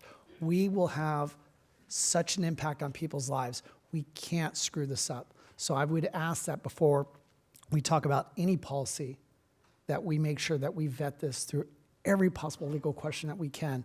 Again, it is so important that we get this right if this is what we're going to do. But again, I'm not ready to support anything other than having you return back with answers to the questions that my colleagues asked. Thank you. Thank you. And I think one of the important issues that Councilman Fan brought up is possibly having Madam City Attorney and Chief and our City Manager having a closed session due to the exposure of litigation. Maybe we start there and then work our way out to the public. So, Councilman Hernandez.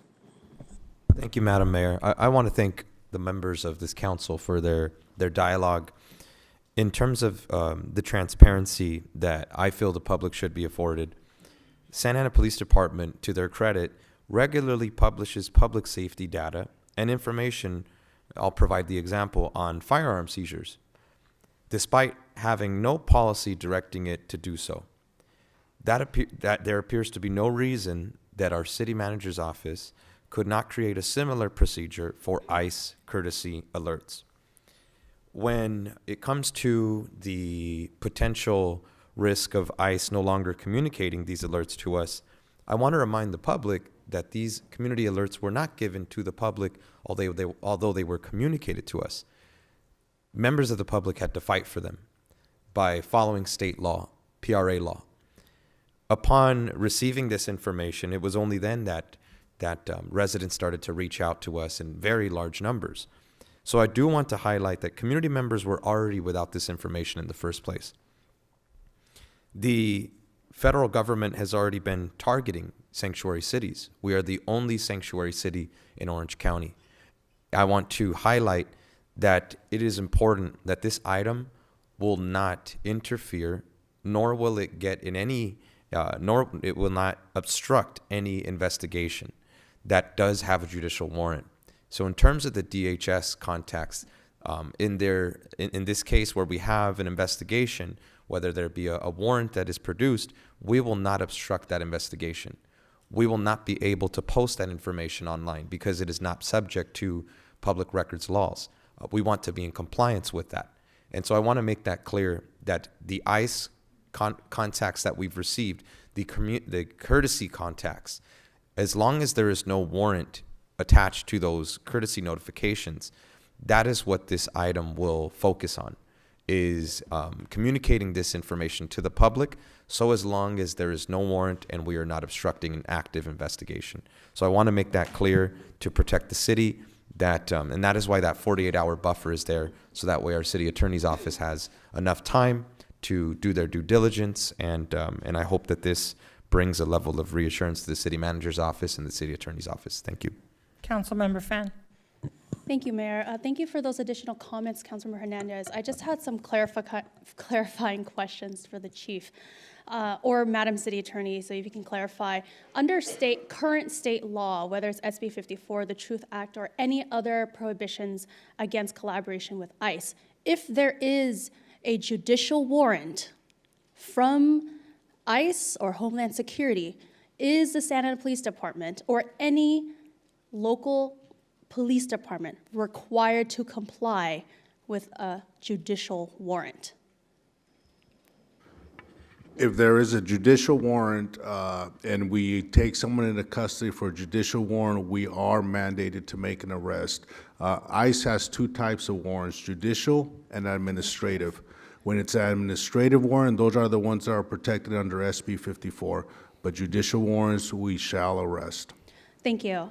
So just to make it clear, if there is a judicial warrant for any type of arrest, everyone has to comply, otherwise you will be held in contempt of court, and you are yourself committing a crime. However, when we're talking about courtesy calls, my colleague is right that we have to comply with judicial warrants, but as you mentioned earlier, when we receive a courtesy call, we don't know what kind of action they're taking in the city, correct? That is correct. Do they tell you that they have an administrative warrant? No. Do they tell you that they have a judicial warrant? No. Do they tell you that they're doing an investigation? No. Do they tell you that they're doing an immigration check for someone who may or may not be committing marriage fraud? No, and I'll add to that we recently received from a different federal agency, not related to HSI, a notification, and based on the dialogue that's happening, we pushed to find out, give us more. They said no. So those are some of the concerns that I have, because when we're saying publish this data, one, we don't know what we would be publishing other than to alert anyone as to the location of this federal agency's activity. We don't know if they're doing a sting on terrorism. We don't know if they're doing immigration enforcement. We do not know if they are investigating drug trafficking or anything else other than that they will be here in the city doing something. The other item I wanted some clarification on, Chief, and first, thank you to Councilmember Hernandez for mentioning some of the transparency initiatives that SAPD has undertaken over the years, including talking about the firearm seizures, right? Do we publish in advance that we are going to conduct firearm seizures in any locations? No, we don't. We only publish those that do not have an ongoing investigation. And obviously, we're fully aware of those investigations because they're our own investigations. Right. So a lot of the information is post hoc, right? After we actually seize the firearms. Correct. Right. So I think there's a distinct difference between notifying in advance, which I, again, completely understand the concerns, because we want those who are going to be most affected, who are not doing anything other than being members of our community, so that they have that information to protect themselves and their family members. However, the actions that the city of Santa Ana or SAPD has taken is, frankly, to talk about the hard work that SAPD and the city has been doing to confiscate illegal firearms and remove them from the streets after we've actually taken them, correct? That's correct. Thank you. So, I think it's really important that when you come back with this information, we get some of the, not just the answers, or as best as you can answer all the questions that I have, but I also want to know, all of the things we are currently doing, right, to help inform our community.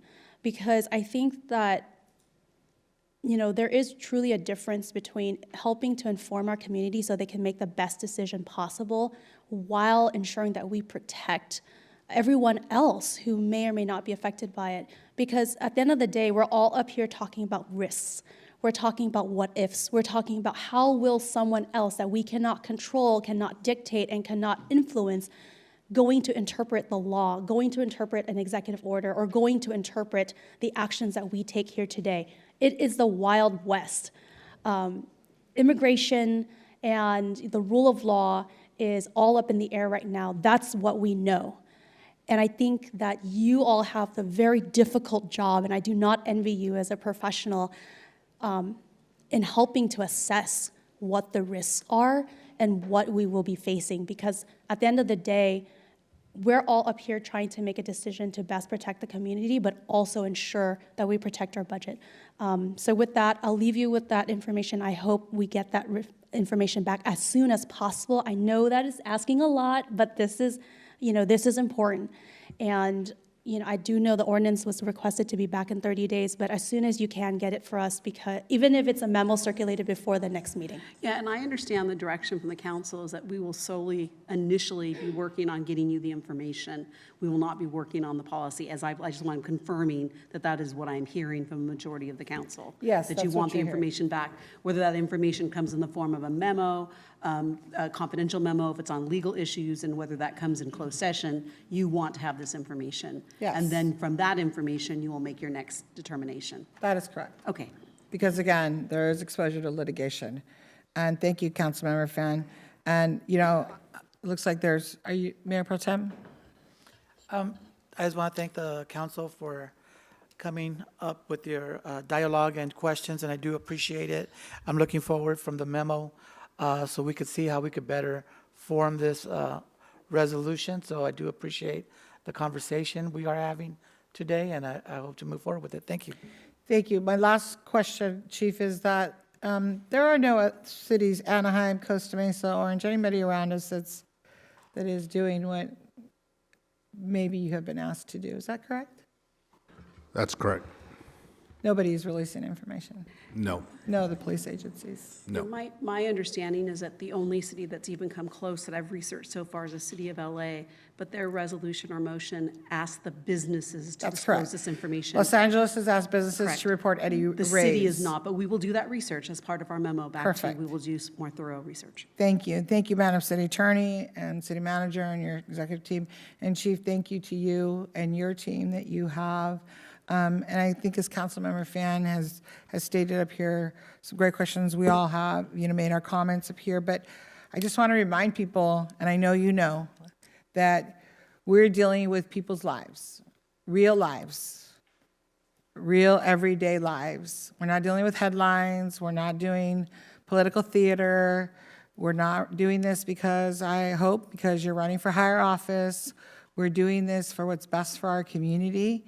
And we are dealing with people's lives and with the safety of our officers and with the safety of officers that may come into our city.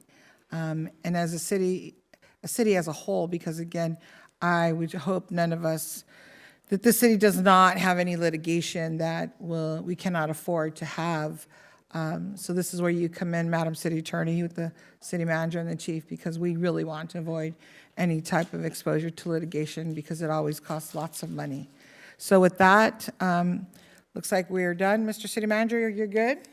So I understand there's a request here to bring it back as soon as possible. But I believe, Madam City Attorney and Chief, and it'll take you a couple weeks to get this information. So we have the budget, the next 2 meetings in June. We have 4 ordinances coming, and I understand this is critical. It's something that's very important to our community. Mr. City Manager, Madam City Attorney, Chief, what's your timeline look like? First meeting in July after the budget? Well, we need to see what they have, because we also have, we have some things going on. Mr. City Manager? And again, I hope that everybody has read the memo that the city attorney put out about being in the weeds and being policymakers. So, right, so we're going into, finalizing the budget. We do have a couple of ordinances going into along. I think the questions that were asked today are very Many poignant. questions. Many questions. And like the city attorney said, our preliminary research shows that very few cities are actually doing anything like this. So obviously we want to be thorough. Actually, I want to correct you, there's no cities. No city. No Right, cities. Exactly. All Right. Los Angeles is doing is they have asked that their Right. businesses report if there are any raids at their places of business. So obviously, we understand the significance of what it means. City Attorney, what do you think? The least minimum, 45 days? So we're talking the first meeting in July? Right. And with the understanding that, of course, this is a priority for us too, right? So I don't want to de-emphasize that. I want to make sure that to the extent that we can do it faster and quicker, we'll do that too. Councilman Hernandez is That's the nodding key. yes, so. Right? If there's opportunity to bring it in June, absolutely. Right. But if that doesn't Everybody's good. work And itself we out, may be able July. to even give this to you in pieces, where I've broken it down into personnel, risks, i.e. grants, financial, law enforcement impacts, and then liability generally. If we can do some of this in pieces, then we would release that analysis Well, to you in writing. I just want to be careful that, we don't have a discussion every single time, right? Right. We wanna don't want ensure it in that- pieces. that- We that our want a full presentation conversation, discussion. Because I think this is what happens in many of our policy direction, right? We get lost, even ourselves, in what we assume are the direction and misinterpretation. And because this is a critical issue for our community, and same for staff. Again, like I said, give us the 45 days. To the extent we can expedite it and do it faster, we will. And if the council's okay, because, Madam City Attorney, you said, you bring in pieces, we don't want that. If you want to send us, I would hope that, if you want to send us a confidential memo, and update us, by all means, we would like that anyways, right? If you have something once a week or every 2 weeks, we want that information. And we should get it right now as we're talking. That should be something coming. But to say, bring it by one at a time, no, we don't want that. We want it all brought back, and again, either in closed session because of litigation, or hear from the dais, or start in there and come back out here to finish. And I think that's the point, right? Yes. So that we don't piecemeal it and We we do don't have not. something that very, right? Yes, and last comment, Councilmember Fan, and then this conversation's over, please. Thank you, Mayor. And so first, anything we can do to get it before the 45 days would be fantastic. I do understand we're asking a lot. There are other ordinances, but given the severity of the issues here and the impact on our community, I would like to make sure that we prioritize this information as much as possible. And again, I do understand the heavy lift that we're asking of you. However, use Holland and Knight, use our federal lobbyists, talk to the congressman, whomever we can speak to get this information. I also want, to clarify that to me, this is policy or direction. I don't think we need to even do a resolution or ordinance. So once we get the information back, it should be enough, I think, for the city council to provide direction to the city manager to follow through however it is that we need follow through. So I just want the public to know that, we're having spirited debate up here to request this information because we're required to balance so many competing interests, and we are trying to protect the most vulnerable while ensuring that we do not harm others. So with that, I look forward to your answers as much as you can, and thank you to my colleagues for bringing this up. Thank you. We all look forward to it. And again, we're not going to, I like the comment, we're not going to break the law to enforce the law. So at this time, we're going to go, Mr. City Manager, do you have any comments? Thank you. Deputy City Manager, do you have any comments? I'll take the comments from him. Thank you, City Council and the community, for joining us at the Santa Ana Fun Run on Saturday. We had over 3,000 participants, runners, walkers, in the 5K, 10K, and the Kids Dash. We would like to invite the community to attend 2 flag-raising events. We have a Pride flag-raising ceremony this Thursday, May 22nd at 9:15 a.m. in front of City Hall. We have a Memorial Day flag-raising ceremony on Monday, May 26th at 10 a.m. in Memorial Park. Additionally, recreation swimming opens June 2nd at El Salvador, Jerome, and Salgado pools. The City of Santa Ana is sponsoring a 50 Years of Little Saigon's Resilience from Refugee to Legacy. This is a free business event honoring the incredible journey, contributions, and legacy of the Vietnamese American community. This event will be held June 5th at the Great Wolf Lodge in Garden Grove. This is in collaboration with the cities of Fountain Valley, Westminster, and Garden Grove, Fountain Valley, Westminster, and Santa Ana. That's it. Thank you. Thank you. Councilmember Lopez.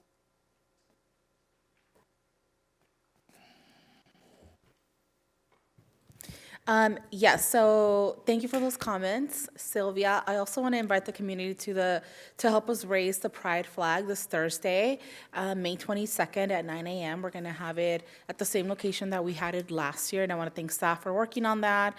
Memorial Day is also coming up, and I want to thank all the families for their support and really their sacrifice that they've also made. And I hope you're able to enjoy with loved ones, neighbors, friends, and of course, to our entire community, please be safe out there. Don't drink and drive. And I hope that you're able to enjoy the weekend or the day off. On another note, I do want to congratulate all of our students, whether you're from GGUSD, SAUSD, or another institution. I know that graduation is coming up for many of you, and I really just want to congratulate you on your work ethic, your commitment, and not giving up on your future. I also want to thank our parents. When I was at Santa Ana High School, I know my dad had to go almost daily to go talk to my statistics teacher because I was not doing well. And yes, this is going to be a tool that helps you in the future, believe it or not. But my point really is that many of us in our community cannot do this alone. And so we need our family members to support us every step of the way. So again, I want to thank the parents, our school counselors, the teachers, administrators, everybody in that ecosystem. And I'm just really incredibly sorry for a lot of the pain and grievances that a lot of educators in our community are experiencing in this moment. But I do want to congratulate the students, and I hope that you don't give up on your educational journeys.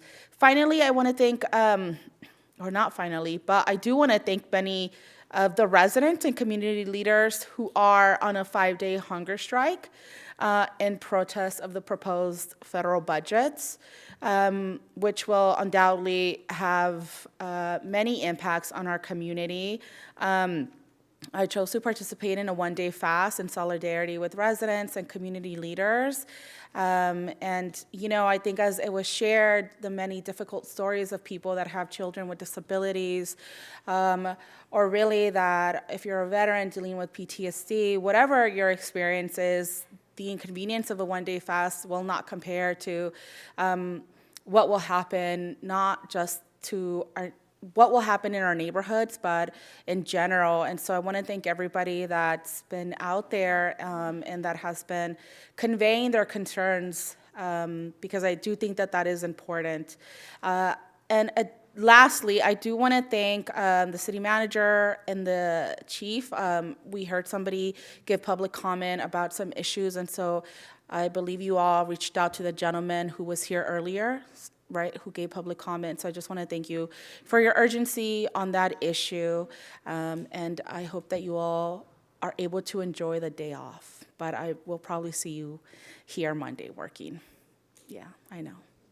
Thank you. Councilmember Penalosa. Thank you, Mayor Amezcua. Just wanted to thank you, Sylvia, for bringing up the Memorial Day event that's happening at Memorial Park. It's our second annual Memorial Day commemorative ceremony that we're trying to do. Memorial Park, for those who don't know, was initially dedicated by Governor Warren in the 1950s to those who have given that ultimate sacrifice in our city for our freedom and over the course of our history. So that's been lost over the years. That meaning to that park has been lost over the years. There isn't really anything that symbolizes that. So it was important for me last year to start that event for Memorial Day event. Small ceremony, very touching last year, raising the flag and having a couple of our veterans out there telling their stories, and we're bringing it back for this Memorial Day at 10 a.m. So please join us out there. And thank you, city staff, for working on that. And thank you to everyone, Parks and Rec, Public Works, and PD for the work that went into the Santa Ana Fun Run this past weekend. Saw a lot of our executive team out there running it. And my goal is to beat Chief Rodriguez next year. He beat me this year by 5 whole minutes. So a little. I've been hurting all week. So 5 minutes is a long time. Yeah, I know. So next year it's on, Chief. It's on. But with that said, that is it. Thank you, Mayor. Good night, everybody. Thank you. Councilmember Fan. The 5K was so fun. Thank you so much to Parks and Rec as well as Public Works for doing the 5K in conjunction with Public Works Week. I had a friend come out from LA, and she just thought it was really wonderful. And I thought the route was really great because they got to see some of the murals. I just want to say I had a really great time, and it was great to see the community out here. Thank you to everyone who came out to speak tonight. I think that, as local government policymakers, and as well as the community, we're all grappling with a lot of very fast changes and very turbulent times in our community and what's going on politically at the state and federal level. So I hope that we all continue to have this respectful dialogue, that we can all continue to work toward a solution to protect our communities, and that we are responsible fiduciaries for the city's budget, because we're up here looking to balance so many competing interests and making sure that we uphold the values that the city of Santa Ana stands for. So with that, I hope that we remember, I think that everyone up here, everyone who showed up, as well as all of our staff, are committed to making Santa Ana a better place for everyone to live, to making sure that our community members feel valued, protected, and safe. And so that, I hope you all have a good night. I hope that you have a restful but reflective Memorial Day weekend. Thank you. Thank you. Councilman Hernandez? Thank you, Madam Mayor. I want to first thank our city staff and our city manager's office for preparing a balanced budget. And I would like to thank members of the public for tuning into today's council meeting. I want to highlight that Ward 5, we have a couple of brand new businesses that I'm really excited to talk to you all about. Most notably, we have a brand new barbecue restaurant, Bill's Texas Barbecue, Santa Ana owned, at the old original Mike's location on 1st and Main Street. This is food made by Santa Ana residents. They're Valley High School alumni and their brothers, and their food is amazing. And thankfully, we took that restaurant from Huntington Beach, and now they're here in Santa Ana. So there you go. Welcome back home. Please go on out and support them. Their food is outstanding. I took my mother and my daughter for dinner, and we not only got to enjoy some food made by Santa Ana residents, but we got to enjoy some live music as well. It's a family friendly establishment. You're not having to worry about being covered by big curtains. It's ample lighting. It's open spaced and great food. I also want to highlight Los Grandes Originales opening off of 1st Street in the Santa Anita community. They were formerly located off of Rate and 5th, and the original recipes that we love can be found at 3522 West 1st Street. I want to share how important that is because my grandfather, when he migrated here from Jalisco to Santana, of course, is somebody who loves Mexican food. And at the time, Otoniel, who was born in Parral, Chihuahua, Mexico, had the dream of opening a restaurant in our city. And in 1976, he opened an establishment known as Mundo's Restaurant on 1st and Daisy, which would later become Los Grandes off of 5th and Rate. My grandfather loved Los Grandes and loved their food, and specifically their salsa de aceite. And so I just want to encourage the community to go on out and check their new location out on 1st and Jackson. Very excited about that. I also want to close out in memory of a resident, Madam Mayor Frederick Lee Burrell, a longtime business owner in the city of Santa Ana. He owned a soul food restaurant in Artesia Pilar, and he was a business owner for over 45 years in our city.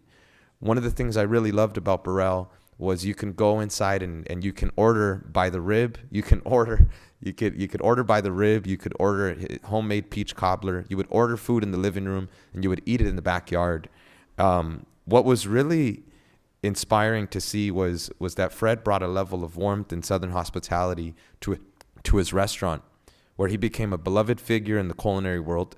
He was also, the chef of Burrell's, where for over 45 years he provided unforgettable meals that drew crowds from near and far. The reason I bring that to the residents' attention is because his soulful dishes became a staple in our community, and they also attracted celebrities in our city. Celebrities like Michael Jackson, Magic Johnson, Tommy Lasorda. These were all pictures of people that you would see on the walls, and they were autographed and signed, and these are folks coming to eat in our backyard. And I just wanted to share my condolences with the family, and we will always remember him. And then lastly, I want to send condolences to the wife of Noe Rodriguez. I know that this shooting is being investigated by the Attorney General's office. I hope that the Attorney General's office considers that this man, not only was he unarmed, but he was monolingual and only spoke Spanish. And I think that it is important that we remind our police department that we are not the judge, juries, and executioners. We too should allow for those who break the law to see a day in court. I ask for this family, to be strong during tough times, and we are in your corner. God bless you. Councilman Becerra. Thank you, Madam Mayor. And I also want to thank our Parks and Rec team and Public Works for the fun run and the kicking off of National Public Works Week. So you got to bring in all the equipment, all the toys, and showcase them over there on Flowers. So thank you for that. I think a lot of people had fun. We had a resident come in tonight to talk about what she was seeing down in the south end of town. I want to thank you, Chief, and your team, because I'm seeing it. I didn't want to jinx it, but obviously other folks are seeing it. So I appreciate the efforts. While it looks good, there's always those little upticks, and I just want our officers to be aware that while we're seeing some improvements down there, I mean, we do have folks that unfortunately we see them come in up Bristol, and so just want you all to stay vigilant. But again, I just want to express my appreciation. I'm glad that the community down in Ward 4 is expressing it as well. And I had some folks already ask me tonight what I'm wearing on my lapel, and it's a poppy. And the reason I'm wearing it is for Memorial Day. So for those that don't know that, the inspiration for it is it was a flower that flourished in the battlefields of Europe after World War I, and it became a symbol of remembrance and sacrifice, and eventually inspired the poem In Flanders Fields. So with that, I would like us to, thank those who are here, but also remember those and honor those who made that ultimate sacrifice fighting for our country. So I want to wish everybody a very safe and happy Memorial Day weekend. But most importantly, before I close, I want to wish my wife, Wendy, a very happy birthday. I wish I could have been there tonight, but, I'm here. So, yep. So good night, everybody. Happy birthday to Wendy, Mayor Pro Tem. Happy birthday, Wendy. Thank you to the staff for the 5K walk. And while you lost to the chief, I lost to the city manager, Alvaro Nunez, who's way ahead of me. Yeah, say it again. I was gonna say you And lost there. Ty Fan lost the Say it Councilman again, Dash please. to Jesse Lopez. Okay, first of all, I was sabotaged. I don't know what okay? you're talking about. All Moving right, on. There's There you video. go. No, it's Mayor of Pro you Tem's two. turn to talk. There's Sorry. video. There's video. Go look at Okay, it. go ahead, Mayor Pro Tem. I also had a great time last Friday. KidWorks came to visit, and they brought some youth. Thank you to the staff who came to help out. They got up here on the dais, and they were asking questions. They were giving me advice. They were saying what they like about Santa Ana, and we had a good time, and they all took a role, and it was a great time. I want to thank Hawk and Anna and Ali and Mike and Gaston, Karina for being here and supporting that. We got them cookies and we took them in the back room and had another conversation so they could see what closed session's all about or what we're doing back there. We are going to have a cleanup at Henninger Park. If anybody from Henninger Park neighborhood wants to volunteer, we do need volunteers, reach out to my office. This Thursday, I'm supporting the CAC Resource Fair or the Special Education Parent Community Advisory Committee. And we are bringing city resources to the family. These are for special need families, so we should support the whole person, the whole family. So we're bringing Parks and Rec, the zoo, the Worksite Center. It's a beautiful thing. We're bringing a few other groups, but I'm so happy that we're involved in helping out this community. Congratulations to all the new graduates. I hope you all visit, pick a school every day. We have a graduation, and hopefully we're all invited. I will be at the Valley graduation. I will be at the Chavez, Lauren Grissett, the Sava and Independent Studies graduation. So congratulations to all the grads. And I want to take a moment of silence for my good friend Teo Reyes, who was a community advocate who just passed away. And he was beloved, and he took me in and taught me so many things at El Centro Cultural de Mexico. He was an administrator as a volunteer. He ran El Centro Cultural de Mexico, and he went on to be part of the Artist Coalition, Help Paint, always had a smile, always brought you in, just gave you a big hug. So like 10 seconds of silence, please.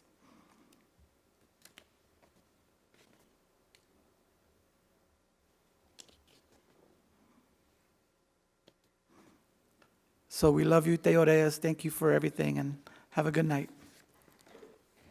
Thank you. Okay, let me close this out. First of all, I want to thank all of the veterans. Monday, May 26th, Memorial Day, Councilman Penalosa covered that already, as well as the Deputy City Manager. But I do want to thank the men and women who have served our country and who currently serve and who actually passed serving our country. It's because of them that we have the freedom that we have, and all of the men and women that serve in our military.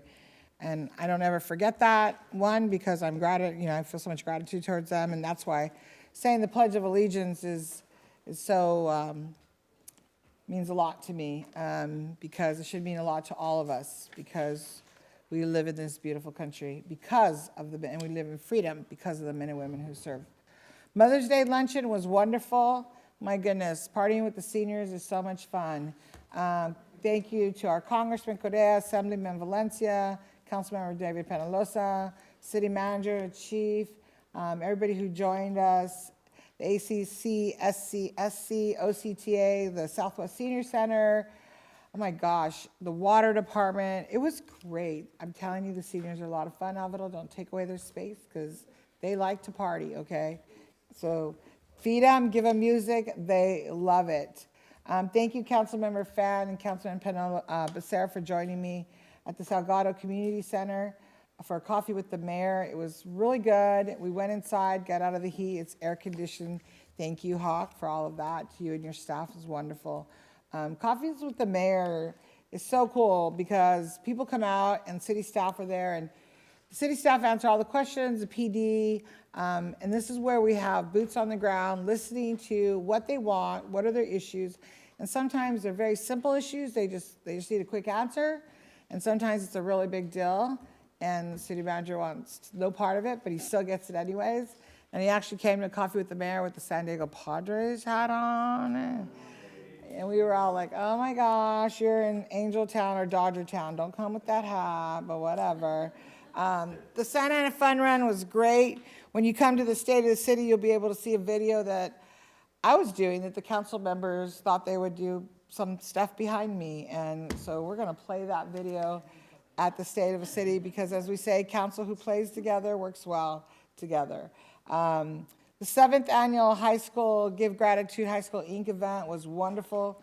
Congratulations to all the scholarship recipients. You know, there's some amazing kids that got scholarships, and so thank you to High School Inc. and everyone who sponsored that in the city as well, and thank you. And I know our police department was there. And my next my next coffee with the mayor is with the Orange County Fire Authority. So we will have it on June 14th at Fire Station 79, which is off of Warner Avenue. So you'll love it when you come out. They'll give you a tour of the fire station, and it would be great. I also want to share with you that we had a press release, I believe it was last Friday, with Senator Blakespeare and Assemblywoman Davies, and we covered the bills that we had gone to Sacramento to testify on. And so I'm honored, and thank you, Mr. City Manager, and all of your staff and our police chief for joining us out there and talking about these bills and how important they are that we participate. We went after the needle exchange, and now we're working on the sober living homes in our city. You know, Senator Umberg's bill, Blakespeare's bill, and Davies' bill, and Assemblymember Valencia. And that's what it takes. It takes all of us working together as a village, council members with your staff, California League of Cities, and it's bipartisan. And that's what it's about, doing what's best for the city of Santa Ana and making sure that we have a good quality of life and that our constituents are safe. With that, I'd like to close in honor of LA County Sheriff Officer Deputy Daniel Chavera. He was 21 years old. He had only been with the Sheriff's Department for 1 year. Very young officer, and he passed in a car accident. So our prayers go out to his family, not only his family, but his family at the Sheriff's Department, all law enforcement. Also, I want to also close in honor of our Congresswoman Loretta Sanchez and Linda Sanchez. Their mom passed away. Her name was Maria Socorro Macias Sanchez. And for those of us who know the Sanchez family, her mom was truly an amazing woman. And so in her honor, I'd like to close the meeting tonight as well. And her services, I believe, are next week. And so Loretta and Linda are the first sisters to ever serve in Congress together. And I know she was one proud mama. So with that, I'd like to adjourn this meeting in honor of Maria Sanchez and Deputy Daniel Chavera. Thank you and good night.